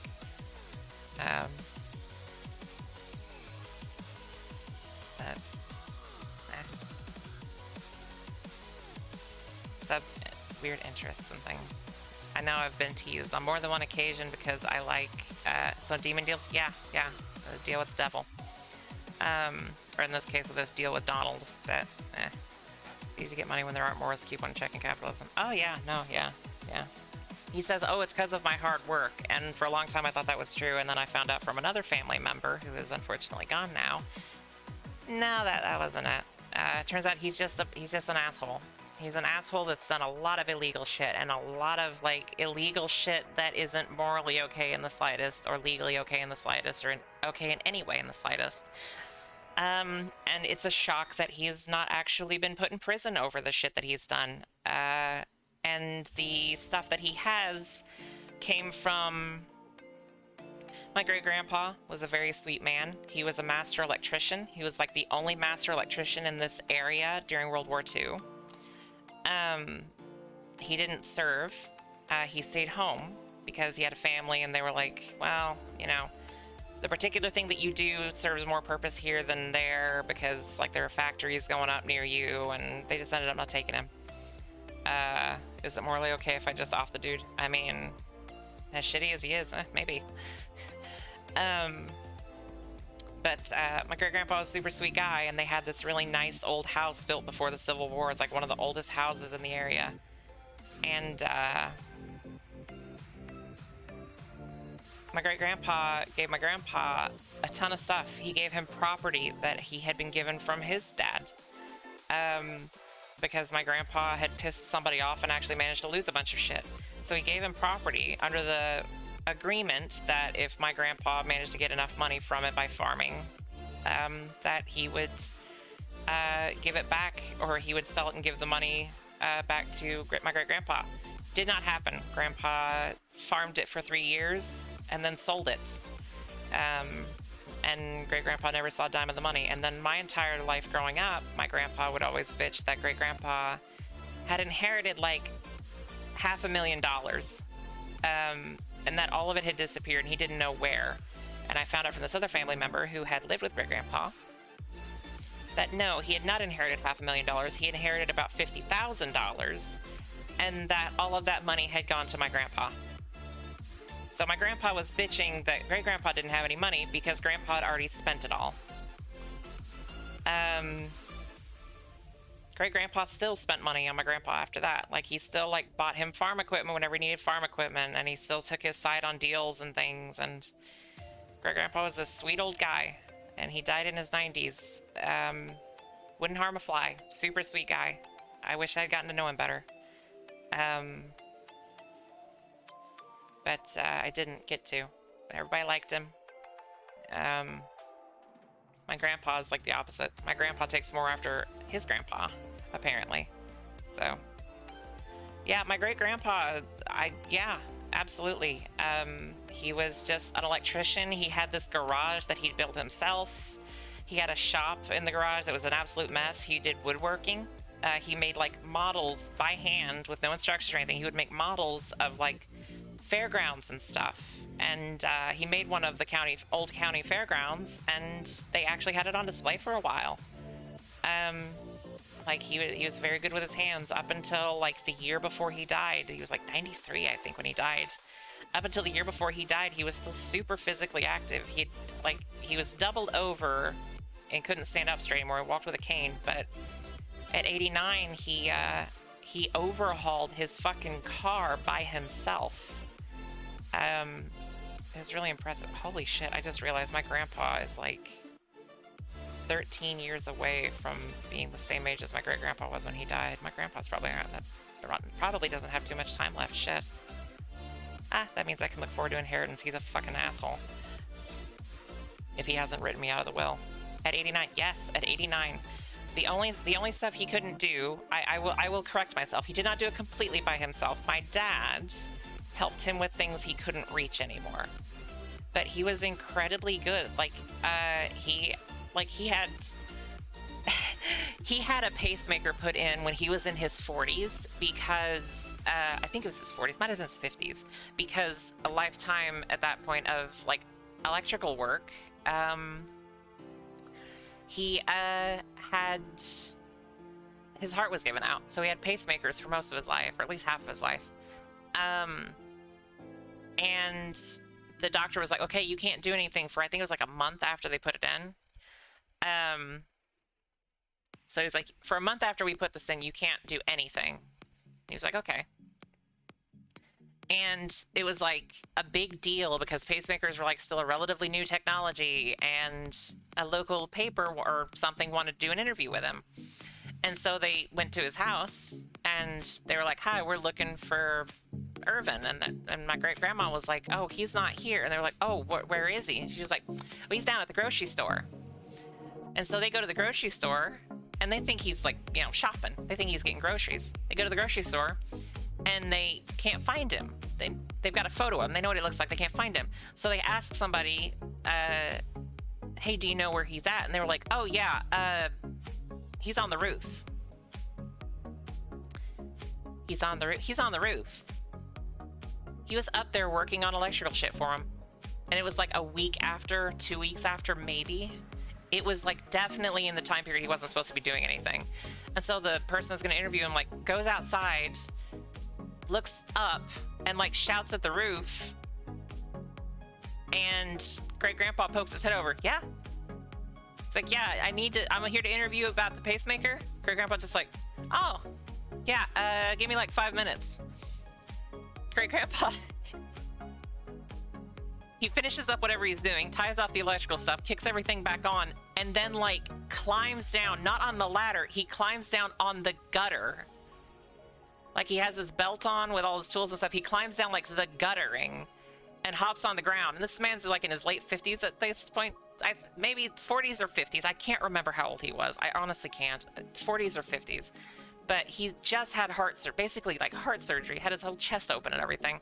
Hops down and he's like, yeah, okay, let's do the interview. And they're like, you're not supposed to be working, I thought. He's like, nah, it's fine. I'm fine. So yeah, absolutely like awesome dude. And the sad thing is the way he went out was like really kind of like anticlimactic because he died from carbon monoxide poisoning because the furnace that he had installed in his home, which he had installed in the late 50s, was basically just putting out pure carbon monoxide and had been for a couple months. And he had been poisoned by it, and he ended up in a nursing home and died a week later. It sucks because he could have survived a lot longer, I think, if it weren't for that, because he was in otherwise surprisingly good health except for his heart. His heart was shot. Should try to find the article on him. I have, unfortunately, there's no real records for that paper from that time period. I call her my aunt. She's not my aunt. Nancy. She was the one that she was the family historian. She was the one that told me a lot of information about my family. She had actually tried to find it herself later on and couldn't find a record of it. And she had a lot more resources than I do as far as like local stuff and be able to find stuff. So yeah, it's gone forever, unfortunately. But it was cool. It's cool. I actually have some of his stuff. I have his, he was a union guy. And I have his electrical handbook for how to do electrical work from the early 1930s at Coyne Electrical School. He went to Coyne Electrical School. And I have a handbook that is like from that time period. That was his. It was in some of the items that I got whenever my aunt died. because she had a bunch of old stuff. A bunch of stuff disappeared, unfortunately, too. I had no idea where it went, but I wanted some of his stuff, and I got it. And that was one of the things I got, was this old handbook. It's like this little leather-bound thing that's got a bunch of stuff in it, and then also tucked inside the front cover was his first electrical license, which is very old, and it's just really cool, some of the stuff that I have of his, which, well, I mean, it's just that. That's the only thing I have. The other stuff is, like, newer. But, it's got, like, hand-drawn diagrams and stuff. It's got, like, there was, like, 30 pages in the back that were blank for notes, and he's, like, it's all of his handwriting, and there's no way anybody could read it because it's just scribbles, because he had doctor's handwriting. And he was like, the only person who needs to read it is me. It's like, okay, technically you're correct, the best kind of correct, but, like, if somebody else ever comes back to work on something electrical, like, the biggest complaint that there was for him with the way he worked was that his mentality wasn't that something needed to be easy to work on. His mentality was that something should never have to be worked on once it was done. So he had a tendency to, like, seal wires and pipes to, like, a permanent point, and could never, like, easily get them out. You'd have to, like, remove a whole bunch of pipes to get stuff out, but, like, he had this mentality that if he did it the right way, you'd never have to touch it again, which isn't true.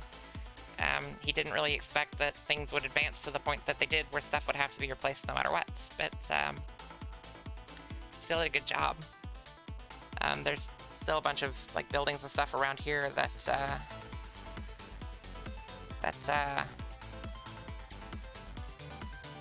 that his fingerprints are on, basically.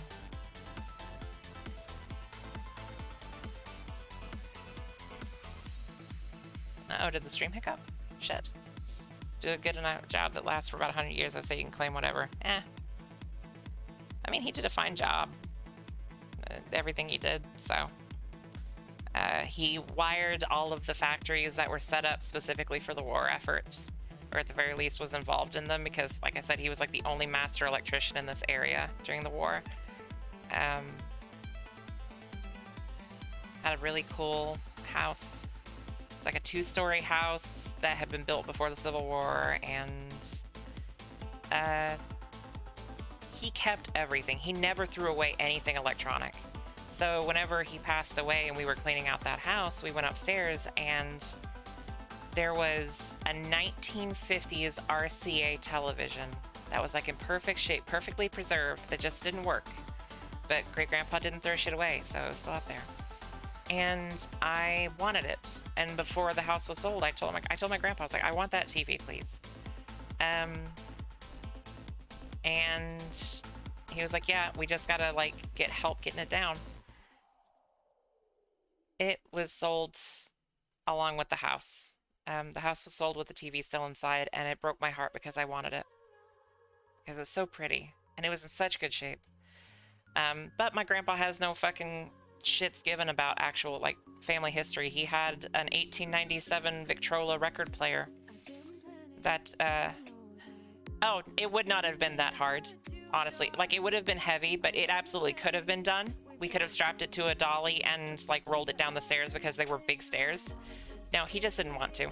It wasn't that hard. He just didn't want to, and I couldn't do it alone. So, but my great-grandpa had this, like, 1897 Victrola record player that when he passed away, my grandpa took. That was in perfect condition. Grandpa left it outside and let it rot. It's in his open barn, and it's covered in bird shit. Well, what's left of it is covered in bird shit, but it's completely destroyed. And it was in really, really good shape. There were only 2 things out of my great-grandpa's house that my grandpa didn't let get destroyed, which was this antique china cabinet, which only got saved because my grandmother wanted it, and an antique sewing machine, which also only got saved because my grandma wanted it. The other stuff my grandma didn't give a shit about, so it got left outside and destroyed. And it wasn't just that stuff, it was my stuff too. I had this mid-1980s tower that worked just fine. I just didn't have a monitor that would work with it anymore. But I was gonna get one, and keyboard and mouse and stuff, and, like, have stuff to, like, use it, because it still worked just fine, which is awesome. Whenever I went back once because it was stored there. I lived with my grandparents. Whenever I went back, he had left it outside and it was destroyed.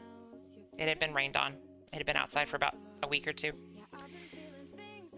And I was furious. I was like, why the fuck did you leave that outside? Well, it was in the way. No, it wasn't. It wasn't in the way. It'd been there for years. It had never been in the way. Well, it was in the way and I didn't want it in there anymore. I had like a giant binder full of first edition Pokemon cards, rare stuff, hollow stuff. It was left in a tote outside, so. Oh no, he knows it breaks crap. He's very aware. He's like a farmer and a welder, and he's very aware of like shit outside is gonna break. He just doesn't care is the thing. If he actually cares about something, it gets stored inside and it's covered very carefully. He doesn't give a shit about historical stuff at all, which pisses me off. Like, okay, my dad in like 1997 bought this,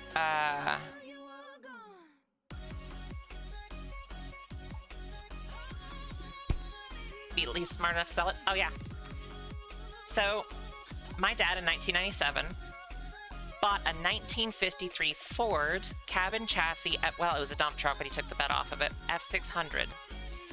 It's a big truck, but it was a classic truck, and it had 3,000 miles on the odometer.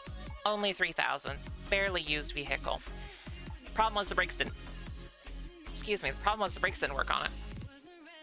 So my dad tows it, puts it on a flatbed, tows it to my grandpa's home, puts it in the backyard, and says, I'm going to come back and work on it. Dad doesn't come back and work on it. So it just sits there and rots and rots and rots. My grandpa could have put a tarp on it, or my dad didn't. Could have done a bunch of stuff to it. Didn't touch it. Wouldn't touch it. That's not mine. So I said, okay, well, whenever I get old enough, I want it. I'll buy it from you. You know? Like, I'll buy it from you. It's like $500 or whatever. I'll buy it from you. I don't really have a place to put it, but I'll figure something out. A few years ago, I go back. The truck is not where it's been for the last 20 years. It's been pushed into the trees. Not only has it been pushed into the trees, but it wasn't pushed there with any kind of care, because like the body panels on it were starting to rust, but they were still in one piece for the most part, and they were like shaped still. They weren't like dented or anything. The driver's side fender was completely caved in. The driver's side door was fucked up. Like it had been crushed at the hinges. Like all the sheet metal on the driver's side had been fucked up. He had taken a tractor and a blade and had just shoved it over into the weeds and destroyed half the truck. Busted one of the wheels, like had busted the hub, like completely fucked it up. And I was like, why did you do that? He's like, it was in my way. I said, you could have fucking done it with more care. No, it was in my way. Just like my computer, just like the Victrola. Just like my Pokemon cards, which would be worth a lot of money right now. They may actually still be okay because they were actually in a plastic tote. So they may be okay. They've just been like outside, kind of under a roof this entire time. So yeah, caved it all in. And I was like, I was going to buy it from you. He was like, you can still have it. I was like, I don't want it now. You've destroyed it. Like it was already going to be expensive to get this thing restored. You've made it worse because now those parts cannot be repaired. You've destroyed them. Like it was bad enough with the rest, but you could throw some Bondo in there and be fine. No, you've actually destroyed the fucking thing. So next time I go down there a few weeks later, it's gone. It was gone. And I said, what happened to the truck? He said, oh, I sold it to somebody that wanted the doors off of it. I was like, really? They wanted the doors off it, including the one you broke. He's like, actually, the door was fine. It was just the hinges that were busted. Hello. Welcome back to the stream. I found out later that the guy that bought it actually didn't want the doors off of it. He's going to restore it. He's actually going to restore that truck. He was looking for that truck because he had some parts for it, but he couldn't find it. He's actually going to restore it. My grandpa won't give me his name because I'd love to see it when it was restored because that was supposed to be mine. Like, that was why my dad bought it. He bought it so I could have it whenever I got old enough because I loved old trucks, and I actually had a toy that looked exactly like it, but yellow. This one was black. And he's going to restore it, and my fucking grandpa won't tell me who it is. I was like, who is it? Oh, I don't remember. Yes, you do. You have the bill of sale. No, I don't have that. I don't know who bought it. Like, this guy can remember the birthdays of every single person in his high school graduating class. Can't remember the person he sold this truck to a couple years ago. Couldn't remember it a week after he did it. Just fucking sucks.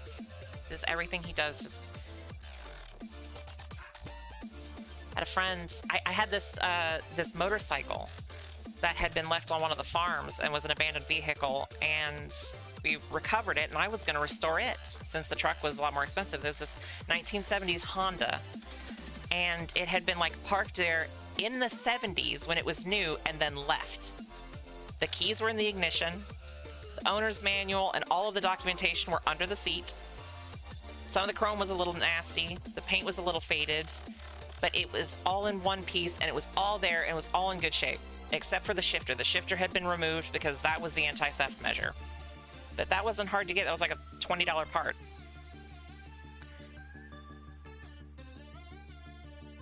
Sold it to a friend of mine. He did, for $100, under the condition that if and when the friend restores it, which is what he's planning on doing, I would get to ride it before, at least once before if he tried to sell it, that I would get to ride it or at least see it, because I wanted to see it restored. At some point, my grandpa took the keys out of it and now can't find them. Magically. So he sold the thing for $100. He basically sold it for scrap. Because the friend's like, I can't get the keys made for it. Like, and I can't find ignition stuff for it or anything. So I don't fucking know. I just... He has no respect for stuff. Like, his brand new four-wheeler gets to stay inside, but like a classic car, outside to rot. A fucking vintage motorcycle, outside to rot. Why does your family keep trusting things in his care? That's the thing. He's kind of the only one left. Everybody else has just kind of faded out and died, except for me and my grandparents. Everybody else in the family is like estranged enough to the point that they're not going to talk to him, or they're dead. So it's not that people are trusting it to his care, it's that everybody has died and I don't have any place to store anything, so he just gets stuff. He doesn't care about it, so it gets destroyed, but he gets stuff. Great Uncle Norman, the one that died in France in World War II, he has his dress uniform hat and bitches that the person that has his actual uniform, who was his fiancée, who's still around, won't give him the actual uniform. And I was just like, yeah, because you would throw it outside and let it rot. I'm shocked that the hat is still in one piece, and I only assume that it's still in one piece because you don't have the whole thing to let rot.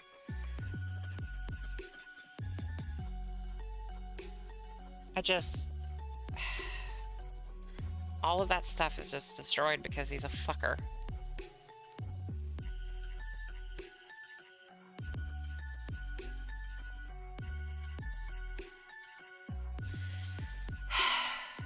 He has no respect for anything. Which is weird, because like he taught me to respect everything that I have, but he has no respect for like old shit. Just new shit that he's bought that he likes right now. Everything else gets left outside to be destroyed. As far as long distant cousins, I've tried. But I mean, I'm going pretty far out, because the family, like I know people that are within like a couple of separations, but they're in similar situations to me, or they're estranged enough that they won't even talk to me. Because like I was supposed to be the last son, and I was gonna carry on the family name, and I didn't have kids, and now I'm transitioning and can't have kids, so yeah, my mom doesn't have a lot of respect either for stuff. I have respect for stuff, I just tend to let stuff get messy. Adoption's not good enough. My grandpa was obsessed with the fucking family bloodline, and I was like, okay, look, the family bloodline was heroic and badass and Giga Chad and awesome until your grandpa, and then it stopped being badass and Giga Chad and awesome for the most part, and it definitely hasn't been badass since you, because you're a fucking rapist, dad was a murderer, and I'm hella gay. So, like, I'm not badass. I'm just kind of existing. You can be gay and badass. It's just, I'm not. But, oh, another perfect example. Great grandpa had a shotgun. Great grandpa had a double barrel shotgun with a plastic stock, which was like old plastic. And the point was you filled it with sand and you could like weight it to how you wanted it to weigh. It was like an heirloom thing. It was given to my grandpa when my great grandpa died. Grandpa sold it for $50 to someone who was going to basically turn it into scrap. They were going to destroy it. And then use the money to buy an AR-15 that he will not use and has not used. And I was like, you could have sold it for more to somebody. You could have kept it as a collector's item. Like, the only historical shit he gives a damn about is stuff that belonged to his grandpa. AR. Yeah, AR-15. Not even a good one. It was like a really cheap, shitty one. But, like, at the very least, he could have bought a fucking, like, heirloom rifle or something to give to, like, one of my little cousins or something. But no, of course not. Fucking God forbid.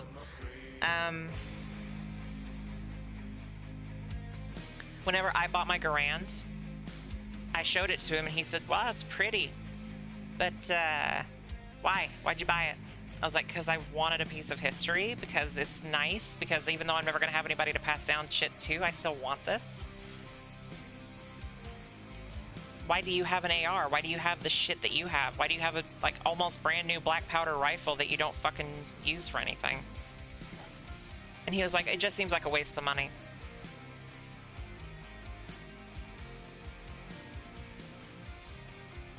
He bitches all the time that all the other farmers get to buy new trucks every year, and he doesn't. He buys a new truck every other year. If I was an only child, the bloodline would have ended with me. I was an only child. I was the only AMAB child from my dad, and my dad was the only one of his generation. So, and my grandpa was the only one of his. So since my grandpa, it's all just been this very narrow line. And I told him that I wasn't going to force another kid to deal with the kind of bullshit that I've had to deal with. My grandpa abused my dad and, like, gave him all kinds of fucking disorders and shit, which is what caused him to murder somebody and then die in prison.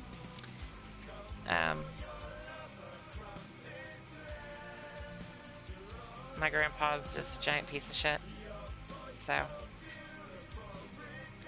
I'm glad the bloodline ends with me, because I don't care for little kids. I never really wanted, like, a little kid. I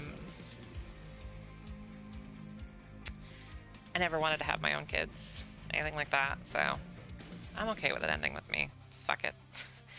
I don't care.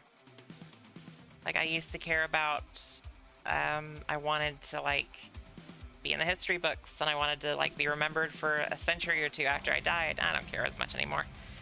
I care more about making an impact now. I was gonna die, like, the day I started drawing again was the day I was, like, setting myself up to be dead. And then I started drawing and things changed. So, I literally owe my life to everybody, like, to all of you and everything, so. I am the ender of the bloodline. Trans as well, the suffering world. Hun, where did you, how did you find me? Did you find me through Twitch, or did you find me through the comics or the artwork? Just curious.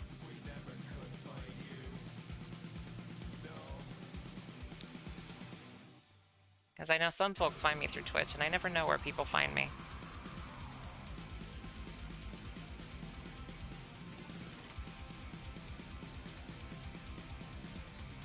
Twitter? Okay, cool. Cool. Yeah, if you haven't seen it, I do make a comic, a trans comic, that for some reason people like. apparently. Yeah, Webtoon, yeah.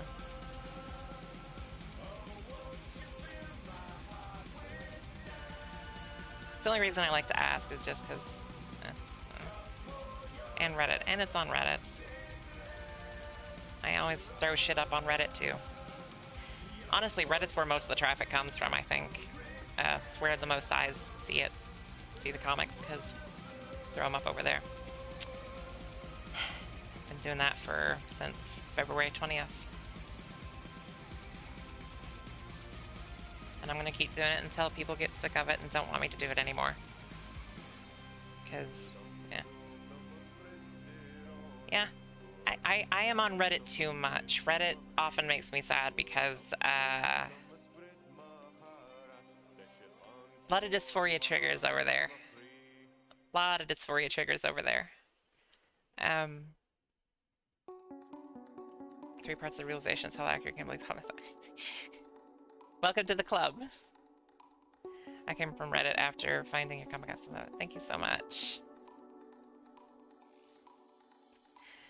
I only tell my stories, or meta jokes. I do meta jokes sometimes, but I only tell my stories. So if it's relatable, that means you're not alone, because I've experienced something similar. Reddit makes me very sad. I made a whole comic about it. Except I didn't call it Reddit because I'm very scared of copyright shit, and Webtoon is very weird with stuff, so I didn't want to risk like calling something Reddit and the Webtoon being like, hey, that's copyright, we're taking your comic down, bye. I called it Forget About It. Still one of the better puns, joke things I've made about the title of a fake site. But yeah, so I unsubscribed from all of the subreddits that I unsubscribed from like trans timelines and stuff, but I still see stuff that makes me sad because I've been on hormones since December of 2018, and that's 2.5 years in like a week, and that I've been on hormones, and I still don't present femme in public. I just go by dead name and present mask and stuff, so. Lemon icon, yeah. I think it's stupid that you can't use name brands due to copyright and trademark. It's literally free advertising. Yes, but sometimes it's bad advertising because if you're using it in a negative manner or something, then that may look badly on them, like they're endorsing it or something. So you're not supposed to do it because it's a way for them to protect their brand. Also, there's a thing in trademark and copyright court where if you have let enough people use your licensed thing, then you may actually lose the rights to keep it, which is stupid, but it's a thing that like you're allowing it to be public domain. You're not defending your trademark, therefore it's not yours anymore. Again, very stupid, but yeah.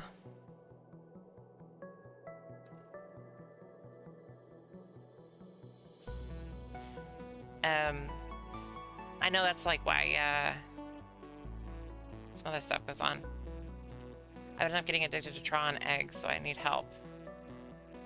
Well, I mean, the meme subreddits are at least better than like trans timelines or whatever, because or trans positive, which isn't that positive because yeah, if you don't fit into people's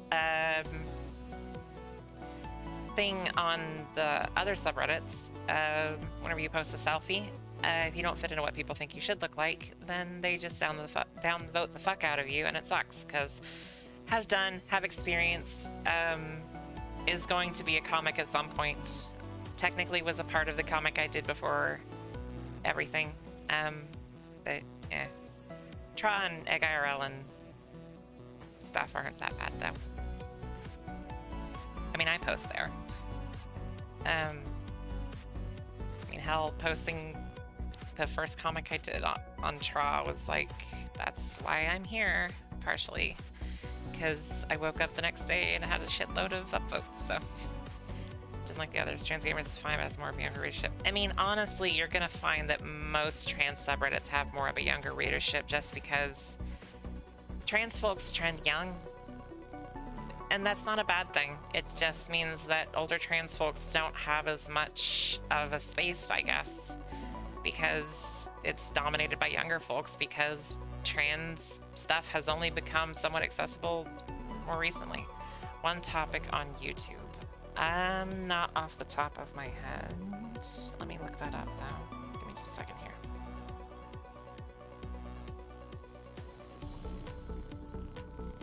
One topic on YouTube.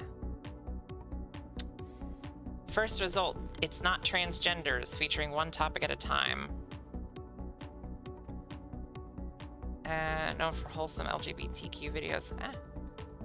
We'll look up more in detail later.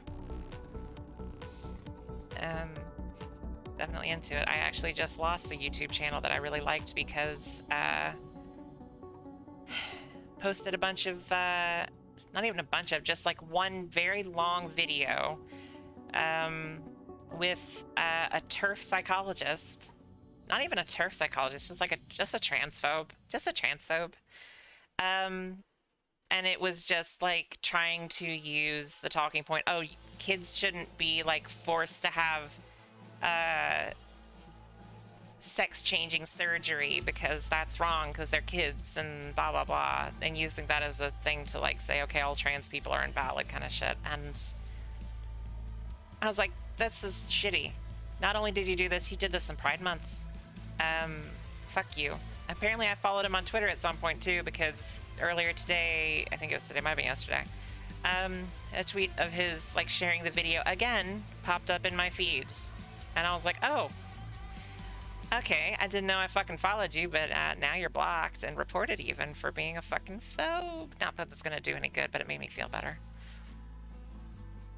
So, just, it sucks because I really liked his content. But, yeah. I'm not, it's not worth it. It's not worth supporting in any way somebody who literally would prefer to see me dead. So yeah. I told everybody that, around me, I made it very clear that anybody who supported, Trump in 2020, or even voted for Trump in 2020, I was done with, because no. You didn't have to vote for Biden, just no. They still doing it sex kids. Well, it's only abuse if you're not cis. Or excuse me, if you are cis. I know what I'm trying to say. I think you know what I'm trying to say. They only want to hurt people if we're not fitting into their nice little neat little box. Like they're like, oh, you know, gender binary is the only thing that exists, and gender and sex are the same thing. And it's like, okay, first of all, no, gender and sex are not the same thing. Second of all, like, the binary doesn't mean that there's only two. There's like a spectrum between 0 and 1 on this binary. So, like, I am a binary person. I am a trans girl. I am very girl. Even though I am tomboyish, I am very girl. So, oh no. No. No sing. Please no sing. Please no sing. Do not like singing. Please no. I don't even know what I would sing. Oh god, I can't read the chat! How long do I have to lose the glasses for? I don't remember how long I have to lose glasses for. Oh my god, it doesn't even tell me. Shit. 5 minutes? Okay. Hang on, where's my phone? God damn it. I gotta set up a timer and then I'll take my glasses off. So, it just basically means no questions will be answered in that time. Sorry. Okay. And start.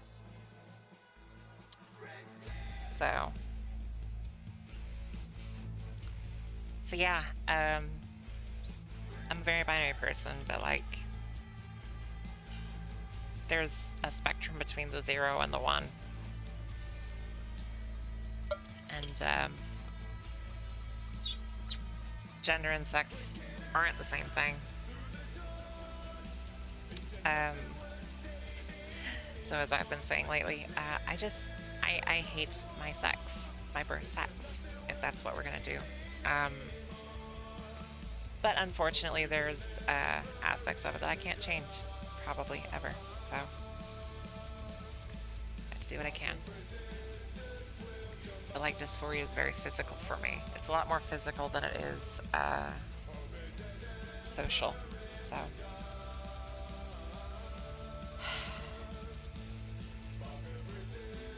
but yeah, so at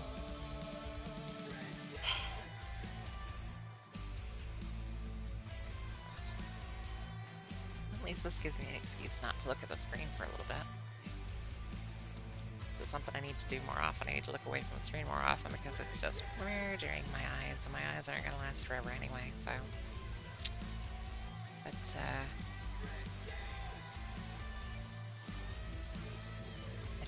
I don't know. I have friend who is gender fluid. I have friend who may be non-binary, may not be. I have a friend who is trans.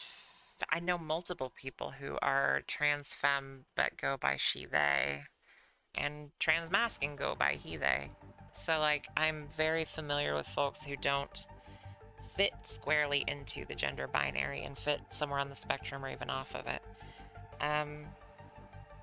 And, like, just because I fit squarely into it to a certain extent, like, I feel like even the ones that insist like there's only like male and female, or there's only him and her or whatever, I feel like even they acknowledge that there's a bit of a spectrum to it, even if they say there's not, because like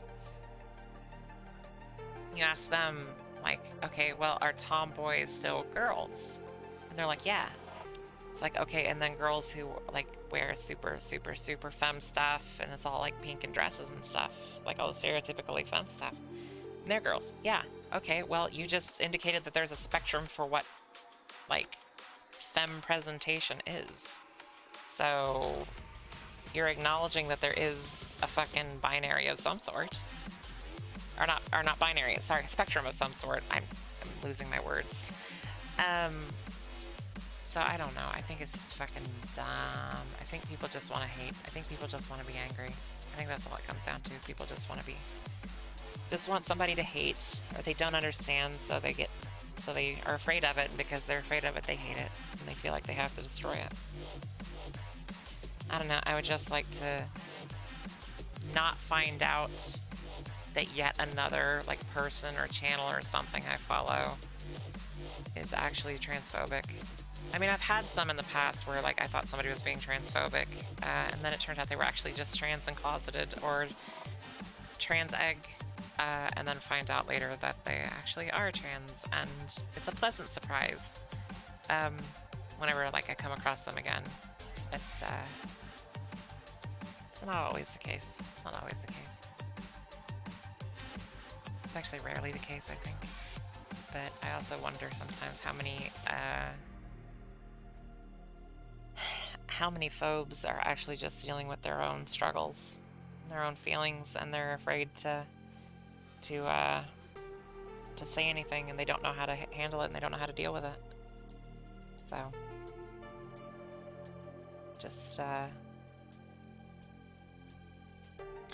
just rambling. I'm sorry. Also, I think I've been talking long enough that my voice is actually like locked into this range now for the time being, so that's cool. It's always a good time when that happens. Wish it would happen more often, but at the same time, I think that would cause problems based on the very conservative area in which I live, so you never know. You never know.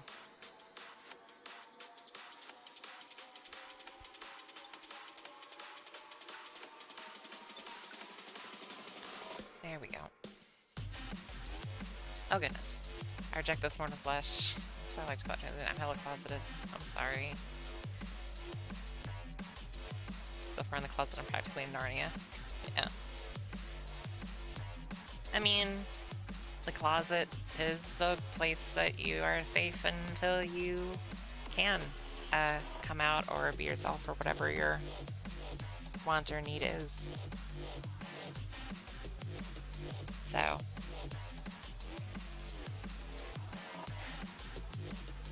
I spent a while in the closet. So also where a lot of people smoke. The apartment that I live in, all these apartments are supposed to be non-smoking, but people have smoked in here, and I have like a mild allergy to cigarette smoke. So whenever I take a hot shower, people smoked in the bathroom. So, and then of course, like, they didn't actually clean the yellow off the walls whenever they repainted it to rent it out to somebody else. They just kind of painted over it. So whenever I take a hot shower, just yellow shit just runs down the walls. It's gross. And it's still doing it. I've been here like 10 years and it still does it. Saying trans agenda sounds like you're saying transgender in Italian. Trans agenda. I wake up, I go to the IRL, I am a trans agenda.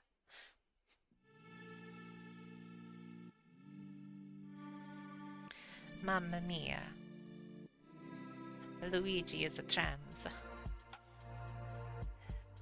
Oh god, I'm doing like the little chef's kiss hand the whole time I'm doing this. What's wrong with me? Fuck.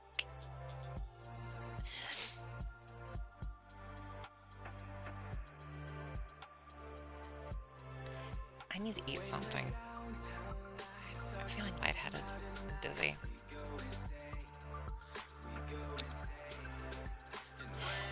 So, and I haven't been drawing. I haven't drawn in like 3 hours or something, 4 hours. So, I think I am just gonna go eat something and probably go ahead and end the stream here.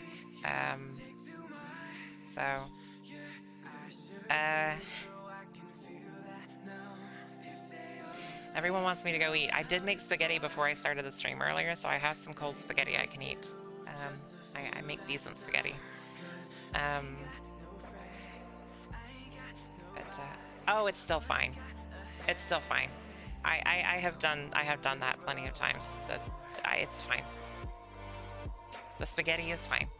I just microwave that shit, and it's actually better like after it's been microwaved, in my opinion. But that's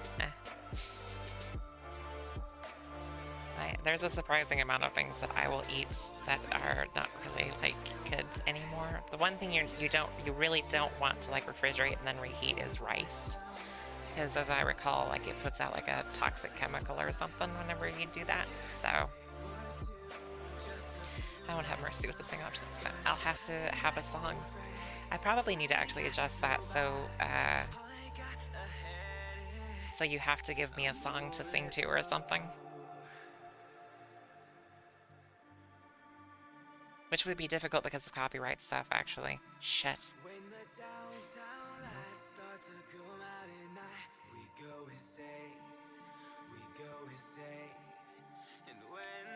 Oh, choose the national anthem? Ah, gross, no.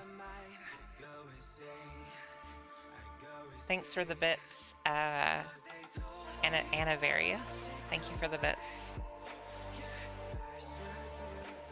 Rice does that. Yeah. Rice can do that. You're not really supposed to like reheat rice. Like it like releases a toxic chemical or some shit. I don't know. You can look it up and find out more information. But yeah, it does like weird shit.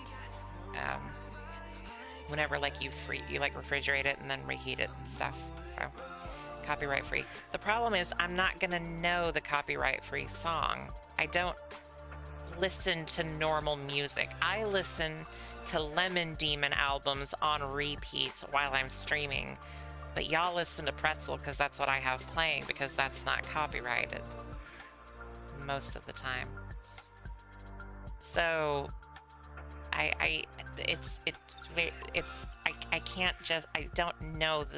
don't know the copyright free. So I mean, I could sing Happy Birthday because apparently that's not copyright free, but it's not public domain. But I don't know. I don't even know what Baka Matai is. I don't know what that is. I'm a bad nerd. I'm sorry. I'm a bad nerd. I don't even watch anime that often. So choose opera music. Oh, no. You have to understand too that like if I sing, I have to be able to sing in like the correct range. Hang on. if I sing, I have to be able to sing in the correct range, or this voice is gone. Like, it does not hold up in certain areas, in a lot of areas. So, yeah, because oh, is that the Dame Name or whatever? The meme one, the meme song.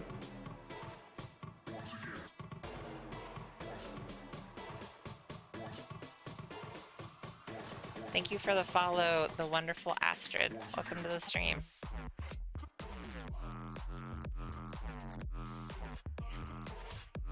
So I only, if that's that meme song, I only know it in relation to Chug Jug by Leviathan.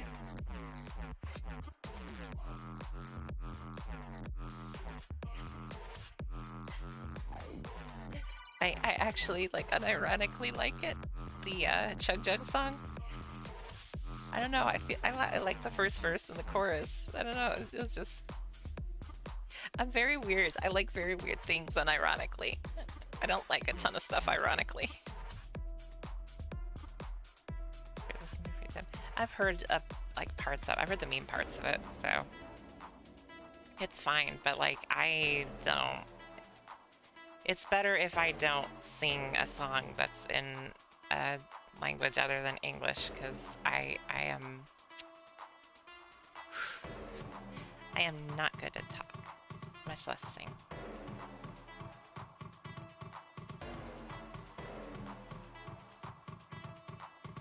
In fact, if it weren't for the fact that I draw on stream, I like often sing to myself if there's nothing happening. But all the songs I know are copyrighted, and all the dinosaurs are dead, except for chickens and turkeys, because those are technically raptors and falcons and stuff.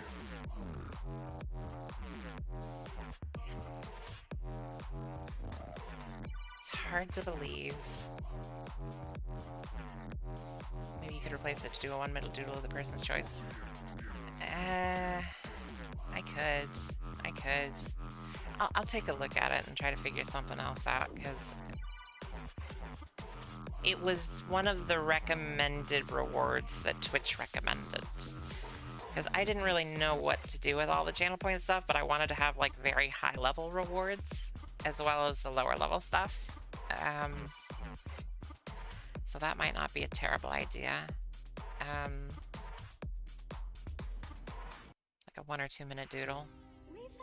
Replace the glasses one with a 1 minute, replace the song with a 2 minute. The only issue is that I tend not to like doodle. I tend to like want to finish stuff. So it would be more, I'm giving away free art. Like proper art, because I finish everything to some extent, most of the time. Not even most of the time, just sometimes. There is a chance that I will finish something eventually. Let's put it that way. Can't finish the stream yet. I know. I'm struggling to. My stomach is growling. I might as well just wait until it hits 6 hours now. I've only got like a minute left.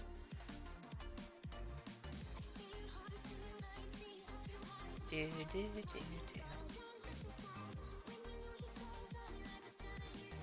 As the timer ticks down, that is procrastination.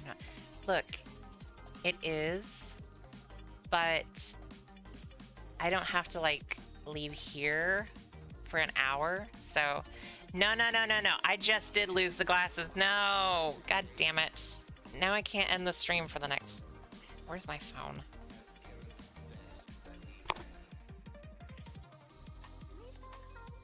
Starting another timer.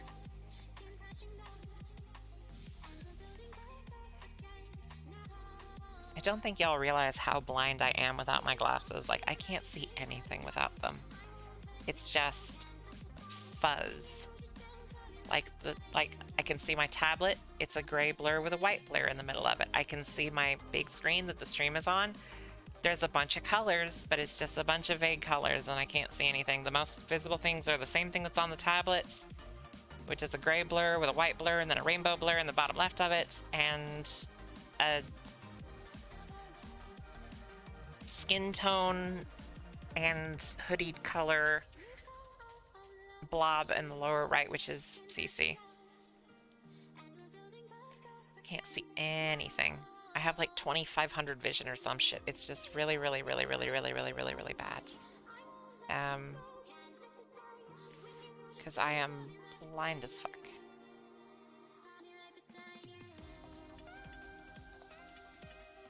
My glasses are super thick. I could get them thinner if they were made of glass instead of plastic, but then I can't see out of them. They don't fully correct my vision because I've worn plastic lenses for so long. So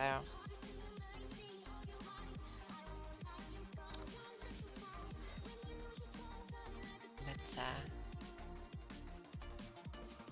and now we wait.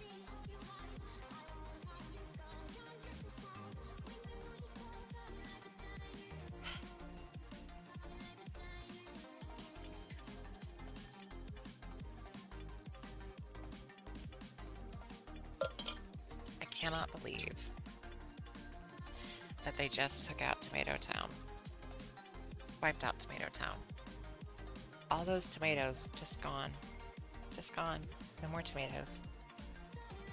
Fucking ketchup the fuck out of it. R.I.P. Rest in peas.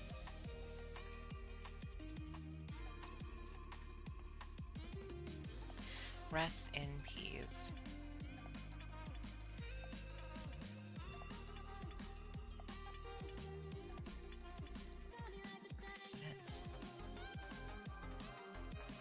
Okay, how close are we to being done with this timer? 2 minutes. 2 minutes, 20 seconds. Okay. I have a question that I'm not going to be able to have an answer for until like 2 minutes from now. Thank you for... Oh god. Thank you for whatever that was. I will read it off whenever I'm allowed to put my glasses back on. I'm sorry. I will read off your name for whatever that was in a minute. The question I have is, if there were two guys on the moon and one killed the other one with a rock, would that be fucked up or what?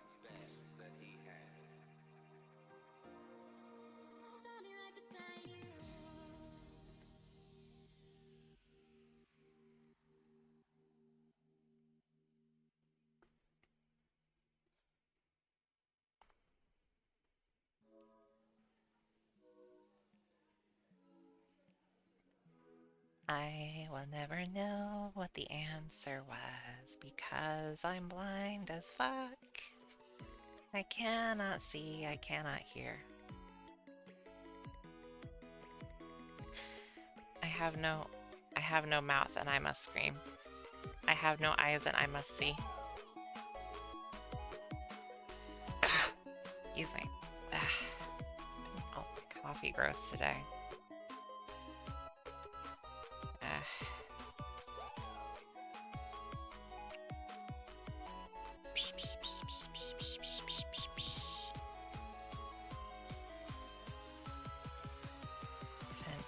Eventually, this timer's gonna run out.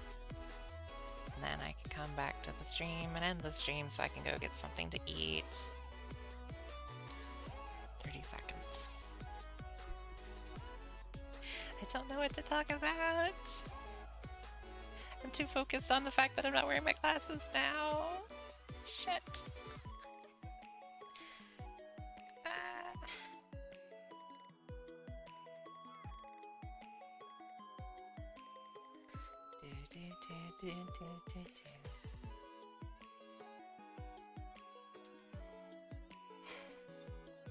Oh, okay. It's done.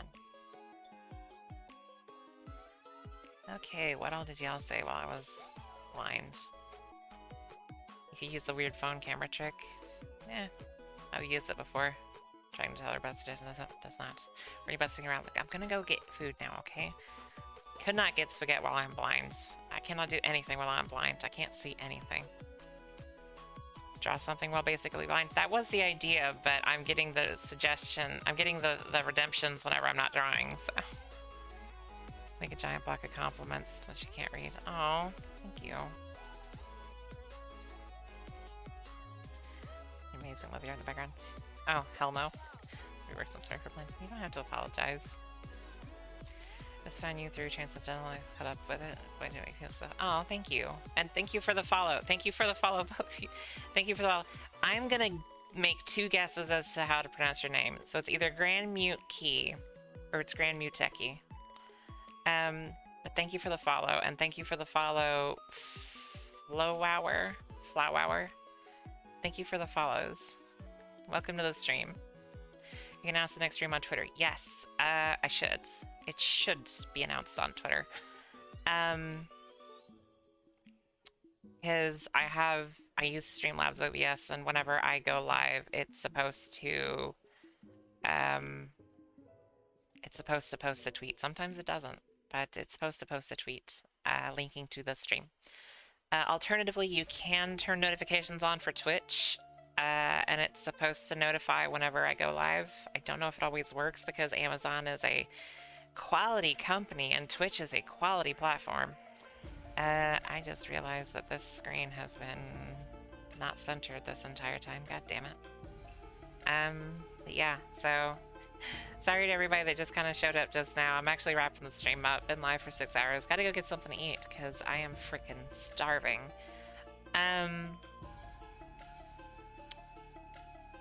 Let everybody know that's here. Next comic is going to be a bit of a celebration because I have reached both 1,000 subscribers and 100,000 views on Webtoon. So I'm doing a bit of celebration. I'm doing a Q&A comic. If you're familiar with Wake Up and Start, it's similar to the ones that she's done. So I will post a comic asking for questions, and then I will make some comics answering questions. I want to keep them not sexual because, like, if something will trigger Webtoons flags, I will not answer it. And Webtoons is like no overly graphical stuff and nothing too sexual. So that's really the only limitation. But that's probably going to be posted sooner than a week from now because the newest comic just went out today.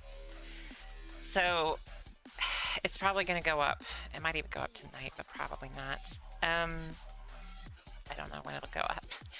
But I am going to post that. The artwork's ready to go. I just have to do the text and then throw it up there. So be thinking of a question. Excuse me. And yeah, that's the next comic. And after that, I don't know how things are going to go. As far as streaming goes, don't you have some more shading to do? No. Art's done. I'm done with the art on it. So I just have to do the text. Shading is on another thing. Otherwise, next stream, picture your finger. I hurt my finger when I was trying to figure out what I was going to do next. I'd already finished that one, so. Next stream is not tomorrow because I have to do my other job tomorrow. I'm gonna shoot for Saturday. Today is Thursday. I'm gonna shoot for Saturday. And yeah, thanks to all the new folks for showing up to the stream, for coming to the stream. I don't know why I said show up, that sounds weird. Thanks for coming to the stream. I hope you enjoy it. I hope you enjoyed it. Sorry it's not the most entertaining necessarily. Most of the streams aren't that, I'm not that engaging. I'm usually just drawing and there's music playing because I can't talk and draw at the same time. But anyway, so thanks for coming. Have a good night. Have a good day or a good night. Whatever it is, wherever you are. And I will see you next time.